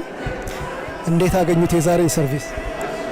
ምንም በቃል ሊያስረዳን በማልችለው አይነት ነው። እንዲህ አይነት ክብር እንኳን የሞቱት በዛሬ 83 ዓመት እኔ ራሴ እንዲህ አይነት ክብር አገኛለሁ ብዬ በህይወቴም አስቤው አላውቅም። ትንሽ ስለ አፄ ኃይለ ሥላሴ እናውቃለን፣ ግን ስለ እርሶ አያት ትንሽ እንደው ባጭሩ ቢነግሩኝ ማን እንደነበሩ ከ29 በላይ መጽሐፍ አትመዋል። አገራችንን ትልቁ ማማ ላይ አድርሰዋል። እርስዎ እንደውም ከአጼ ምኒልክ ታቦት ጋር የሚገናኝ እንትኖ አለዎትና እንደው ትንሽ ከኔ አፍ ከሚሆን ከእርስዎም አያቴ ክቡር ብላቴንጌታ ሆይ በጣም ከዝቅተኛ ቤተሰብ የተወለዱ ናቸው። አባታቸውም ወስደው ደብረ ሊባኖስ እዛ እንዲማሩላቸው ይዘዋቸው ሄዱ። እዛ ተማሩ አደራ ተብለው። በጣም ጎበዝ ተማሪ ስለነበሩ ህሩይ ተብለው ስማቸው እንዲጠራ ተነገረ። ለወጡት። ምክንያቱም ህሩይ ማለት ምርጥ ማለት ነው። ከዛም ቀስ እያሉ እሱንም ከደብረ ሊባኖስ ወጥተው የዛን ትምህርት ቤት ጨርሰው ወደ አዲስ አበባ መጡ። አዲስ አበባም እዛ እየተማሩ እያስተማሩ ስዊዲሽ ሚሽን ተቀጥረው ደግሞ ለትንሽ ጊዜ እንግሊዝኛ እዛው እየተቀጠሩ እየሰሩ ለትንሽ ጊዜ እንግሊዝኛም ተማሩ። ከዛም ቀስ ብለው ወደ አጼ ምኒልክ ቤተ መንግስት ገቡ። ያም ሉራስ መኮንን ወደ እንግሊዝ ሀገር መምጣት ስለነበረባቸው አስተርጓሚ ያስፈልጋል ተብሎ እሳቸው ናቸው አዋቂ ተብሎ አብረው መጡ። ከዛ በኋላ የሚያቆማቸው አጡ። እስከ መጨረሻው ጃፓን ድረስ የመጀመሪያው ጃፓን አምባሳደር ተብለው ከኢትዮጵያ አጼ ኃይለ ሥላሴ ቤተ መንግስት ጃፓኑ ንጉሠ ነገሥት ቤተ መንግስት ሄደው በመርከብ ነው የሄዱት። የታላቅ ክብር በየሄዱበት በትልቅ ክብር የተከበሩ ሰው ነበሩ። እዚህም መጡ። 5 ዓመትም አልቆዩ፣ ሞቱ። እሳቸው ስደትም የሄደው በረሃብ የገባው ሳይሞት እሳቸው ብቻ ለሀገራቸው አፈር ሳይቀዱ እሱ ያሳዝነኛል፣ በጣም ያሳዝነኛል። ለአያቴ ለሴቷ አያቴ ደግሞ በጣም አዝንላታለሁ። ለወይዘሮ ሀመረሸቴ ባለቤታቸው ልጇ በግራዚያኒ አቶ ፈቃደ ስላሴ ተገደለ። እሳቸው እዚህ ሞቱ። ሁለቱንም ሳትቀብር ቀረች። እሷም ራሷ እስረኛ ሆና አዚናራ ሄደች።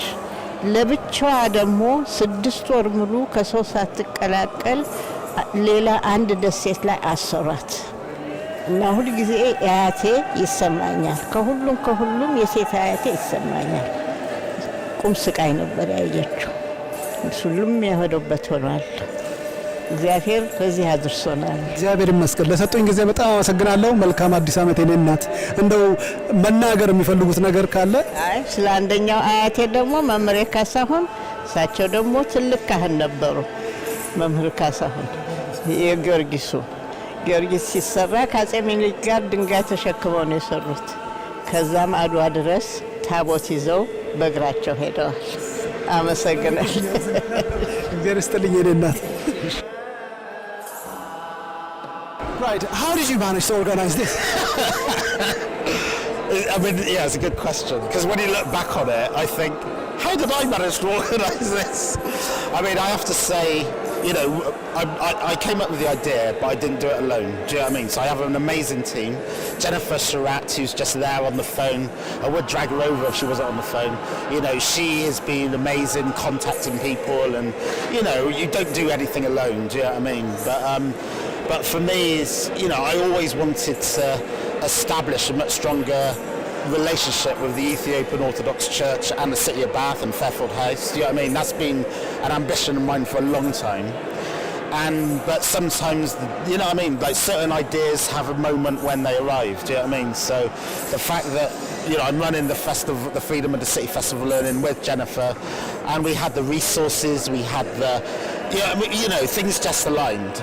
And I've had a previous connection with MU Tekla Miriam. She's the granddaughter of Blattagare Hairway, and I worked with her and the family to get the grave restored. So that was back in 2018. So I just thought now's the perfect opportunity to do something to get that in the public consciousness. You know, it's the anniversary. So his grave is still in Bath, but the body was took back to Ethiopia. But in 1947.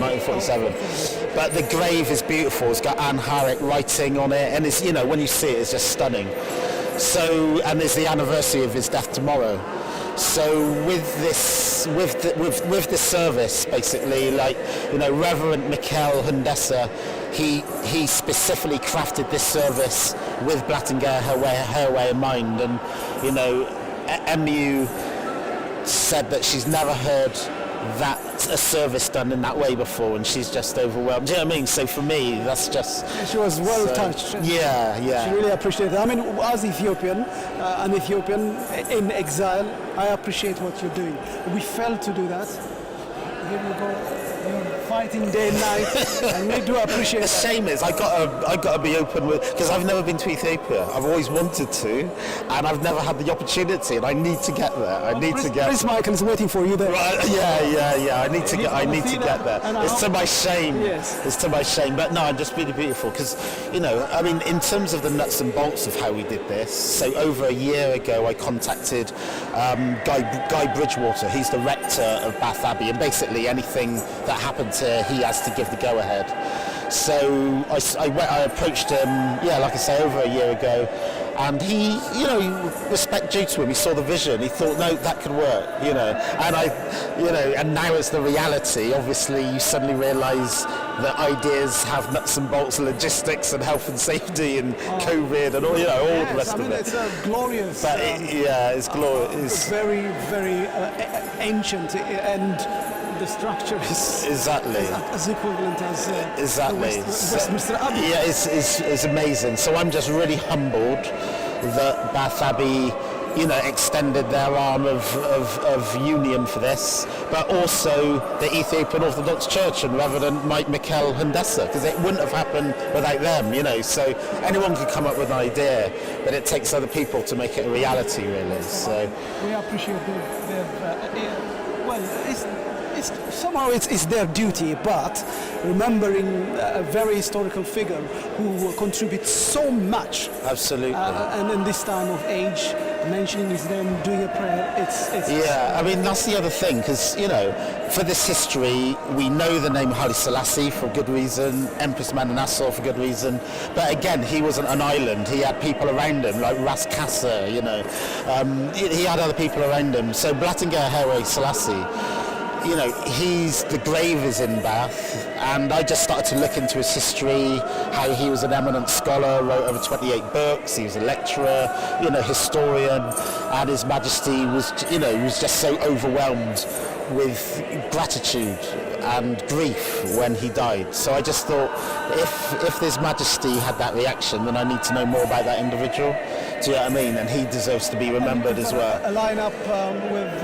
Yeah, Prince Asawusan Nasarete. When is that? So that's on Monday evening, Monday coming up. So yeah, we're going to be in conversation, kind of talking about his life and work. You don't mind if we stream that? Yeah, no, that'd be great. That'd be great. So I look forward to that. Listen, I appreciate your time, your effort. May the glory of God pay you. No, give thanks. Yes. I'm just humbled. The Emperor would be laughing. Wow. I'm telling you, you're a star. Thank you very much. You've literally, you're my role model, because you're really working hard. I contribute as much, but you know, you're the one who's leading with the big and I appreciate that. No, thank you. I mean, you know, we all have, there's like cogs in the machine, and everyone has a little role to play no matter what it is. Do you know what I mean? So yeah, so I'm just grateful. I'm just grateful. So thank you. Welcome out at December. No, blessed love. Salam. Thank you. Bye.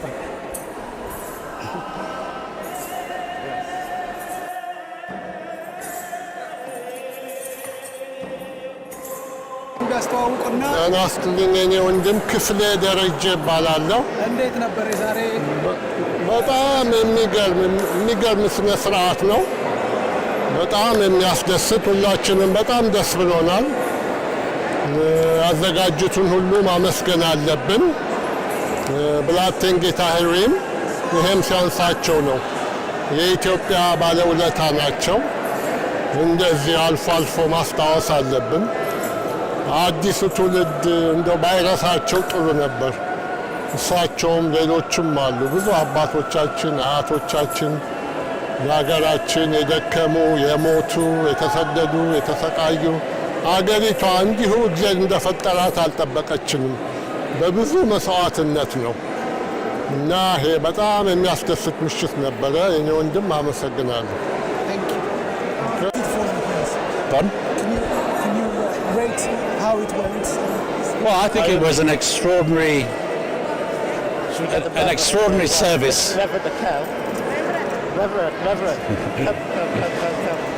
I don't think Bath Abbey has ever seen anything like it in its sort of 500 years of existence. And for me, because I know Addis well, I was sort of transported as I heard some of the priests singing. I thought I was in Addis for a while, and I thought, no, I'm in Bath, in my home city.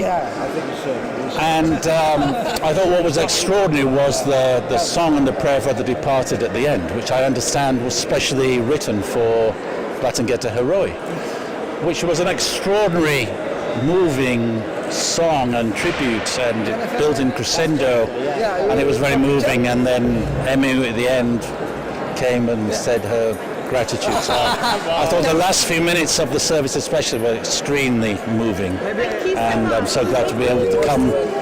And it's great that someone like that has been recognised in the UK, in Bath, where he died. So, and you made a great contribution through your books as well. How is the sale of that book? Oh, it ticks along, yes. There's always an interest in it, and which I'm very glad, because that's one of the things I wanted to do, was to lift a bit of a lid on the time in exile here, because sometimes it's ignored a bit or it's not deemed to be very important. But it was very important both for the emperor himself and, of course, some of his advisors and some of the relatives now, and those links that were established, especially between Bath and Ethiopia and the emperor's retinue, I think is fantastic. Great. And it's been about 6 years since you published the book. It's on my record. You've got a very good memory. I think it's actually 5 years, but you were pretty good. 2016, was it? Yeah. Yes. And it reminded me, I think in 2016 we had an event at the Bath Spa Hotel where the Emperor first came, when he came to Bath. And that was commemorating 80 years, the 80th anniversary of the Emperor coming to Bath.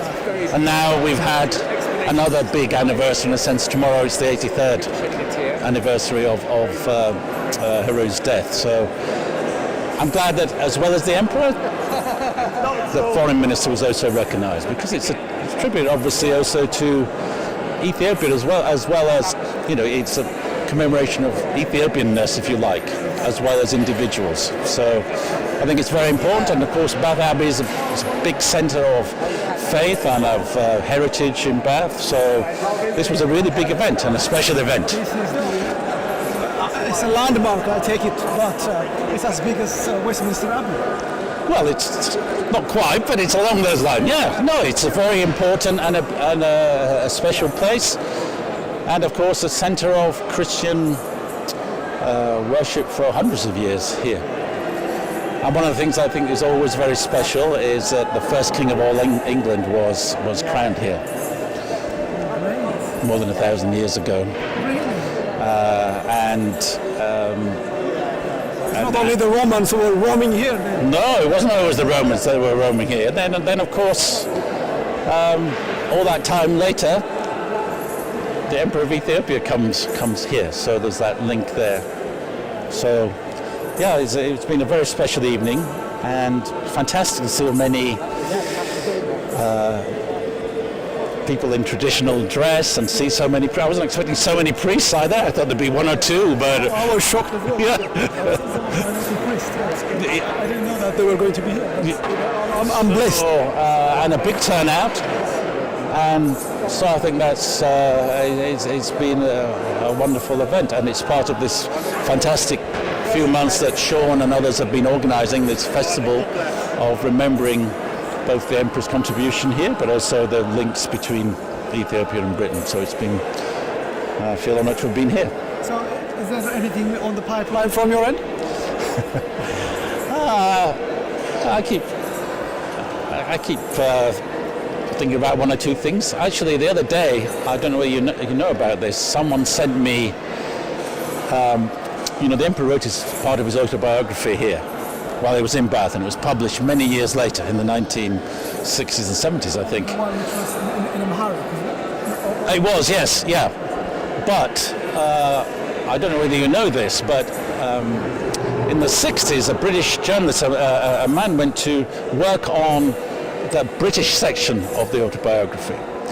And the Emperor sent him some sort of thoughts and notes, and he wrote some sections about the British political scene and his interaction when he first arrived with some of the Prime Minister and the Cabinet, and then preparations for the speech in Geneva. It was never published, although Richard Pankhurst several years ago did manage to get hold of these papers and publish them. So there's always something new, there's always something interesting to see. Are you still walking as well? I mean, I know you met one of the organizers whilst walking in Bath. Countryside walking, it was, I think. Walking? Walking, yeah. Yeah, I still do the walking. We still do guided tours, and I still do sometimes a guided tour about the Emperor's Bath, yeah. So, so we try to keep the flag flying. Good. So are you intending to go to Ethiopia? Well, I was hoping to, but of course it's still on the red list. Oh yes, it is. I was hoping they were going to take it off on Thursday, yeah? Unfortunately, Kenya has come off, but not Ethiopia, so...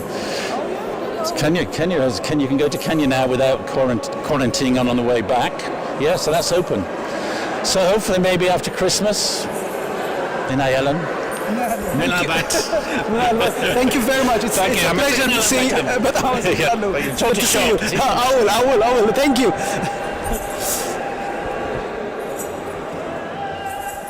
ናለው ለሰጠኝ ጊዜ እንዴት አገኘው የዛሬው? እጅግ በጣም ደስ የሚል ጊዜ ነው ያሳለፍነው። በእውነቱ በዚህ ደረጃ አልጠበቅኩትም ነበር። እኔ ለረጅም ጊዜ ቀዳማዊ ኃይለ ሥላሴ ንጉሠ ነገሥት በስደቱ ዓለም በጣሊያን ወረራ ጊዜ ለሊግ ኦፍ ኔሽን አቤቱታ ለማሰማት የመጡበትን በማስታወስና የኖሩበትን ቤት ለመጎብኘት ነበር የመጣሁት። በዚህ አጋጣሚ ታላቁ ሊቅ ብላቴንጌታ ህሩይ ወልደ ሥላሴ ያረፉበት ቀን በመሆኑ በመታሰቢያነትና በዚህ ዕለት በመገኘቴ እጅግ በጣም ደስ ብሎኛል። በጣም ነው የማመሰግነው። በጣም አመሰግናለሁ። እንዴት ነው ካህናቶቹ የሚገባውን ስርዓት ያደርጉ ይመስላል? ካህናቱ በተቻለ መጠን የተቻላቸውን አገልግሎት ሰጥተዋል። ኦፍ ኮርስ በጣም የሚደነቅ ነው። ወደፊት ግን በበለጠ እየተጠናከረ መሄድ አለበት ብዬ አምናለሁ። ለዛሬው ግን በቂ በሚባል ደረጃ የተቻላቸውን አገልግሎት ሰጥተዋል። እንዴት አገኘው ካቴድራሉ? ካቴድራሉ እጅግ በጣም የተዋበ ነው። በእውነቱ በሮማን ዘመን የተገነባና ረጅም ጊዜ ያስቆጠረ ይመስላል። በጣም የተዋበ ዲዛይን ያለው ነው። እጅግ በጣም ጥሩ ነው። ባዝም ጥንታዊ ከተማ እንደሆነ ብዙ መገለጫዎችን አይቻለሁ። ጥንታዊ ቅርጻ ቅርጾችና ጥንታዊነት ያላቸው ቤቶችን አይቻለሁ። ኢንፋክት ባዝ ከሞላ ጎደል የመሬቱ አቀማመጥም ከኢትዮጵያ ጋር ይመሳሰላል። ምናልባት ንጉሠ ነገሥቱም የቦታውን አቀማመጥ አይተው ይህን ቦታ ለመኖሪያነት እንደመረጡት ይሰማኛል እና እጅግ በጣም ጥሩ ነው። ዋናው ትልቁ ነገር ዛሬ መታሰቢያ የተደረገላቸው ብላቴንጌታ ህሩይ ወልደ ሥላሴ በሀገራችን በ1870 ዓመተ ምህረት የተወለዱ ናቸው። ዘመናዊ መንፈሳዊና ልዩ ልዩ ቋንቋዎችን አጣምረው የሚያውቁና ለሀገራቸው ከፍተኛ ስራ የሰሩ በውጭ ጉዳይ ሚኒስቴርነት ሁሉ እንዲሁም በልዩ ልዩ ሀገሮች እየተላኩ ብዙ ስራዎችን ሰሩ። ጃፓን ድረስ ዘልቀዋል። ወደ ጃፓን በ1922 ወደ ጃፓን ተልከው የጃፓን ንጉሳዊ መንግስት አስተዳደርን ወደ ሀገራቸው ለማስገባትና ከኢትዮጵያ ጋር የተጣመረ ጥሩ የሆነ ጃፓናዊ ስልጣኔ እንዲሆን ጥረት አድርገው ነበር። ዙሮ ግን በዚሁ በስደት እንዳሉ በጠና ታመው አርፈው ነበረ። በዚሁ የተቀበሩ ቢሆንም ከጊዜ በኋላ ግን ቀዳማዊ ኃይለ ሥላሴ በ1947 በፈረንጆቹ ወደ አስክሬናቸው ወደ ሀገራቸው ወስደዋል እና ብላቴንጌታ ህሩይ ወልደ ሥላሴ እጅግ ስልጣኔ ቀድሞ የገባቸውና ወደ ሀገራቸው ስልጣኔን ለማግባት ከፍተኛ ጥረት ያደርጉ የነበሩ ቀደምት ሊቃውንት መካከል ተጠቃሽ ናቸውና ለቀዳማዊ ኃይለ ሥላሴም የቅርብ አማካሪ ናቸው። እጅግ በጣም ጥሩ ታማኝ አገልጋይ ናቸው። ታማኝ አገልጋይ ነበሩ። ነፍሳቸውን በገነት ያኑረው። ነፍሳቸውን በገነት ያኑርልን። ዛሬ ለተደረገላቸው መታሰቢያ በእውነቱ ለአካባቢው ሕዝብም በዚህ ቦታም ለተገኙ ሰዎች በሙሉ ምስጋና ከፍ ያለ ነው። በጣም አመሰግናለሁ። እየተሻኮልን ነው።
which is Scotland's annual African Film Festival.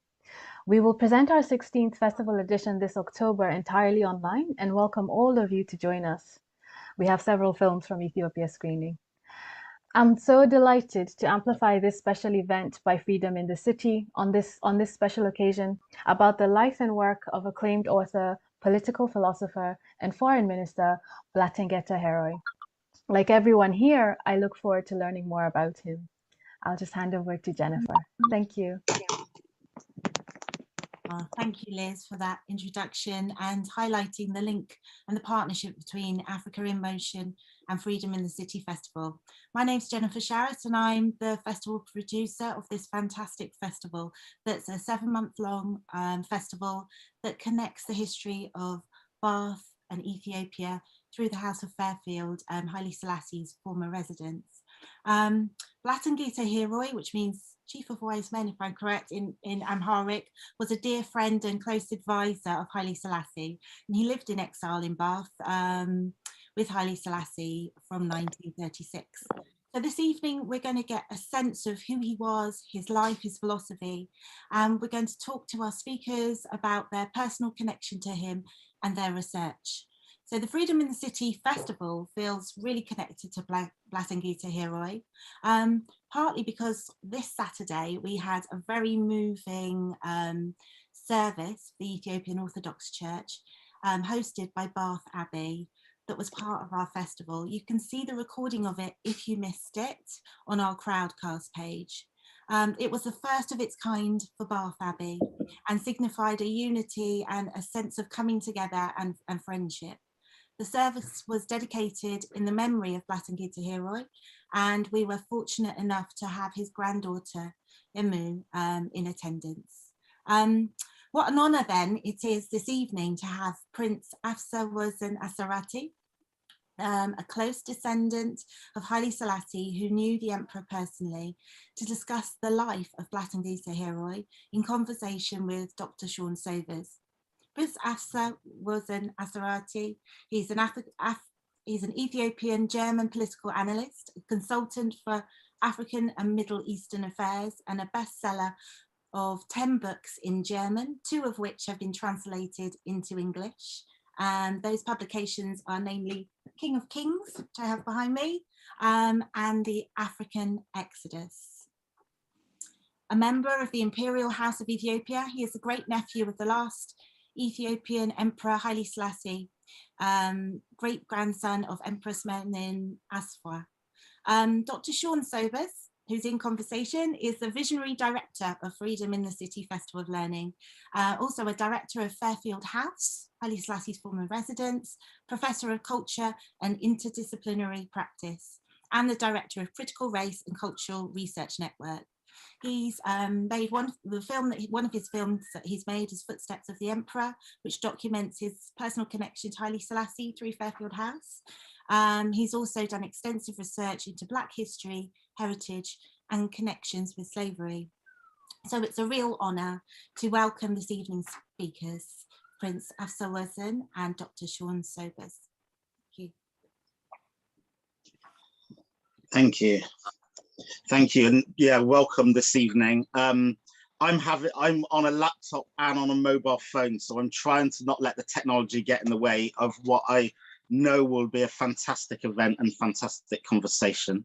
And it's an honor and a privilege to have Dr. Afsa Wozen Asarati with us this evening. So welcome, Doctor. How do I address you? Dr. Afsa Wozen, I'll call you. Is that appropriate? Whatever you like. Don't worry about that, Sean. That's perfect. Great pleasure for me to be here with you all. Brilliant. Thank you very much, and welcome to all of you. And we will have an opportunity to ask questions. Jennifer's going to be doing the chairing after our conversation, so please do put any questions in the chat. And if you want to be unmuted later, then we can ask to unmute. We do have to have security quite tight because I know we have had Zoom bombings before and things like that. So that hence why you're all on mute automatically. So thanks for your understanding on that. So before we get into the discussion of the day, talking about the life and work of Blattinger Heroi. Can you please share with us some of your own personal story and connection with Ethiopia, with Emperor Haile Selassie, and how you came to know about Blattinger Heroi? Well, thank you very much indeed for having me, Dr. Sobers. It's a great pleasure to be here today to speak a little bit about the man I have always admired since my early childhood. You know, I have family links with Blattinger Heroi. One of his very close relatives, Fitarari Nabiyelul, was married to my aunt. And as a matter of fact, it was he who started telling me about this great man when I was still a young boy. And he showed me these wonderful books that he had written. They were absolutely fascinating. And one book specifically I will always remember, and that is the book he wrote after he traveled to Japan. And obviously, here is a man whose entire life was dedicated to the modernization of Ethiopia. And then when he went there, he said to himself, this is exactly what I wish for my country. Japan was completely and utterly closed for the entire world until the latter part of the 19th century. And within a few decades, it became one of the strongest powers in Asia. And that left an incredible mark on him. And the book, I still see it in front of me with those wonderful pictures in black and white in those days, were absolutely stunning. And as time went on, I ran across a book which we had in my father's library entitled The History of the Ethiopian Emperors, the Tarikh Negest of Blattinger Heroi. And that became my fate.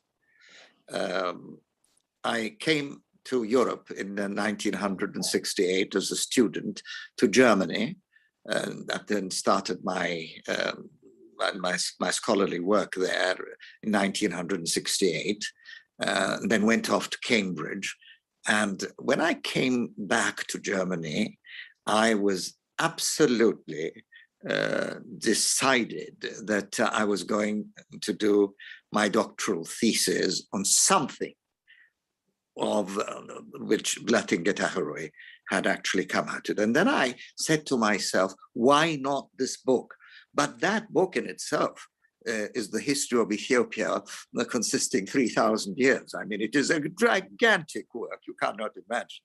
And of course, that would be too much for a doctoral thesis.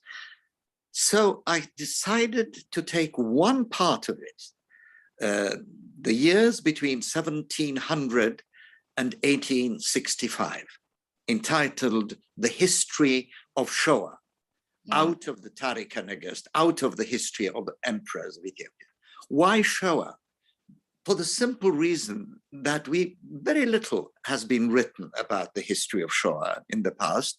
And I dare say my doctoral thesis is one of the first books that came out as a book that came out in a European language, which is German, dealing with that country, with that part of the world. And it is also fascinating to find out how the Solomonic dynasty had actually, after the end of the Aksumite Empire in the 10th century, how it slowly went down into the south and remained a vital part of Ethiopian history in the kingdom of Showa. So that was the part of my doctoral thesis, and which came out in German, and which gave me a closer look at Blattinger Heroi. There's also a small biography in this doctoral thesis about his incredible life. Perhaps I should also mention that there's another connection, which also has to do with one of his first books, which his granddaughter, Wezeromiyu, also played a role in bringing out. You know, in the year 1911, the King Emperor, George V, was crowned in Westminster Abbey. And at that time, Emperor Lijiyasu was the head of state of Ethiopia. And he made my grandfather his official ambassador to that occasion. And this delegation, which was led by my grandfather, Lulras Kasa, then was also one of the persons who was a part of this delegation, was the Blatingita Hure. And it is fascinating to find out what came out of it. A magnificent book, which was edited the other day, about a year ago, and is now available in Ethiopia, is that voyage. I think you must, everybody, and I sincerely hope that one of these days it will be translated into English so that a wider audience will be able to find out how things were in this time. It is a magnificent travelogue, and I'll talk about his style a little later. And this was the first time that Blatingita Hure came to Europe. He accompanied my grandfather to England, then Rome, Cairo, and the Holy Land. After that, he became quite a prominent member. Once, it's very interesting. It was Lulras Kasa who found out what an amazing talent Blatingita Hure had.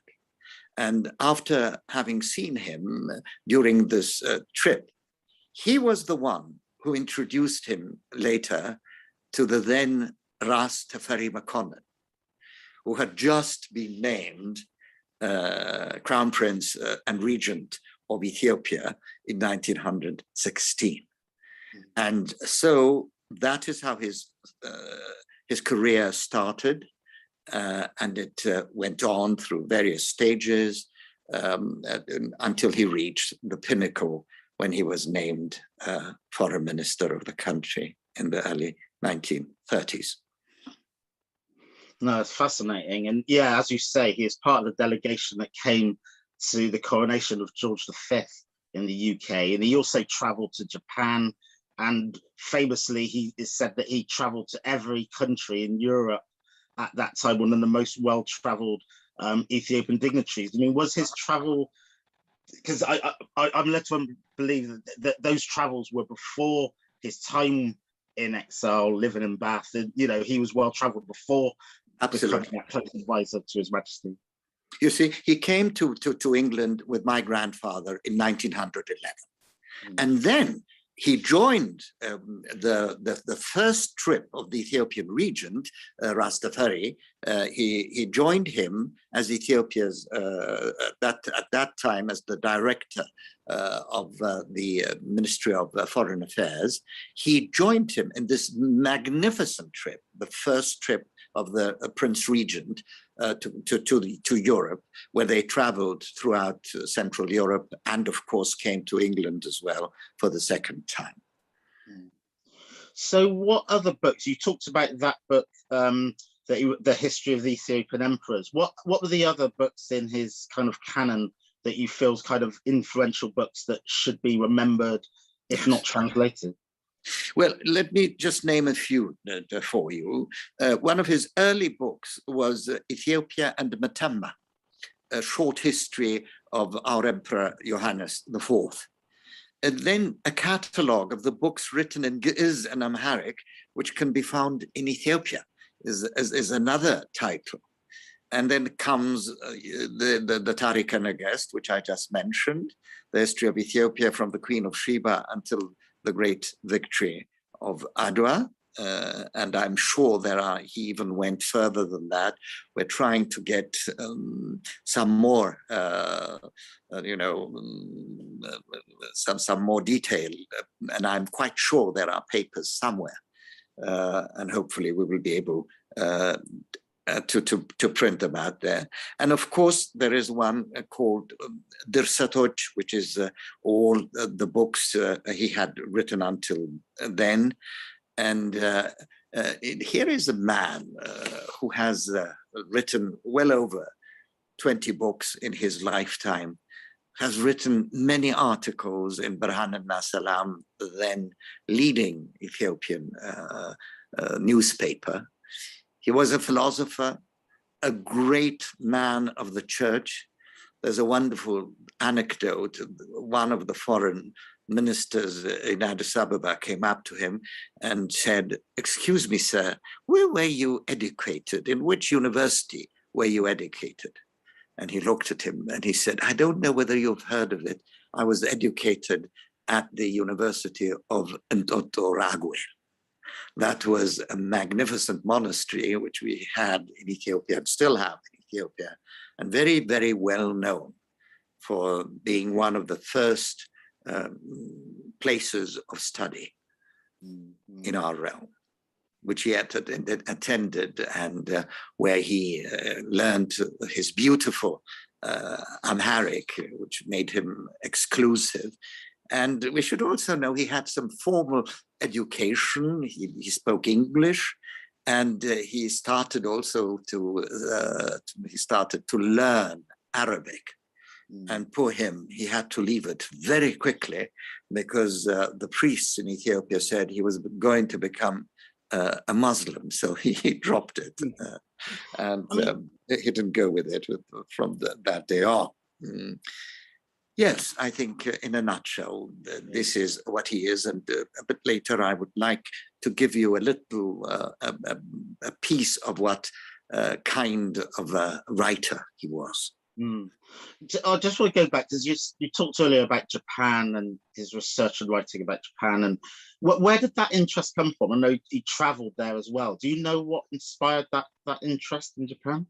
I think it is the interest you had in these two men, the then Crown Prince Rastafari and Blattengeta Huroi, to really go ahead with the education of a new Ethiopian generation and to modernize that ancient country called Ethiopia. I think this was the most moving part of his career, and where he put everything he had. And whenever you read his writings, even in his novels, there is something educational about them. And that is why he can be considered a pioneer of also education in Ethiopia. What do we know about Blattengeta Huroi, the man, about his personality, and is there much research about him, by other scholars and things like that you've come across? It is very interesting. The only thing I know about him is from what my father told me. He knew him as a young student at Monkton Combe in Bath, where my father was during the period of exile. And he remembers him as a very, very loving and very kind person who was eager to speak with the young people as well. And of whom my father told me, he learned a great deal from the stories he was able to tell him in long nights at Fairfield House. I suppose in the winter, when there was nothing else to do, they started to recount about history and Ethiopia and Ethiopian culture. So this is all I can tell you. And as you are very right, we know very little has been said about his personality. Perhaps his granddaughter will be able to tell us one day about Huroi the man. But there's a man called Ladislas Farago, an English writer who wrote extensively about Blattengeta Huroi, and he compares him with Colonel House, who was the leading man at the time of Theodore Roosevelt in America. And I'll never forget, he named him the Colonel House of Ethiopia. Right. So we wanted to show that he was the man who had the greatest influence of that, the then Prince Regent Rastafari. That's good. I mean, we're pleased to be honored. Mrs. M.U. Tekla-Mariam Blattinger's granddaughter is actually in the audience this evening. So after we speak, it'd be good to invite M.U. if she's willing. She might have some memories to share of her grandfather, so that'd be really lovely as well. So we now know of Blattinger Haraway, and even the title of this event is the Emperor's close advisor and friend. But politically, they didn't always agree. There's famously, he didn't vote for the emperor to leave Ethiopia, to come into exile. But when that vote was taken, he then very loyally joined the emperor and traveled with him to Britain in 1936 and remained here very strongly. What does that tell us, do you think, about, what do you know about that period? But what does that tell us also about that as him as an individual and also as a politician and a friend? Dr. Sobers, the days after the Battle of Majo, early days of May 1936, were perhaps the saddest days in the history of Ethiopia. We knew something terrible was going to come back. We had lost that battle, and you must not forget a very haggard, tired emperor comes from the front to Addis Ababa. And immediately there is a council of the Imperial Court Council was called to talk about what measures should be taken after the defeat in Majo. And there was a great conversation that went on for hours and hours. The journalists tell us were waiting there, and nobody really knew at what time this meeting was going to end. And we know from various sources today that the two points that were discussed is whether the Ethiopian emperor should stay in Ethiopia and lead the troops wherever you might find them, there were not many left, and go into the country and fight the Italian fascism. On the other side, you had a group which was led by my grandfather, Lord Raskasa, who probably realized that it was practically impossible to fight this amazing Italian attack on Ethiopia. If you see, we found out only much later on, alone Ethiopia had, just to give you an example, 8 little aeroplanes available, and mostly they were civilian aeroplanes. Italy had 1,000. Ethiopia had no tanks. The Italian had hundreds of tanks, and about more than 500,000 armed men, armed with the most modern armies. So a vote was put in, and I should say, during this meeting, Blattinger Haraway, together with 2 or 3 others, were against the emperor leaving Ethiopia. But then the overwhelming majority said, no, it is, we will be in a much better position if the emperor went to Geneva and brought the case of Ethiopia to the League of Nations. And by that vote, it was said that the emperor should leave the country immediately. And so on the 5th of May, 1936, the emperor left Addis Ababa together with the crown prince, his members of his family, Blattinger Haraway, the foreign minister, my grandfather, Lord Raskasa, and various others. And I know it's very heavy on the emperor's heart as well to have to leave Addis Ababa. It wasn't an easy decision in the slightest. And as you say, having that support around, knowing the political landscape and the trauma that they're all going through. And what we, at Fairfield, we tried to say that actually His Majesty wasn't here in exile. He was here actively campaigning for the liberation of Ethiopia, Very much. Every day and night, there was no other thing he did. He lived for the liberation of Ethiopia, for bringing back the crown to where it was. He was one man who never accepted the fact that Ethiopia was lost. Wow. And looking back, we would never have managed to get the British to come and help us if it wasn't for the incredible work of, today you will call it lobbying, which the emperor had done during his time here in England. And of course, we mustn't forget the appeasers were no longer there when the time came. Churchill had already been voted into power in 1940. The appeasers, Neville Chamberlain and the others, who had sold us to Italy, believing they could keep Mussolini away from Hitler, And it is very interesting, the British government was the first government to recognize King Victor Emmanuel as Emperor of Ethiopia. Don't forget that, in 1936. So the minute Mussolini agreed to join the Axis Berlin-Rome, the British gave us the go-ahead, and Emperor Haile Selassie was smuggled as Mr. Smith to the Sudan. But this was late 1940.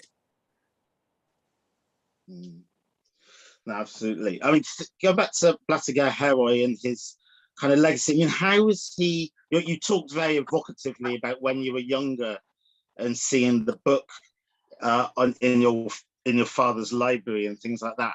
How is he remembered today? His name, is it still evoked? Is his work still talked about and mentioned, published? And also, is he remembered as an individual or always in proximity to the emperor? Can you put that in context a little bit? Well, first of all, he's surely remembered by every scholar of Ethiopia, whether historian or whether he is a writer.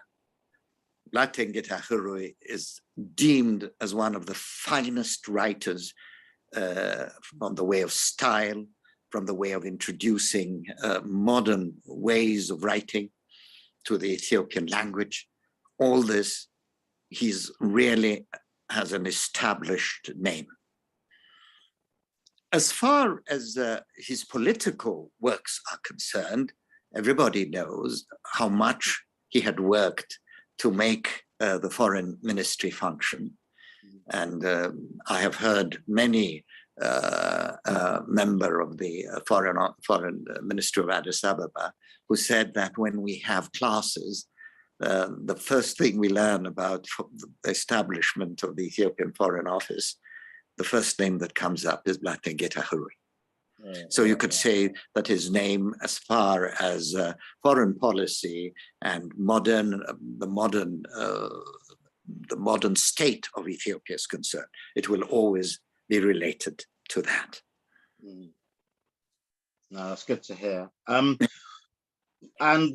it talked there about the scholarship. I mean, the legacy and the scholarship. You're going to talk about his style of writing. Yes. Do you want to talk about that? Yes, if you'll allow me. Just a few months ago, I found this fascinating book by a man called James de Lorenzi, and it is called Guardians of the Tradition, Historians and Historical Writing in Ethiopia and Eritrea. And if you will allow me, I think it would be very interesting also for our audience today to hear of what this very learned gentleman says about Heroi's writing. It's headed Hurui Waldesulasse and the new Queen of Sheba. In 1923, Lilt Waizero Menen Asfau, the wife of Crown Prince Teferi Makonnen, made a momentous journey from Ethiopia to the Middle East. Joined by a small group of companions, she set out from Addis Ababa to the French port of Djibouti, boarded a steamship to Suez and Port Said, and then traveled by train to British Mandate Palestine, where she visited many of the colony's dignitaries, religious leaders, and historic sites. On her return, she stopped in newly independent Egypt for tours of Cairo and Luxor before continuing home. Lilt Waizero Menen was accompanied on this adventure by Blatin Geta Hurui, whose account of their journey offers occasional hints of the tremendous significance he believed it possessed.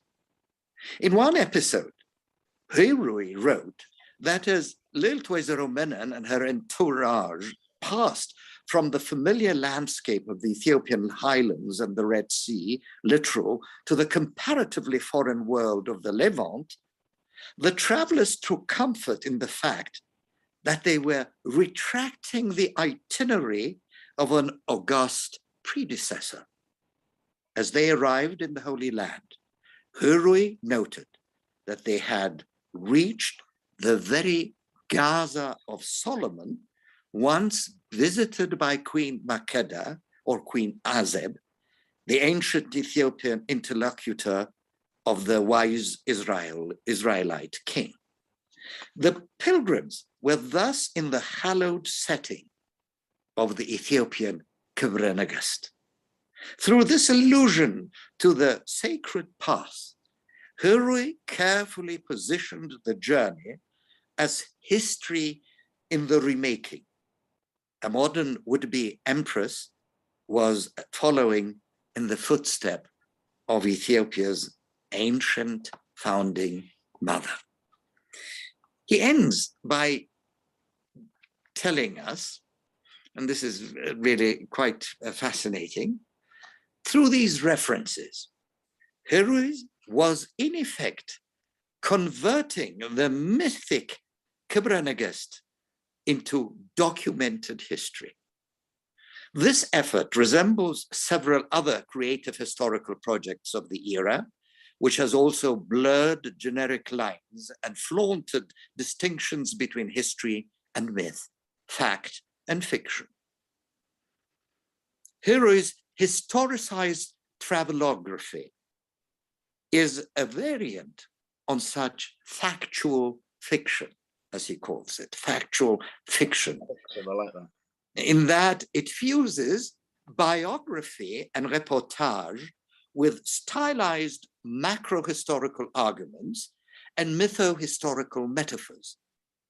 Travel writing allowed him to reconcile past and present, the ancient and the modern, and the sacred and the profane in one single text.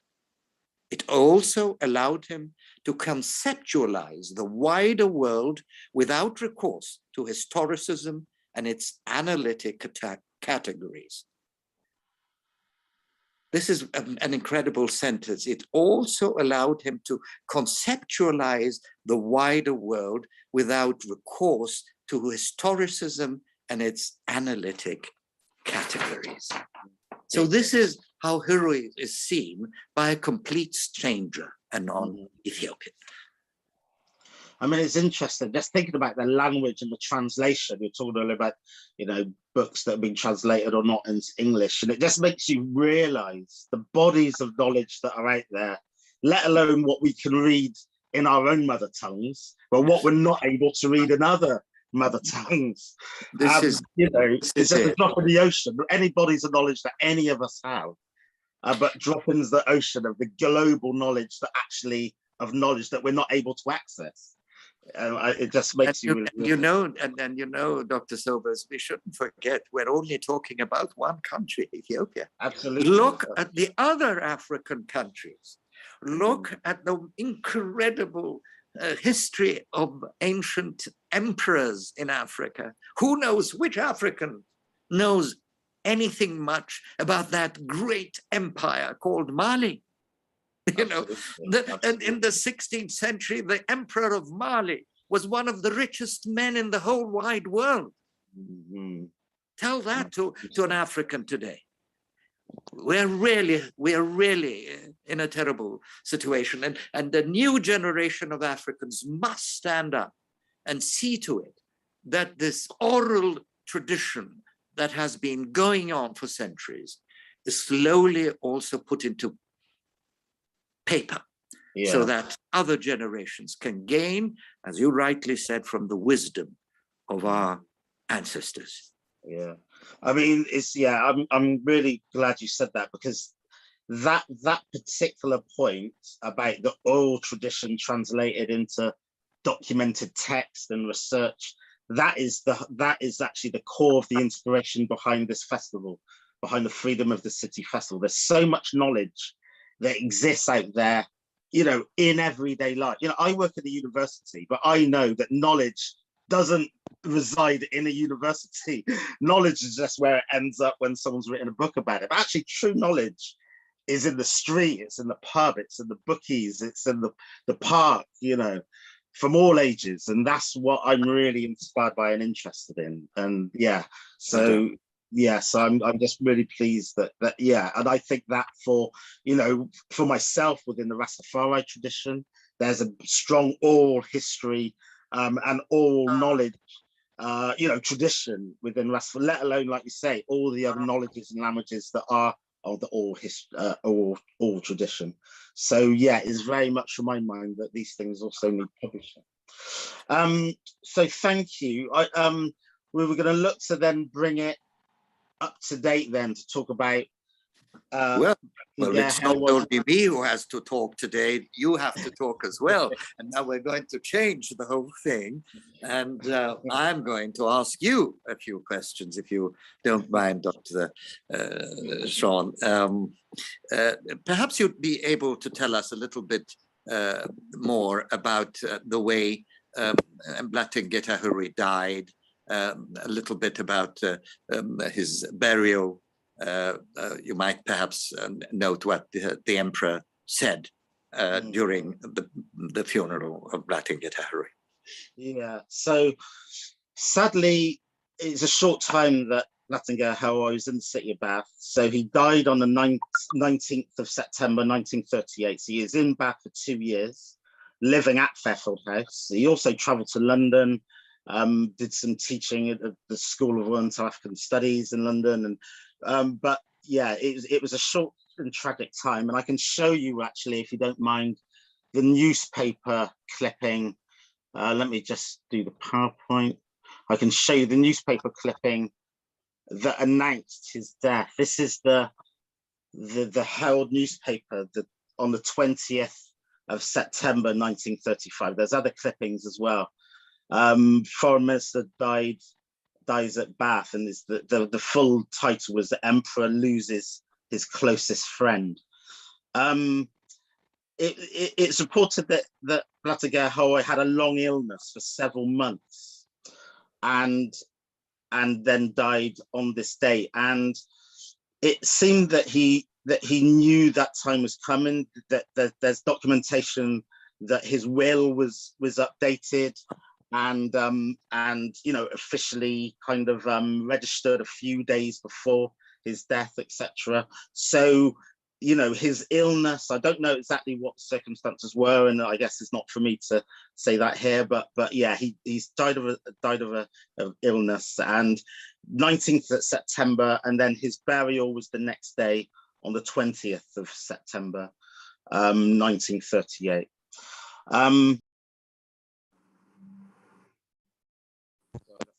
My sister ringing me. I said I'm having to use my mobile phone for the audio. So this is the chapel at Fairfield House, and before the burial, which I'll go into in a moment, this is where where a private service was held at Fairfield House in tribute to Blatteng Getachew. Am I still sharing? can you see this? Absolutely. Yeah, okay, good. And so at this burial was the priests, all the household of Fairfield House, as well as there was a local gentleman, Mr. H. Lay of Lower Weston, which is an area not far from Fairfield. Actually, you could say Fairfield is a part of Lower Weston, and he is named as the local man responsible for the funeral arrangements. And it's also documented in the Bath Chronicle, which was a few days later on the 24th of September, that a press photographer was at the funeral, at the chapel, but he was told by a member of the delegation politely to not take any photographs because it was, you know, the emperor wanted it to be a very private ceremony for his close friend. After the chapel, which anyone that knows Fairfield House will have seen that this area has been recently renovated into what we call the Sacred Peace Garden. It's very beautiful, but you can see here is renovated from a greenhouse structure. This photograph was taken in 1954, so it's already slightly dilapidated, but in the 1930s, it would have been a lot tidier than this. So this is Fairfield House up in the top corner, and this is Locksbrook Cemetery where the actual then burial took place. As you can see, it's not far from Fairfield House at all, and it is the closest cemetery to Fairfield. So just to go in a little closer, oops, sorry. So this is where the actual grave is. This is the entrance. I don't know if you can see my cursor, but the entrance on the bottom right there, where you can see the paths joining together. So it's you know, it's a very beautiful cemetery, as a lot of cemeteries are. It's no longer used today for burials, but at that time, when this happened, 1938, it was one of the main cemeteries in the city. It's documented the level of emotion that was there at the funeral. It's documented that the Emperor, Empress Menin, and many members of the household were visibly and audibly, you know, affected by this moment. And it's said that, you know, the Emperor and the Empress had tears in their eyes, and also the Emperor, when he gave his speech, that he had to pause and, you know, his voice croaked because the emotion was very palatable. Again, in the Bath Chronicle of 1938, it talks about the chief mourners of the funeral being Sirac Heroy, which is his son, Crown Prince, Princess Tanitwok, Princess Tashire, Duke of Ferrara, Dr. Martin, Litigation Minister, and all members of the household. It says the whole of the household staff at Fairfield were there, and wreaths were sent by both the Emperor and the Empresses, the Crown Princesses and Princesses, the Duke of Ferrara, and also from the headquarters of the Abyssinian Association and the local branch of the Friends in Fairfield. So yeah, it's very deeply felt, and the report at the time really shows that very strongly. Shall I continue to talk about the speech? Yeah. So there's a book, the speeches of His Majesty, which is documented in the Third Testament Ilex verses, and on page 644 is got the full speech that His Majesty read at the graveside. So if you don't mind, I shall you know, it's short, but it's very powerful. The man whose last rites we now perform, and who now goes to the last resting place, is Blattinger Heroy Walde Selassie, a gentleman well-bred, who stands amongst the foremost of Ethiopia's intellectuals. This illustrious son of our beloved country employed his intelligence and energies for the betterment of his country, and was therefore selected for the high post of Minister of Foreign Affairs in our government. The books he wrote, which portray his noble character, and especially those pertaining to history and theology, have made him renowned. It is hardly necessary to say more of his intellectual attainments and how profoundly we feel about the greatness of his character, about his dedication to a purposeful life, his selfless devotion to help those in trouble, his respect for truth and justice, and his burning patriotic zeal for his country, all of which touch our heart deeply at this hour of his departure. My loyal friend Haraway, if our words prove inadequate in extolling what you have done for your country to the fullest of your ability on this mournful occasion, your deeds themselves will certainly speak more convincingly. Even though the storm of aggression that upset the tranquility of the world brought you suffering and a severe test of your moral endurance, you did not permit it to overwhelm you. Now, however, it has become your fate to obey the order of the great and merciful Lord, a lot that befalls each and every one of us in our turn. As it were, after you had accomplished what was within your bounds, you have slept, but also you depart from us physically. Your works and your names will always remain amongst us. Dear Haraway, as God the Almighty has permitted us to lay your bones, rest with bones, while your spirit joins with those of your fathers, we bid you goodbye in this hospitable land to which we came as guests. And His Majesty wrote that on the 19th of September and recited it at the graveside on the 20th the following day, which I just think is a really powerful, beautiful and emotional tribute, really. You know, there's one sentence that I lack in the English translation, because I have it in my ear. His last words were in Amharic, Hirui hiauneh. Hirui, you are eternal. Right. So somebody must have forgotten something when it was translated. Yeah. I mean, that's the other thing about translation, that it's going to capture sentiments in the language it's been translated to, which doesn't always do justice to the words of the mother tongue that is written in. Yes, it would be very interesting, Dr. Sobers, if you could tell us what happened to the body afterwards. How did it go back to Ethiopia?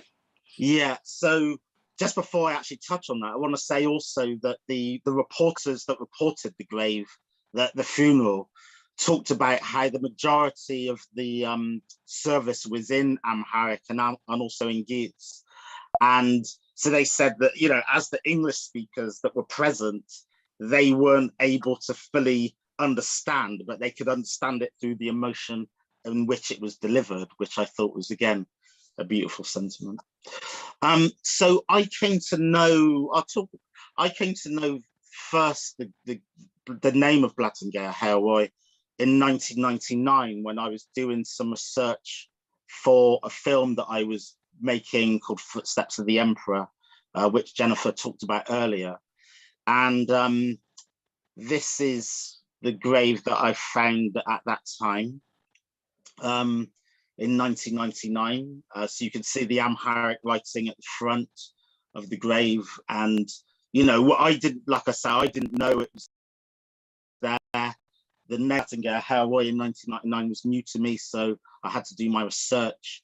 And then I contacted I then read in the local newspaper that I just showed you that the burial happened in Locksbrook.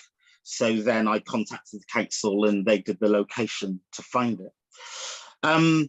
So then moving forward, so I featured the grave in the film and spoke and, you know, included part of that quote.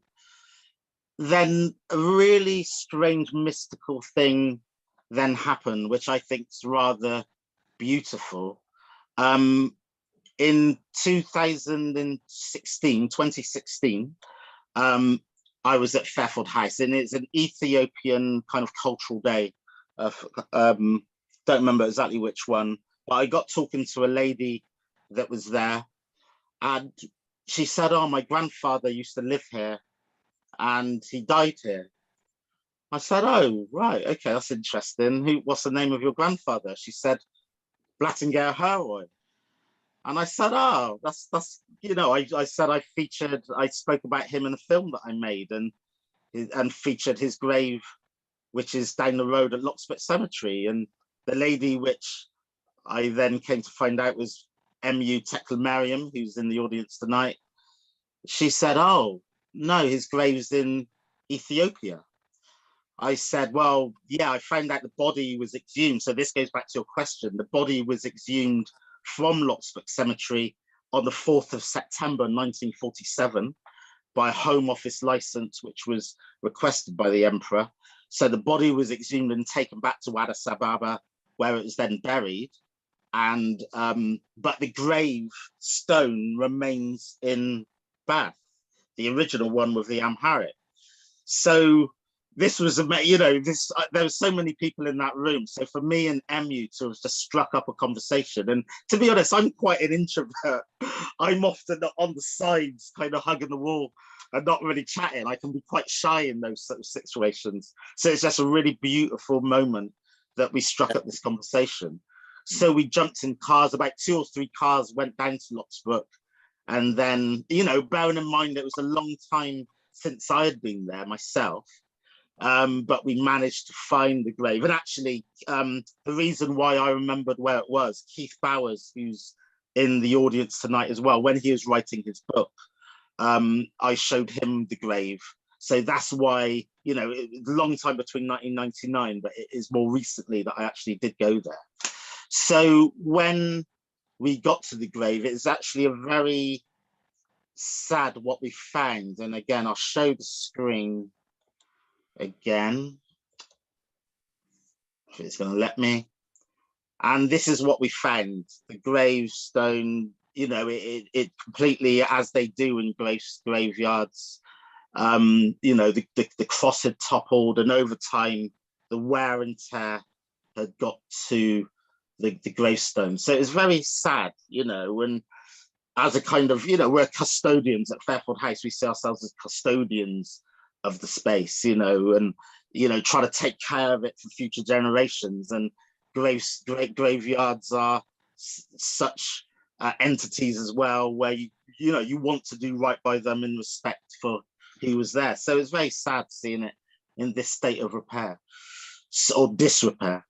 So what myself and M.U. talked about at that moment when was to do some work to try to restore the gravestone. So we started to do some fundraising.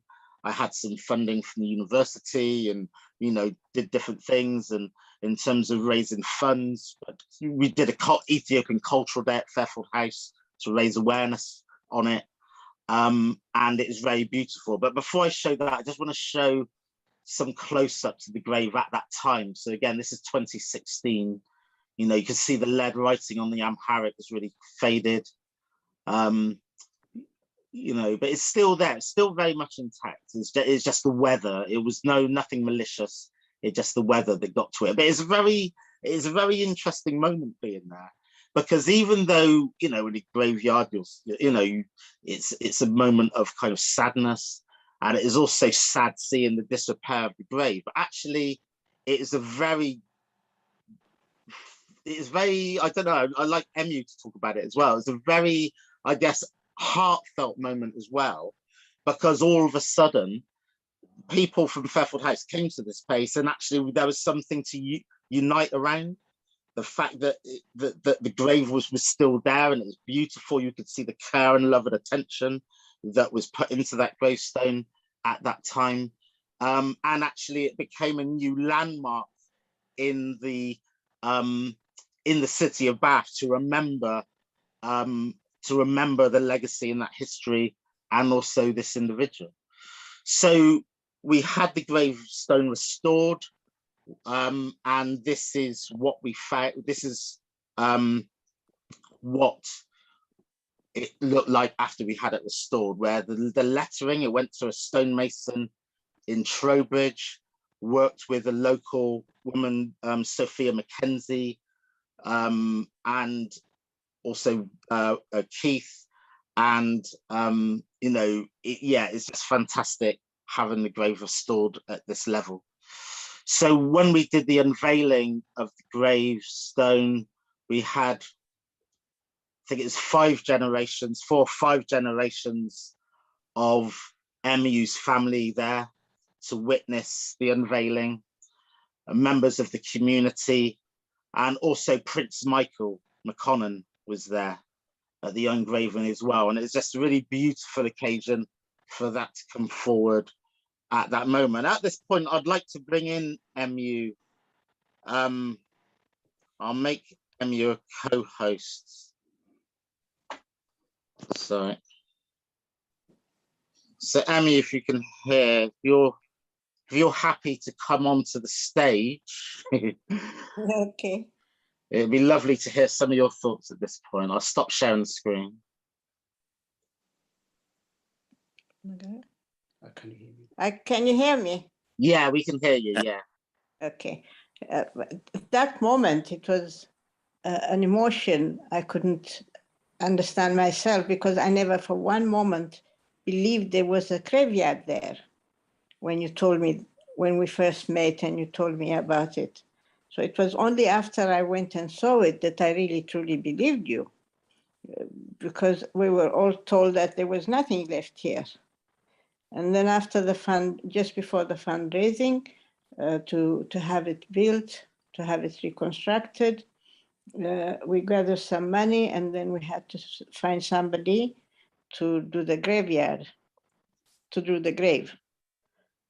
I went to this small village who did the masonry, the work, and they said, "How are you related?" And I told them he's my grandfather. And then they said, "Do you have proof?" I said, "I don't have proof. I don't carry proof like that." How do you expect me to carry proof? Is there any other way we can do this? No, you must have proof you're related to him. So I said, isn't there anything we can do? And then finally said, who paid for the expenses at the time? I said, I don't know, maybe the emperor paid for him. And the lady said, no, he did not pay. Then I said, who else could pay for him but the emperor? She wouldn't tell me. Then I thought, and I said, could it be Sirakarui? She said, yes. And I said, that's his son and my uncle. And that way I was able to get the permission to go ahead and do the work. Right. So, yeah, I remember actually, because when I had to first contact the council, I don't know if you were able to put your camera on. I know you weren't expecting to come on, so if you don't want to put the camera on, that's absolutely fine. That's okay. Yeah, but yeah, I remember. Oh, brilliant, beautiful. You see my? Okay. Yeah, we can see you. We can see you. Beautiful. Yeah, I remember when I contacted the council to say we wanted to renovate, you know, to do it, and they said it has to be a blood relation, you know, descendant to do it, and yeah. And like you say, then that's when you had to take it on and do that negotiation with them. Yes. But yeah, who does have that proof? They negotiated. Well, they negotiated with the council. I negotiated with the workmen. Exactly. It's interesting you said that when we were speaking at Fairfield that you couldn't believe it. I mean, can you tell us about his grave in Addis Ababa and what you've come to know about your grandfather?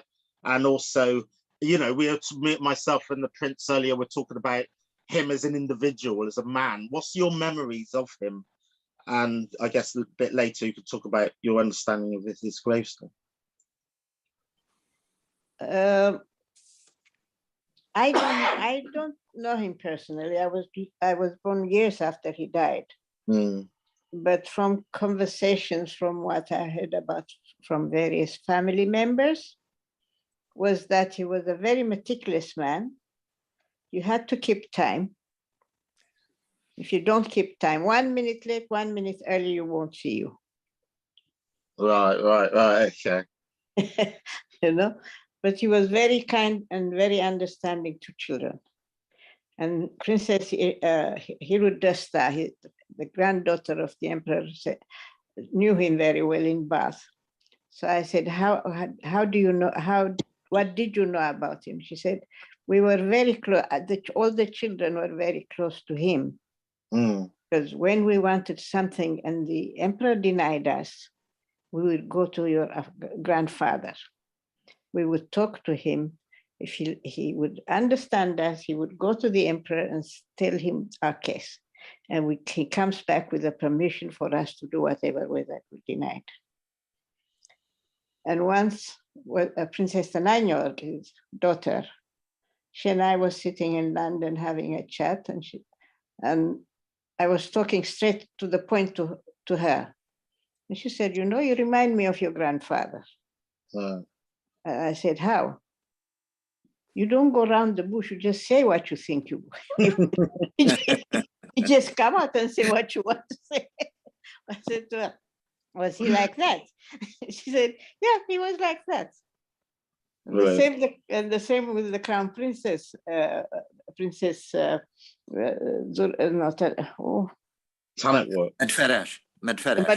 Princess Medfarash.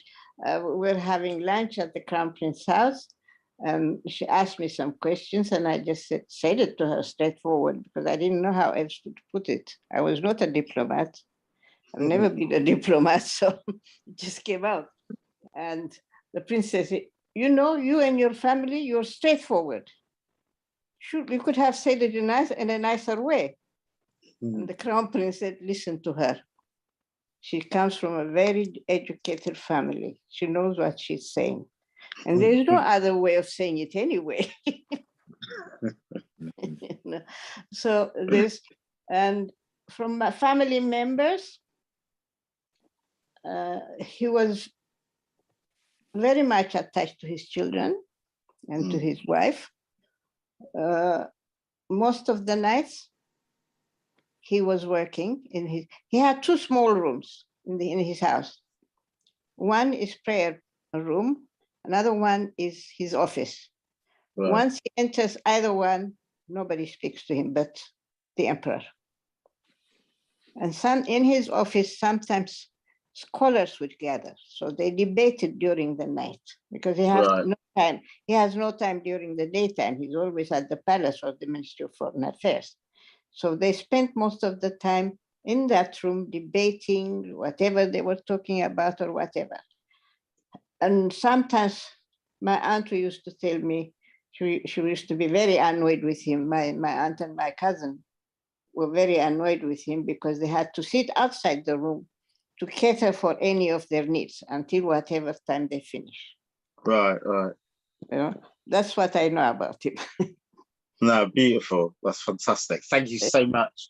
We'd like to keep you on the screen. I know Princess Sawatan has to go soon as well. So it'd be, I think this would be a great opportunity, I think, to bringing the audience, if there's any questions for either of you, so if you don't mind staying on the screen there, Emily, that'd be fantastic. I'll be here. Thank you. So, Jennifer, do you want to come back in and yeah, thank you all of you for that insight into the man himself. I've got some questions in the chat. Could I read them out to you? So it's Dear Prince Asfa was an Asarati. What would you say was Hure Wal Selassie's role during the Ethiopian first delegation to the League of Nations and the importance of that delegation, especially in the time of colonialism all over the world? And that's from Fazea. Well, this was another pioneering task which he performed. And you must not forget Ethiopia joined the League of Nations, knowing that sooner or later, Italy was going to try and recolonize or try colonizing Ethiopia again. And we sincerely believe that that new world order after the Versailles Treaty, after the First World War, was that the stronger countries would always come to the liberation and to assistance of smaller countries whenever they were attacked by major countries. And this was the greatest illusion which we had, and also why the League of Nations failed, because of the Ethiopian question.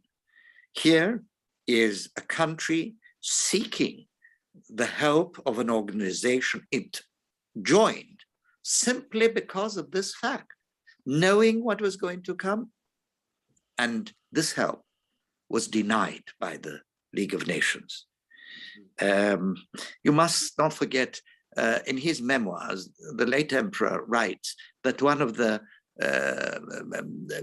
most terrible days of his life was the minutes he spent in the Palace des Nations in Geneva, when he came in and you had a president who had fascist leanings, and you had this incredible amount of fascist Italian journalists who started to whistle, who started to call him names. There was a complete turmoil before he even started to talk when he went to the rostrum. And there was only one delegate from all the delegates of the world who stood up, because nothing was happening from the side of the president, and uttered those unbelievable words, Monsieur le Président, à la porte les sauvages. Mr. President, take these savages away. And it's only then, and by the way, the man who said that was the foreign minister of another small country, Romania, by the name of Titulescu. So what Hirui had hoped for, where he put all his, whatever he could do, so that Ethiopia could join. Don't forget, there was a long story of people saying, no, you're not allowed to join it. And funnily enough, Ethiopia was allowed to join the League of Nations because Italy said yes in 1922. It is unbelievable, you see.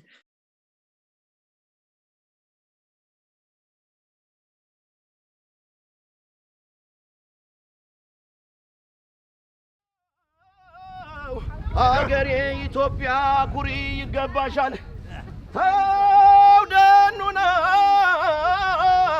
አራዳ ማንማኔው አራዳኛው ሀገሬ ኢትዮጵያ ኩሪ ይገባሻል የማያስደፍሩ ጀግና ልጅ ወልደሻል ደመርማኔው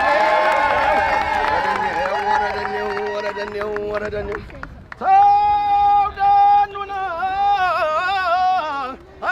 ማነው አንተ መንገደኛ ልጠይቅህ ወሬ ከአባቴ ባድማ ተጠምዷል ወይ በሬ መጠመዱንማ ተጠምዶ ነበረ ደመለኛው ወይፈን ማነቂያ ሰበረ ደመን ማነው ወረደኔው ደራፍ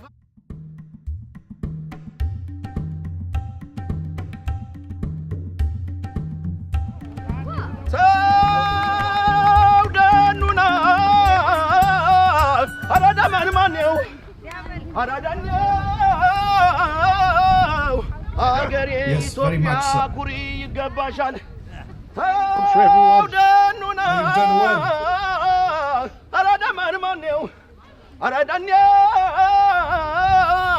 Making your remarks with regards to the events and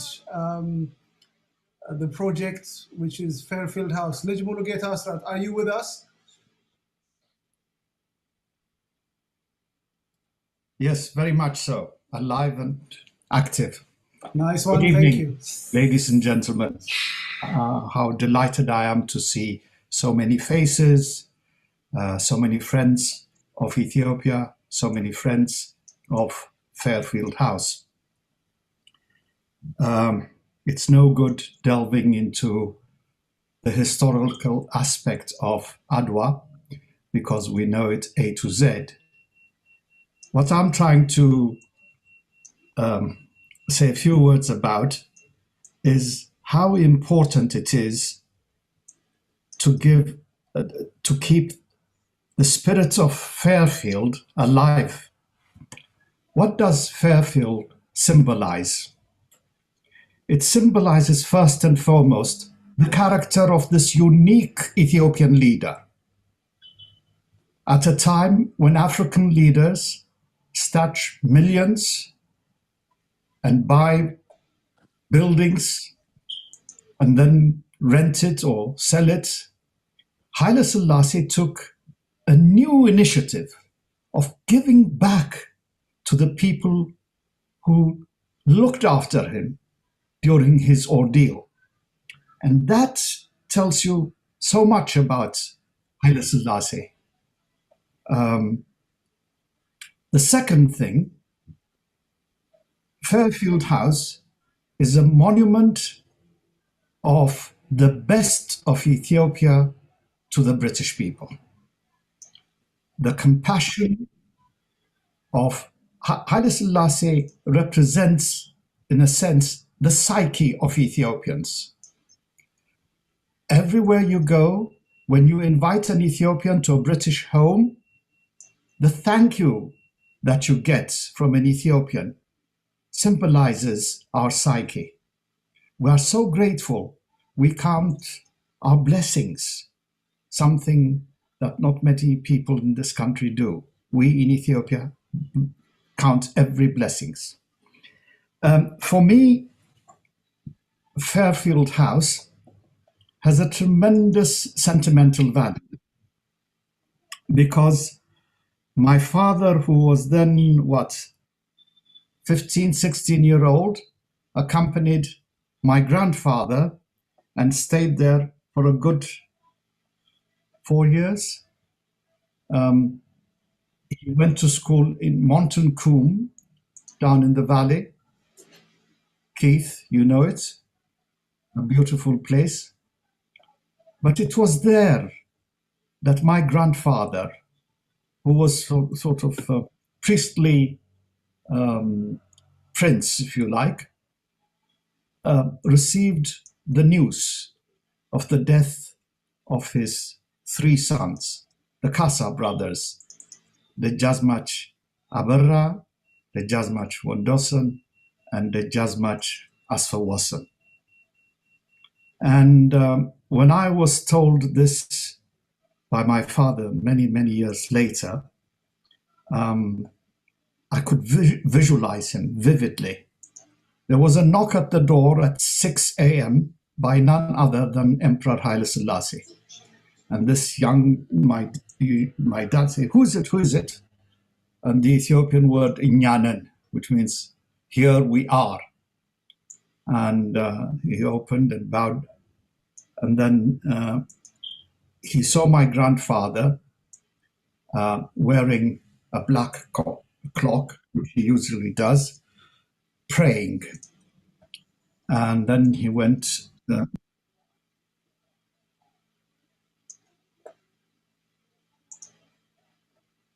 Unmute yourself, please. Lij Mulugeta, unmute yourself, please.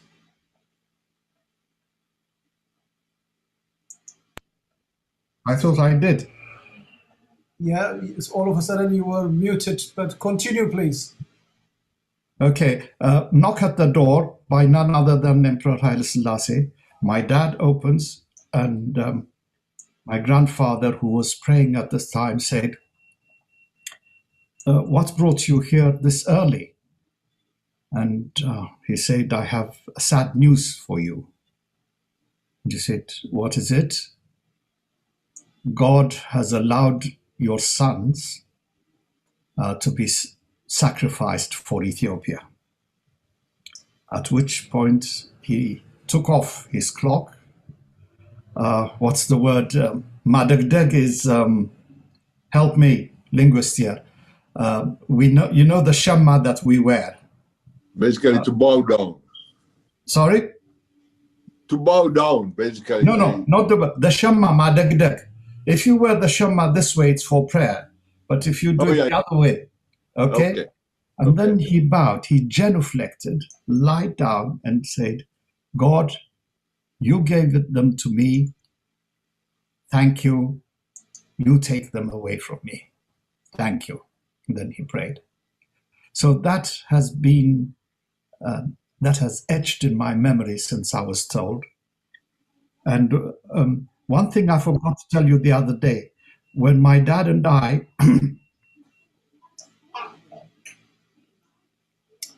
Lij Mulugeta, I do apologize. Sorry, Lij Mulugeta, when we are trying to admit people, we are inadvertently muting you. I apologize. Oh, I see. Very good. But if I'm taking too much of your time, go ahead, please. We met a certain Abba Marcos, who later on defrocked himself and became our ambassador to Kenya. He was responsible for officiating Sunday services. And we just suddenly met him, I think it was Victoria Station, and we came along a journey. And imagine those two arriving at Fairfield Place. Say, oh, this was this, this was this. We used to grow cabbages and carrots here, and what have you. And one of the things that they told us was there were old ladies who brought vegetables, oats for the household. You know, people who haven't even seen the emperor. They even wanted them to come and have a cup of tea, coffee at their home, which the ladies did. So there is this sentimental attachment to my family, and I'll do everything within my capacity to help revitalize the spirit of Haile Selassie at Fairfield House. How do we do it? We are inheritors of Haile Selassie. The core values of Haile Selassie should be there. Our Rasta brothers and sisters should get all the credits for keeping the place intact and still going on. And I am behind you. You lead, I follow. Thank you. Have a very good evening. Thank you very much. We do appreciate that. I'd like to recognize now, I'm not sure, Engineer Scale, have you seen him? My recommendation is I'll show the video when Keith starts, and then at the end I'll show the Houston video, and then I'll say a few words at the end. It's your show. I'm just supporting you guys. Go ahead. Thank you. We do appreciate. Right. Okay. Burhan, are you with us? Athlete Burhan. Yes. Thank you. Yes. Can you give us a few moments of your experience of race to Adawa and how you chosen to raise such consciousness alongside with Engineer Fissa? Go ahead, please. እኔ እንግዲህ በአማርኛ ነው የምቀጥለው። የተዘጋጀሁት በፊቱ ስለ ሂስትሪ ስለ ሩጫ እንዴት እንደጀመርኩ እና ነገሮች ነው ያዘጋጀሁት እና ያኛውን ማጠቃለላለሁኝ አንድ 3-4 ደቂቃ። Yeah, can I say, we do apologize for those of you who are not speaking Amharic, but Athlete Burhan is requesting that she would like to address us in Amharic, so we will interject. I'll try to interject and address that if you don't mind. So apologies for that. And excuse me, Index, and it is high time our English-speaking friends, both from the UK and elsewhere, start learning Amharic. Yeah, of course. No need to apologize at all. Yeah, okay. Go ahead, Burhan. You look wonderful, Burhani. Thank you. Okay, Ashi. እንኳን ለ125ኛው የአድዋ ድል በሰላም አደረሰን። ስሜ ብርሃን ዳኜ ይባላለሁ። ባለትዳር የሁለት ልጆች እናት ነኝ። የተወለድኩት እና ያደግኩት በአዲስ አበባ 3 ቁጥር ማዞሪያ ነው። ሩጫን የጀመርኩት በቀለ የአንደኛ ደረጃ ትምህርት ቤት ያለው በስፖርት ክፍለ ጊዜ ነው። ወደ ኤስኦኤስ ሁለተኛ ደረጃ ትምህርት ቤት ከገባው በኋላ ትምህርት ቤቴን ወክዬ የመወዳደሩን እድል አገኘው። ከትምህርት ቤቴም ወደ አትሌት ክለብ ገባው። ከክለብም ወደ ብሔራዊ ቡድን ተመርጬ አገሬ ኢትዮጵያን በ1986 የኢትዮጵያ አቆጣጠር ወይም በ1994 ሃንጋሪ የዓለም ወጣቶች የሀገር አቋራጭ ውድድር ተካፈል። በዚሁም ዓመት በተከታታይ ኢትዮጵያ አገሬን ወክዬ በአራት ሀገሮች ተሳተፍ።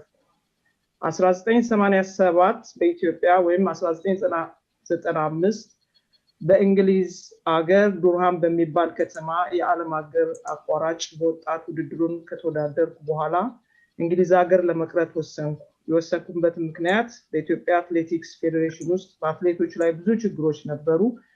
በተለይም በእንግሊዝ አገር ከቀረሁ በኋላ የኢትዮጵያ አትሌቲክስ ፌዴሬሽን ባለንበት አገር እንዳንወዳደር አገደን። ከብዙ ውጣ ውረድ በኋላ በ1991 ወይም በ1999 በፈረንጆች ታላቋን ብሪታንያን በዓለም አገር አቋራጭ ውድድር ለመወከል በቃው።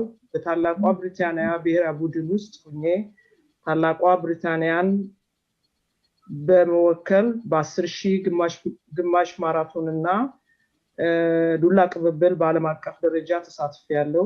የሲድኒ ኦሎምፒክ 10,000 ተጠባባቂ እና አቴንስ ኦሎምፒክ ማራቶን ተጠባባቂ ለመሆን በቅቻለሁ። የሩጫ ህይወቴ የተቋረጠው ሁለተኛ ልጅን በመውለዴ ምክንያት 2002 ወይም 2009 ነበር። ስለኔ ይሄን ካልኩ በኋላ ስለ ሯጮች ትንሽ አነሳለሁ። በሩጫ እንደ አድዋ ድል ብዙ ድሎች ተጎናጽፈናል። ለዚህም ደግሞ ፈርቀዳጁ ዓለምን ያነጋገረው የሩጫው አባት አበበ ቢቂላ ነው።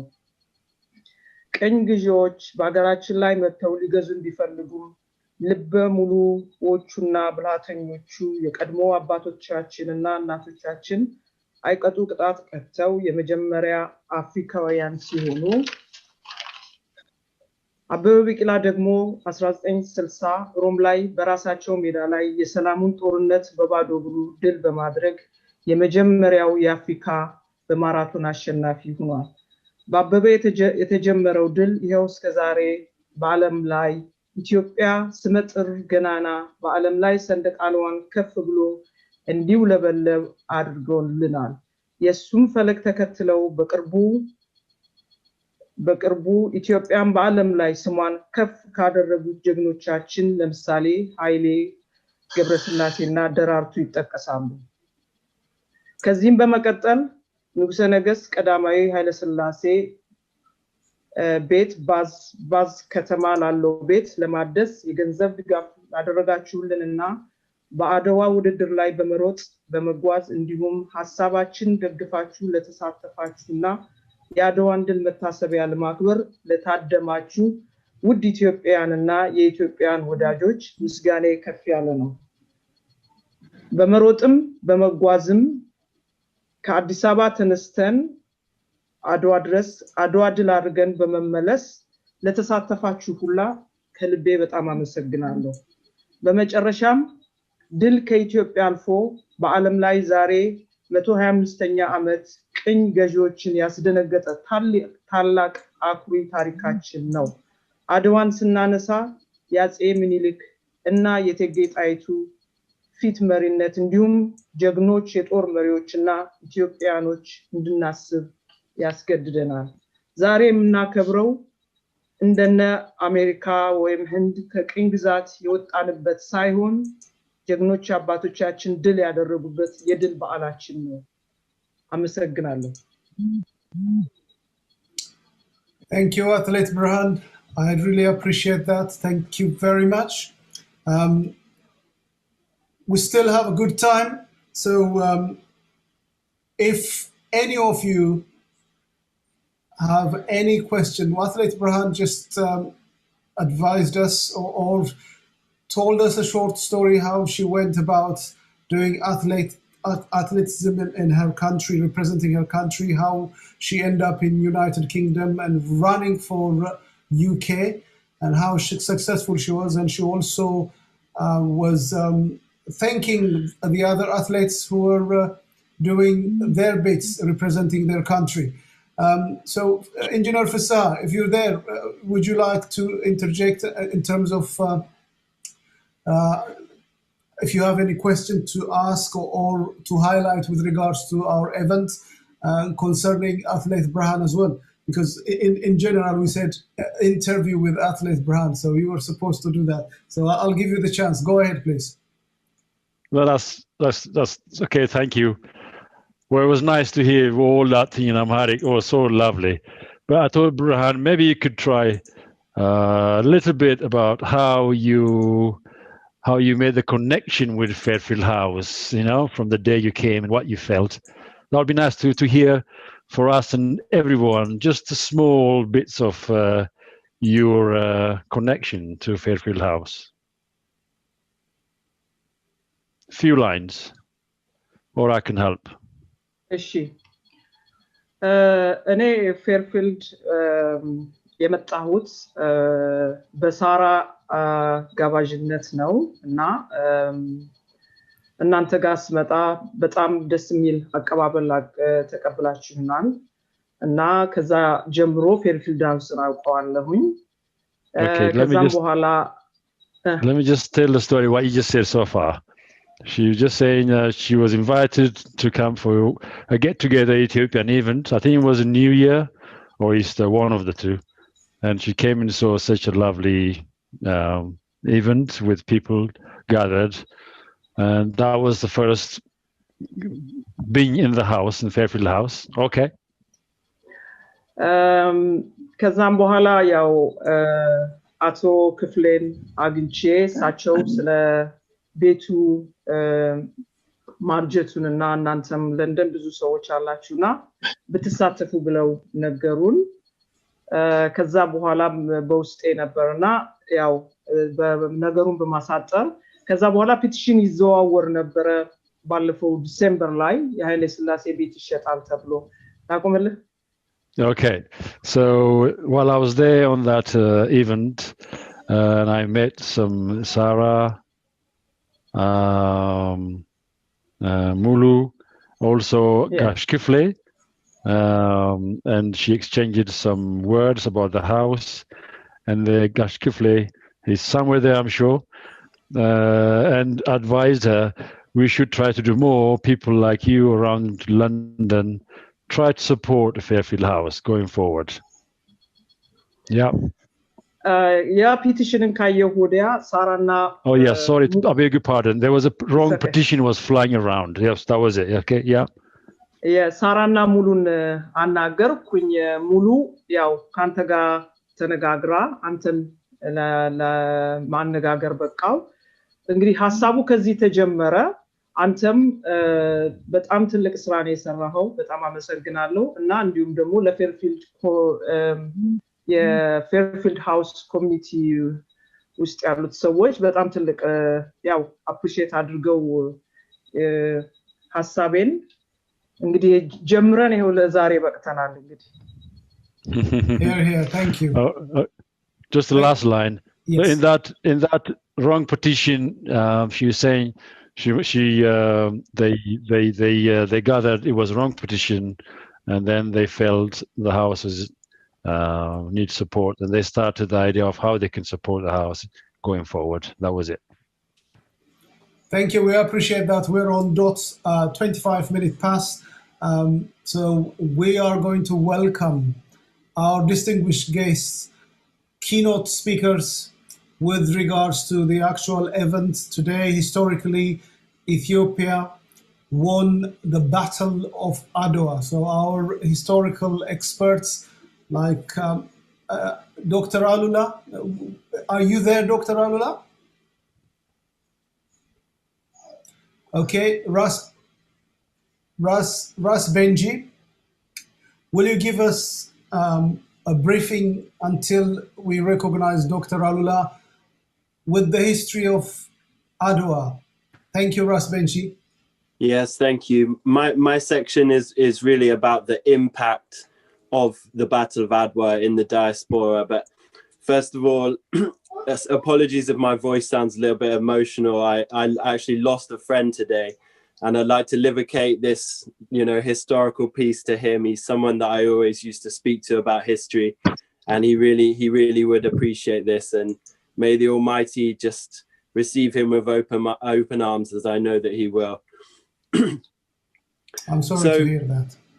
The context of the Battle of Adawa is really in the 19th century context, and it starts with the Haitian Revolution in 1804, and then we have emancipation from slavery in the British colonies in 1833, and then in the French colonies in 1848, and then in the USA in 1868, and then of course, in the same year, we have the Battle of Magdala in 1868 also, and then the Berlin Conference, the Division of Africa in 1884. So you see, Adawa really fits into this time with this great shifting change and the grand effect it would have on racial consciousness throughout the diaspora of newly liberated Africans looking for their identity and being told, places like Britain, that's your mother country, when you might also consider that Ethiopia is, the root and where you come from, or Africa as a whole is where you come from. So there's this rising consciousness, and Adawa really had a dramatic effect. And I'm going to put it in 3 different areas that it had an effect, and that's in religion, in political power, and in people. So in religion, the effect that Adawa had was a continuation of the strong Ethiopianist interpretations of the Bible that were often practiced in secret in slavery. And these gave birth to churches such as the African Methodist Zion Church in the US and the Ethiopian Baptist Church in Jamaica. So these became even more stronger with a place such as Ethiopia in the news, and in that positive light, it really shone the biblical connection. And of course, that led to further Ethiopianist movements and ultimately to Rastafari. So that's the impact on religion. With political power, Adawa was really signified the birth of Pan-Africanism. And with the world spotlight was shone on Emperor Menelik in Ethiopia. Emperor Menelik featured in Vanity Fair, even in Europe. So this was a completely different role model for Africans and really leveraged political power. And the first Pan-African Congress was organized by a Trinidadian, Sylvester Williams, and happened in London in the year 1900. And this was just before Marcus Garvey was about to make revolutionary progress with his Universal Negro Improvement Association. So that gets us onto people and how and Africans in the diaspora in the Caribbean in particular, but also in America, connected with Ethiopia. And the first person is Benito Sylvain, and he was a Haitian intellectual and poet, and he first went to Ethiopia just a year after Adawa in 1897, and there he was awarded the Order of the Cross of King Solomon, and actually went on to represent Ethiopia at the first Pan-African Congress. So he became a good friend of Emperor Menelik, and also set a tradition. I'm afraid we're being Zoom bombed. Yeah, are we safe now? No, we have to keep removing the we're doing that. Yeah, we have to keep doing that. Yes, go ahead. Sorry, guys. Yeah, let's just keep removing this. Okay, go ahead. Okay, so Benito Sylvain, he represented Ethiopia at the first Pan-African Congress in 1900, and he was from Haiti. And His Majesty Haile Selassie, he actually continued this relationship with Haiti, visiting in 66. And he actually opened an Ethiopian embassy in the 60s in Haiti, just a couple of years before his Caribbean visit, where his Caribbean visit was organized from. So that relationship was continued there. And then the next person was Dr. Joseph Vitalien, and he was Emperor Menelik's personal physician, and he was actually from Guadeloupe, and he arrived in Ethiopia in 1900. And he was a multifaceted person, not only being a doctor, but he served on the board of the Ethio-French Railway and was the tutor of young Tafari Makonnen, and also was a representative of Ethiopia at Pan-African events. So I actually think this would have had a very strong impact on young Tafari to have someone from the African diaspora in the Caribbean travel all the way to Ethiopia and become his tutor. Amazing history and relationship there. And then this led, these kind of connections, they led in the Second World War and the Second Italian invasion for people like John C. Robinson from Georgia in the USA, the Ethiopian fighter pilot, to travel to Ethiopia and do good works there in the war. And then there was also someone called David Tolbert, who was around in His Majesty's time, who was a teacher and historian, and he was from Guyana. So this relationship, Adwa really cemented this relationship with the African diaspora. And the icing on the cake really is His Imperial Majesty's land grant to Ethiopians in the diaspora, given in 1955 to the Ethiopian World Federation in Shashamane, originally 200 hectares. So it's a huge impact, and long may these connections between Ethiopia and all the Africans in the diaspora, all the suffering peoples in the world continue, because Ethiopia is a great inspiration. And events like Adwa and the Second Italian invasion and everything Ethiopia overcome, they really stand out in history as these positive landmarks and things that can inspire everyone. Thank you. Thank you very much. We do apologize for that. We've been... Hold on just a second, Index. Could you give me a second? Brooke, are you here? I need to shut down this chat room. These guys are really vulgar. I need to shut down the chat room. Oh, okay. I'll try to shut it down because I'm a host. Let me try. I don't know if you can do that. I'm the host.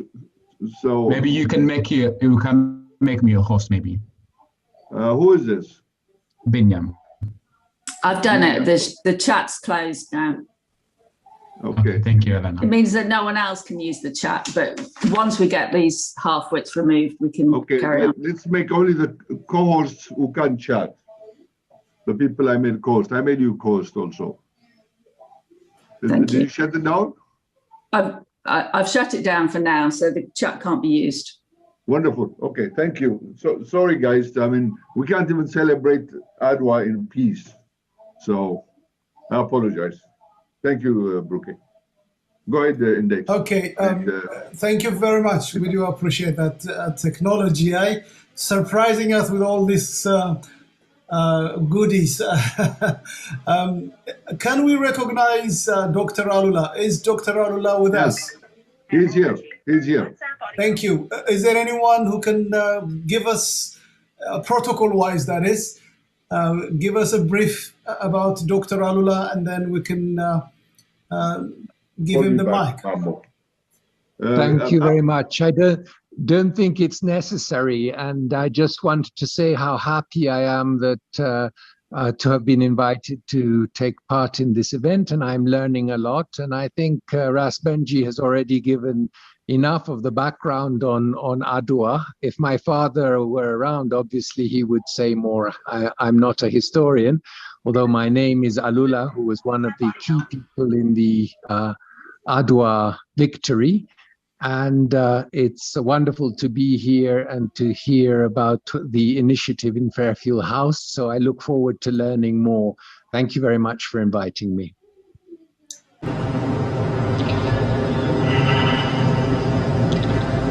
ተሻገረ ቢሉት ቀይ ባህርን ጠላት አሉላ ተቆጣ ነደደ እንደ እሳት ጫን አለ ፈረሴን ወልወል ጎራዴን አውርድ ከግድግዳ ጦርና ጋሻዬን ማንም አይራቃትም ውዲቱን አገሬ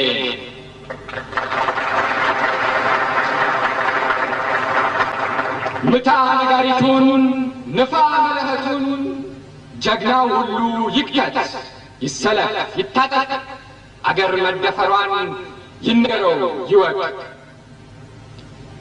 ሰማ ሰራዊቱ የጠላትን ድፍረት ጥቃቱ ሆነበት የመረረ ከሬት እንሂድ እንዝመት ጠላትን እንውቃ ክንዳችንን ይኸው ትዕግስታችን ይብቃ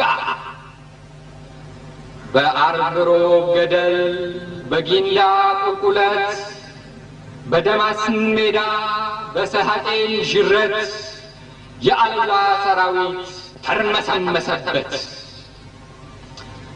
አገኘው ጠላቱን ተድአሊ ላይ ሰፍሮ ምሽጉን ገንብቶ መድፉን አነጣጥሮ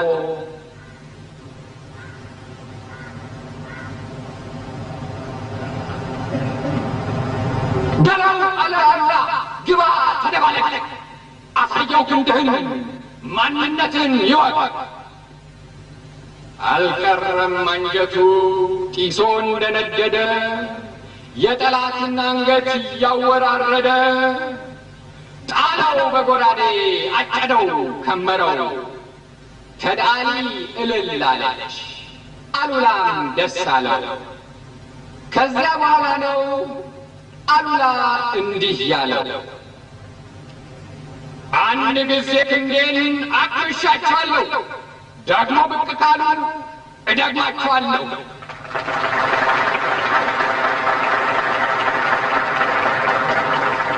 ራሱ ቀይ ባህር ድንበር ነው አገሬ የቆየ ነውና ከጥንት እስከ ዛሬ እኔ ሄድኩለት ሮማን ልገዛ ያኔ ምናልባት ቢበዛ ጣሊያንም ሰዓቲ ሊመጣ ይችላል ከዛ አልፋለሁ ግን ክንዴ ይደግመዋል የኢትዮጵያ ጀግና ይሰባብረዋል ይህ ነበር ምኞቱ የቆራጥነቱ አሉላ አባነጋ የታገለለቱ አገሬ የነኩ የደፈሩ ሁሉ በኢትዮጵያ ጀግና ክንድ ይዳሸቃሉ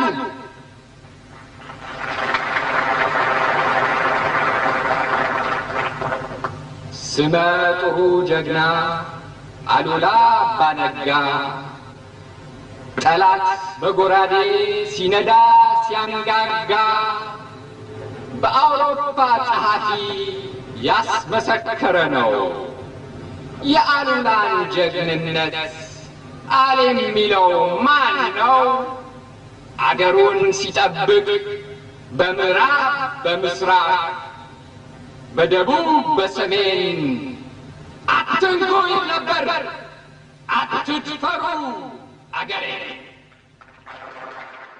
Thank you. I know you speak of Amharic as well. Would you be able to address us in Amharic?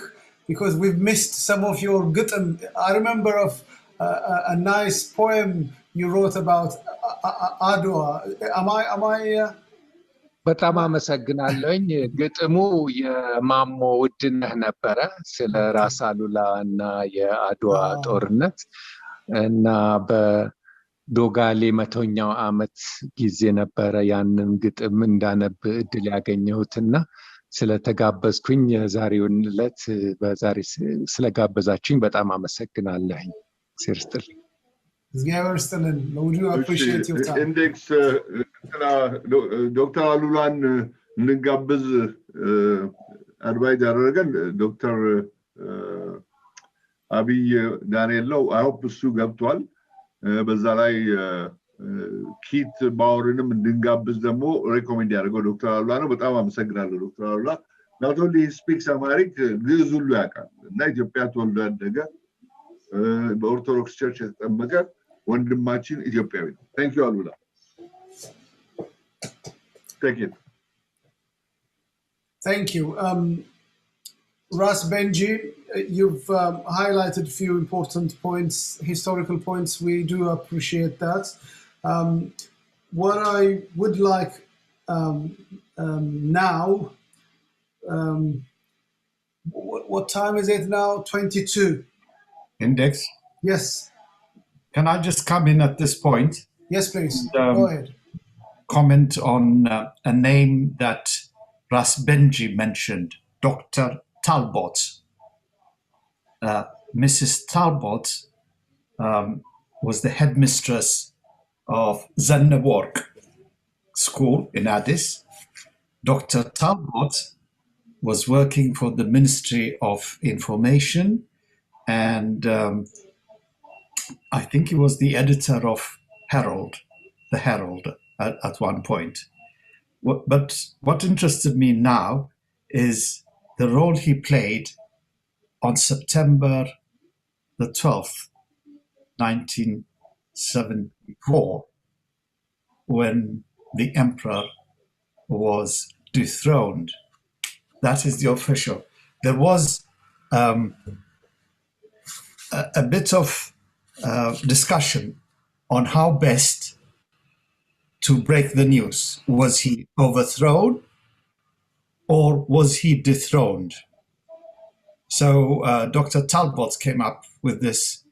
The emperor was described then as dethroned. Dethroned, I was later to find out, doesn't mean, it means there is a succession, and rightly so, because his son was made an emperor, the coronation of which the revolutionaries told us would happen when he arrived in Ethiopia. That's never happened. So I just thought Dr. Talbot is a very much renowned person in Ethiopia. Thank you. Ras Benji, please, if you go ahead. Thank you for that. Thank you for that extra information, Mulugeta.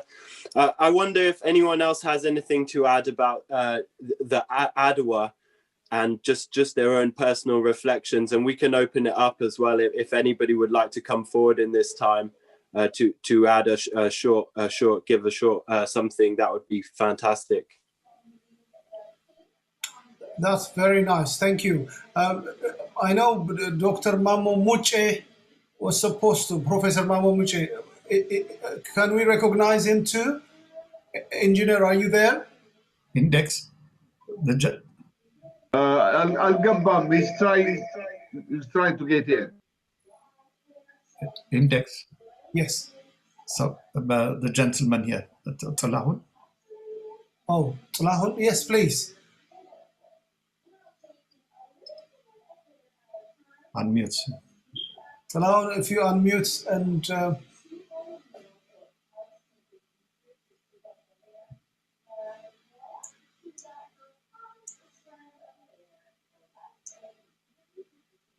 Talahun, are you with us?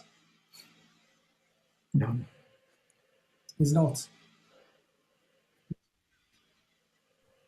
I think we need to unmute him.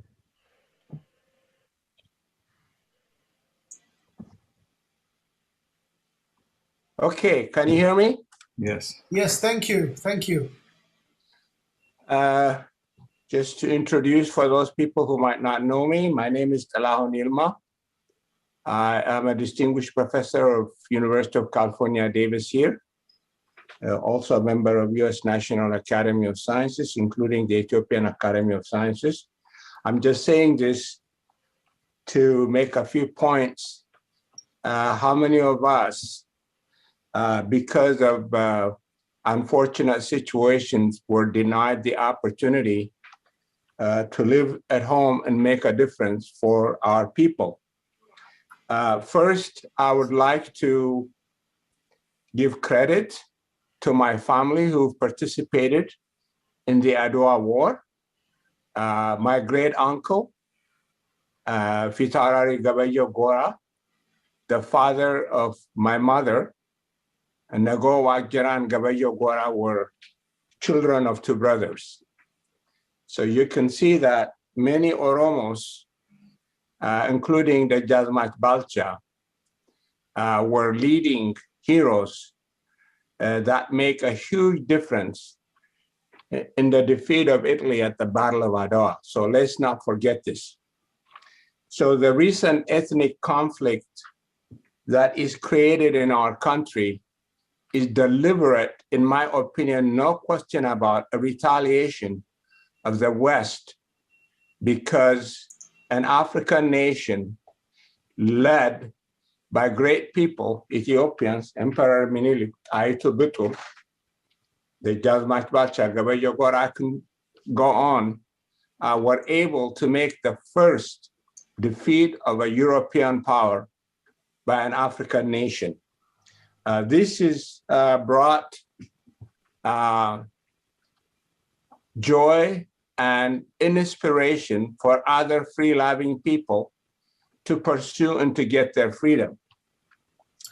I just want to give you one example of how Ethiopia has been viciously attacked, and many attempts have made to destroy it.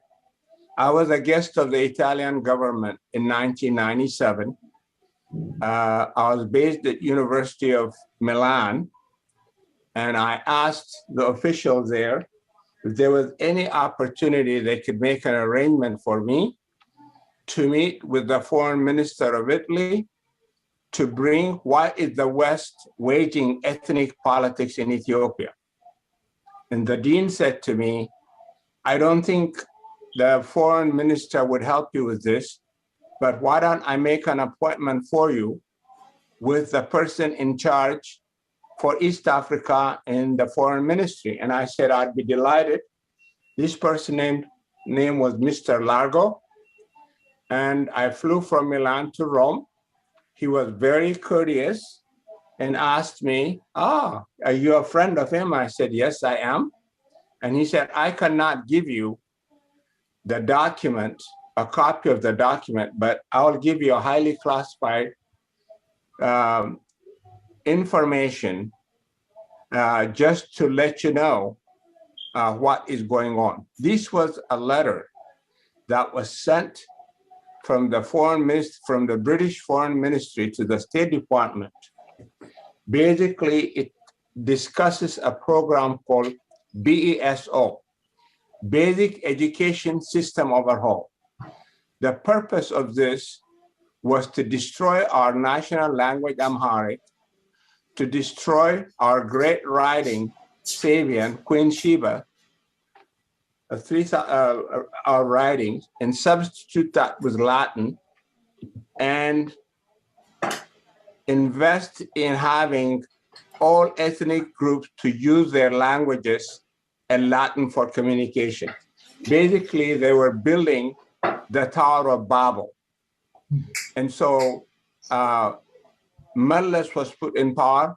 Great investment was done to wage ethnic politics, to divide along Ethiopian ethnic line, to destroy our heritage, to destroy our literature, to destroy our alphabet. And this is been the West's contribution. This is not the first time it was done. It started with Adawa. Eritrea is totally an Italian fabrication. The people living north of the Merab River, the people living in Tigray south of the Merab River are the same Tigrinya-speaking people. And in fact, if Ras Alula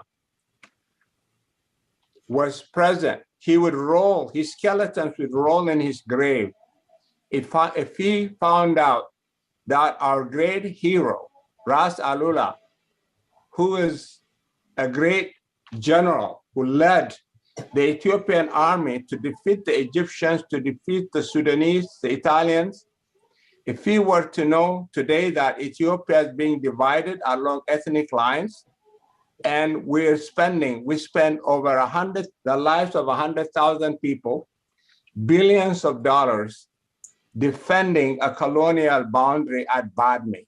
That is a degradation to our heritage.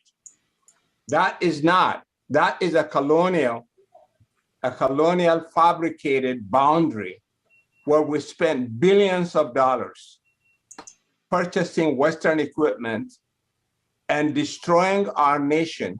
Instead of, just imagine if we had taken all these resources, invested in education, invested it in infrastructure and industry, not just the Tigrayans, the Oromos, or the Ama, any of the ethnic groups, all of us as Ethiopians today would have been at least at the level of Taiwan or South Korea.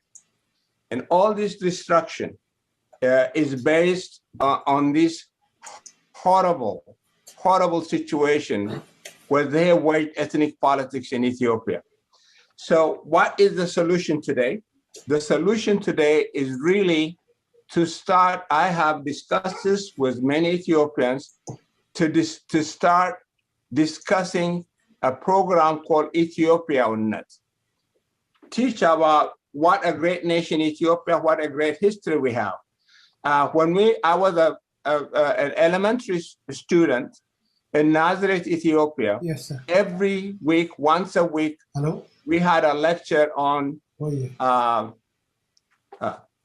on behavior, or what we call it, moral. And instead of that, if we have a class once a week, from 1st to 12th grade about Ethiopia, and instead of teaching us the great Roman Empire, Persian Empire, British Empire, I have never was taught a single class on the great Ethiopian history. We have to educate our people history that is more to be gained as one nation. I have 4 ethnic groups in me, so I cannot know which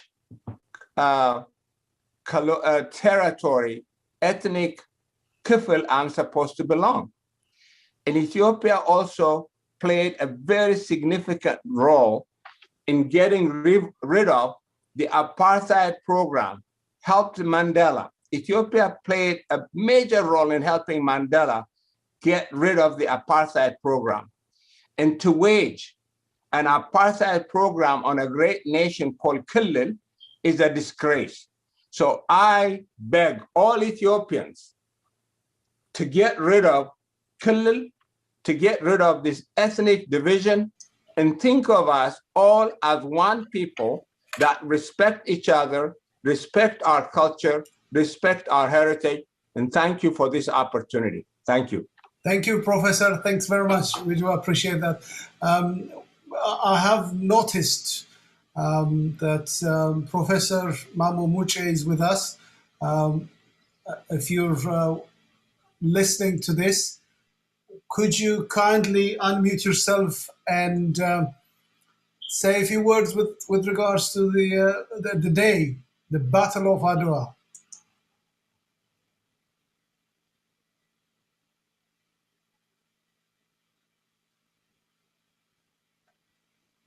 Professor Mamo Muche, are you with us? Can you hear me? No, he's not. When we had the security thing, we kicked him out by mistake. So he's trying to find a new device.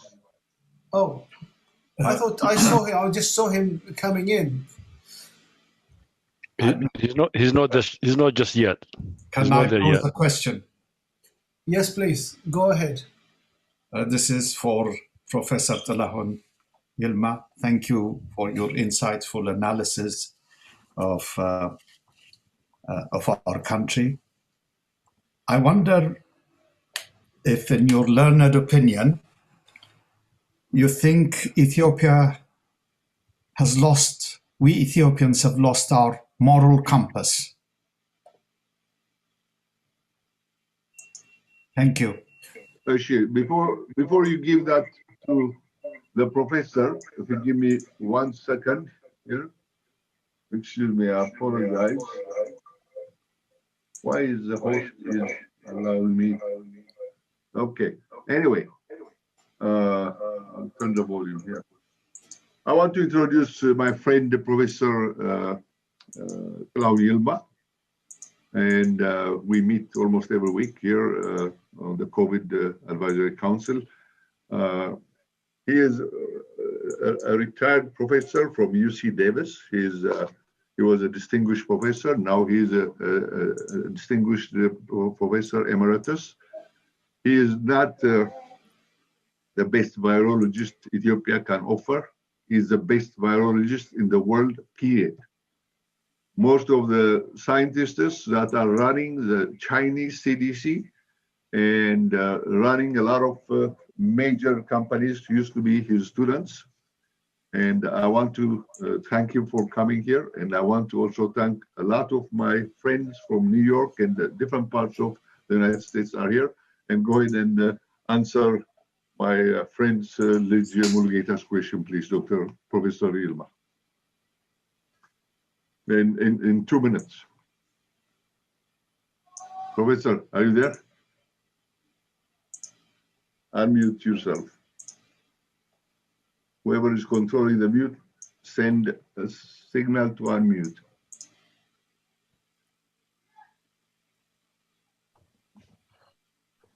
Who are we supposed to unmute? He was. Got it. Yeah. Go ahead. Yes, the question that I've asked, have we lost our moral bearing? Yes, we have. I think the greatest, I wrote a series of articles early on, starting 1996, warning. One of my articles in the Ethiopian Review was building the Tower of Babel. And at that time, it really made a lot of effort. We started a radio program broadcasting from Russia to Ethiopia twice a week, warning that this ethnic division is going to destroy our country.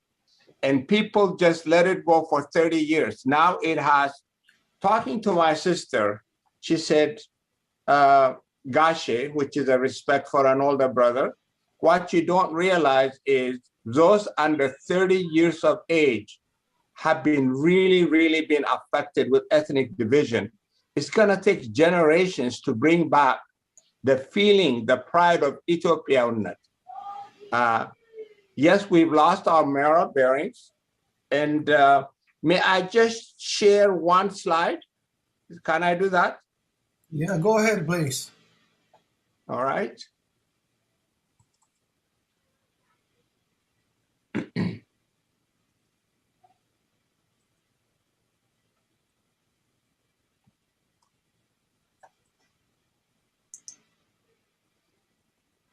You are a coach now. You can do that. Okay, hold on.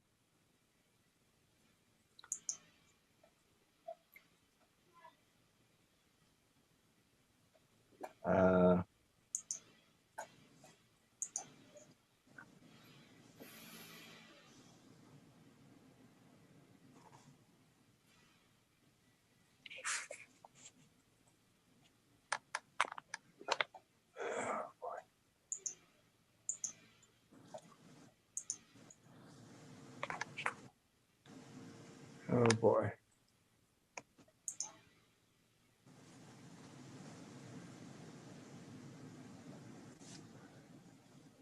In the meantime, go ahead, because I'm clicking on it and I'm having a hard time. Share screen, the green button. Yeah, that's it. Just disappeared the screen. Okay, go down to the at the bottom and click on the blue Zoom icon. Yes, that's what I'm doing. Why don't you continue with Dr. other Mammo. program until I get this figured out? Okay, Professor Mammo might be in now. If you are in, could you please unmute yourself? We've let a few people in. Index, do you see Professor Mammo? I thought I did. Professor Mammo Muche, if you're with us, I'm scrolling down to see his name. I thought I've seen his name. Let's go. I think we should go to Keith Bauer and let's start Keith's program, and then Professor Mammo might make it. He has to change the device. I see. Okay. And before we start Keith Bauer, obviously we have to show his video after you introduce him. I would really be happy if Dr. Alula introduces Keith Bauer. Please do. Dr. Alula ከማክበር ሰላምታ ጋር ኪት ባወርን ቢያስተዋውቁልን ባኮት። Yeah. I am sharing the screen. Can you see it? Not yet. Okay, I did put share the screen. We're not being able to see what he's trying to share, sorry. Right. Okay, let's go with Keith Bauer and then... okay, that's fine. Or you can email it to me, Professor... yeah, I will email it to you. Okay, go ahead. Dr. Alula, please introduce our guest. Unmute yourself as well, please. Keith Bauer's book on imperial exile on Haile Selassie is the classic account of the period of the emperor in Fairfield House and in Bath, and it really sets the scene and gives a very personal account of explaining the whole episode of that period in exile. So I'm very much looking forward to the video, and I very strongly recommend this book for anyone who wants to get insights into that very important period of Ethiopian history and Haile Selassie's period in the UK.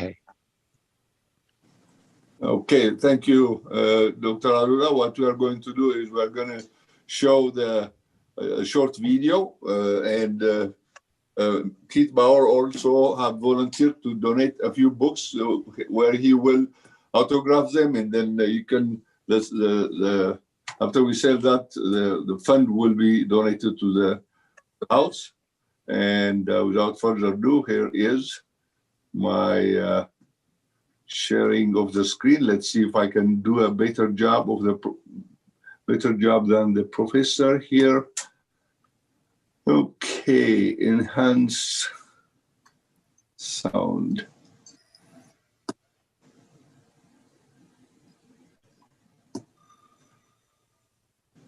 But in the meantime, Keith, if you unmute yourself so you can do the voiceover, so to speak. No, it has voice. There you go.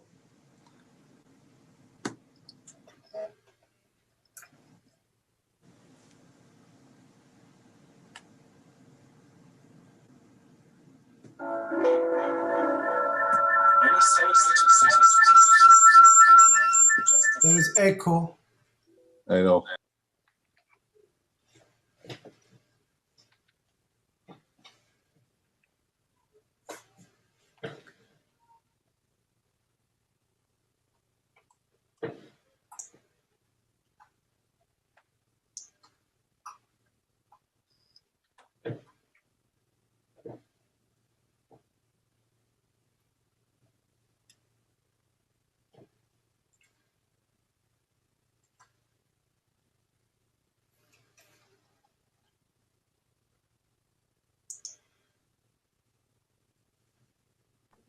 I think the video doesn't have audio. Can you please unmute yourself? Engineer Scale. I'm asking you to unmute. How about now? Yeah, well, the audio is not. Yeah, you probably have to rewind it. Rewind it. There was no audio.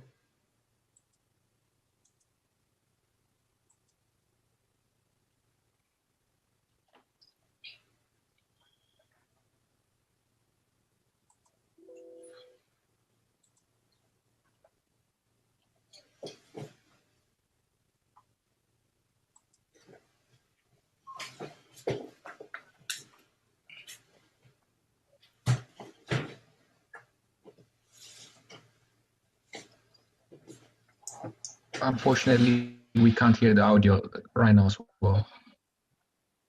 Engineer Scale, I know you dearly want to plug Keith. I think we should take the original. So let's pause the video because the video has no audio. We can see the visual. So Keith, can you unmute yourself and help me on the audio? Thank you.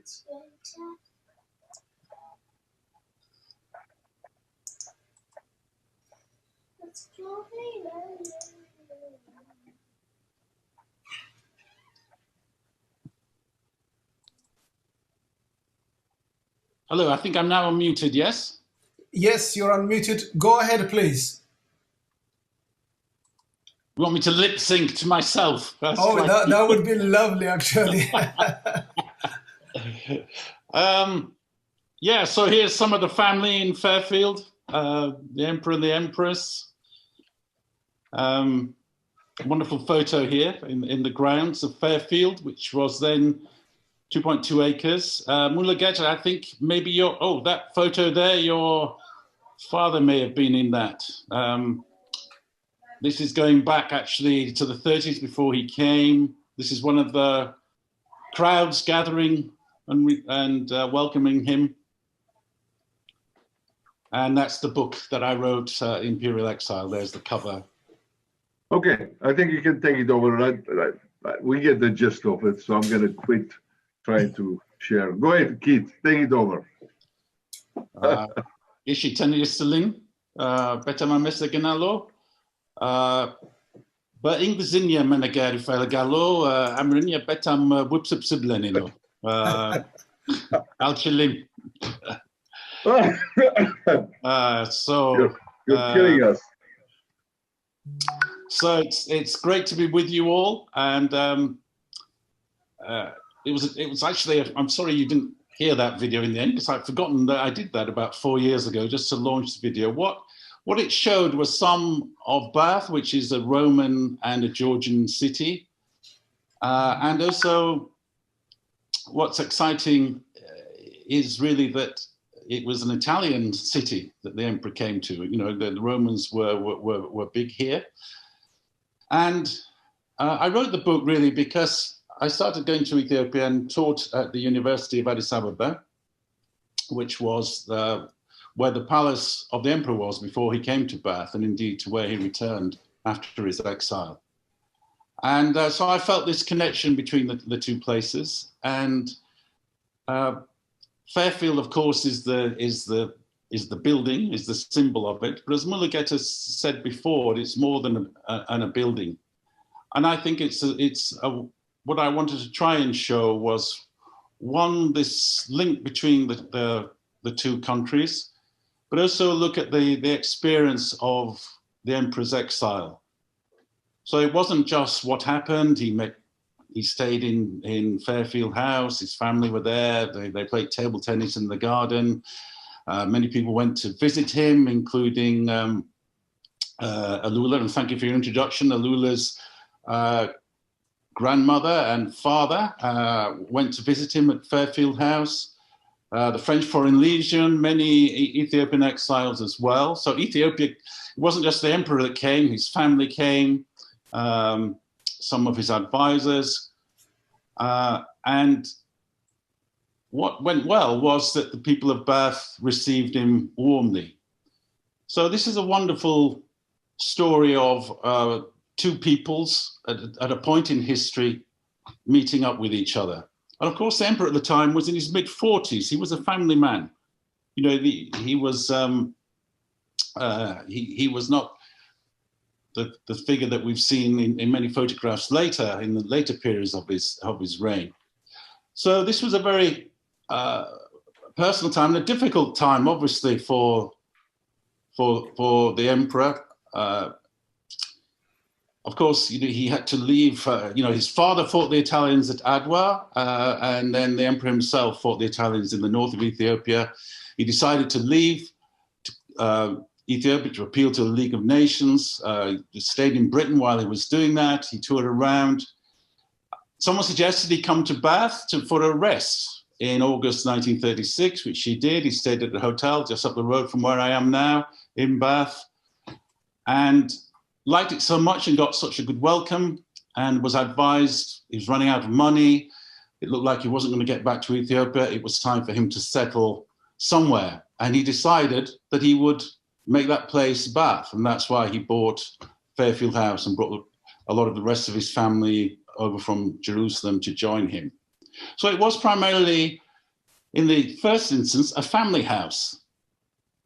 And also a place where people went, as I said, and it was a base the emperor used to go to other parts of the country. But what we have to understand about his exile, and I tried to do, is of course, he was here in Bath and walked around the streets and met the mayor and met a lot of families. But his head, he was still back in Ethiopia, and with terrible news of the massacre at Addis Ababa University after the failed attempt on the life of the Italian Viceroy Graziani. Terrible news about his son-in-law who was murdered by the Italians after he's captured, and other stories of grief and suffering. And a thought which I said in that trailer that you didn't hear, really that he reached a very low point, partly through, he had an accident and hurt his shoulder and his knee, and partly through the winter, and partly through Britain recognizing Victor Emmanuel III as the rightful head of state of Ethiopia. He fell into quite a difficult period. And yet, almost like a biblical story, really, in the depths of despair, there was hope and a sort of resurrection in the fact that the tide of history turned. He left Fairfield House in 1940 after 4 years, actually, although the family stayed for longer. He was in Sudan for a while, and then, as you know, entered Addis Ababa 5 years after the Italians did. Another victory.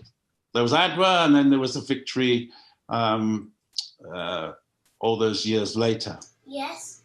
So for me, this is a wonderful day to think of Adawa. I've actually been there. Beautiful part of northern Ethiopia with the pointed mountains and everything else. And although, of course, it's important to recognize it as a great victory over interference and violence from European powers and everything else, and a great symbol of Ethiopian freedom and liberation. I'd like to just finish my contribution really by thinking in a different way. Haile Selassie was crowned in St. George's Cathedral in Addis, which was built by Menelik to celebrate the victory at Adawa. The emperor was crowned there in 1930. And after he left Fairfield and Bath and was back in Ethiopia, he had a service of celebration there as well. Victory, of course, is important, and that's what we're thinking about with Adawa, but also something I wrote in my book, actually, a quote that one of the things I think I'm most admiring of the emperor for, which was he talked of forgiveness. The Italian army had committed some terrible atrocities over the years, but this is what he said to his own people. Do not return evil for evil. Do not indulge in the atrocities which the enemy has been practicing in his usual way, even to the last. Take care not to spoil the good name of Ethiopia by acts which are worthy of the enemy. So as we remember war and fighting and conflict, yes, and victory, that's good. But I have always been more interested in the peace and the building back and afterwards. And I think one of the great stories of the emperor being in Bath was that he regained his resources and his strength and was able to turn his victory into something more than just booting out the Italian army, but talking about sort of forgiveness and moving on. And as you know, the Italian culture and some of the Italian influence and families there has been very important ever since. So to me, that's what I'd like to focus on. And I think in the modern times, this link between the UK and Bath and Ethiopia and Addis Ababa and the emperor's role and involvement there, I think it's a fantastic symbol of hope and tolerance and forgiveness. So, Becca, and I'm so proud to be part of this gathering tonight. Thank you. Thank you, Keith. Thanks very much. We do appreciate that. I know Professor Tilahun is going.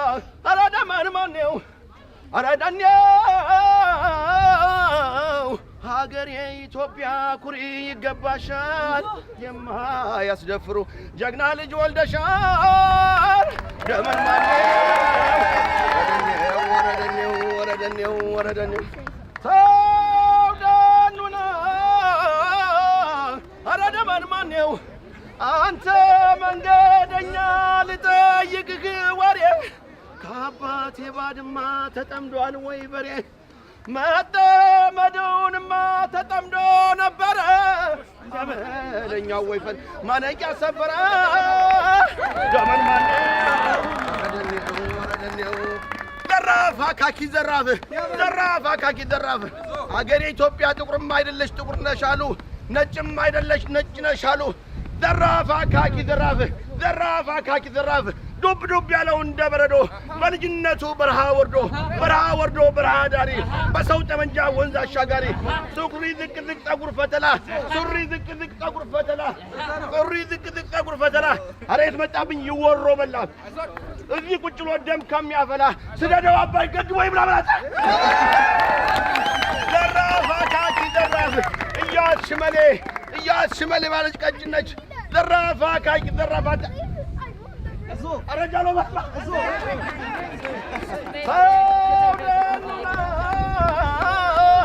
أراد من منيو أرادني سوداننا أراد من منيو أرادني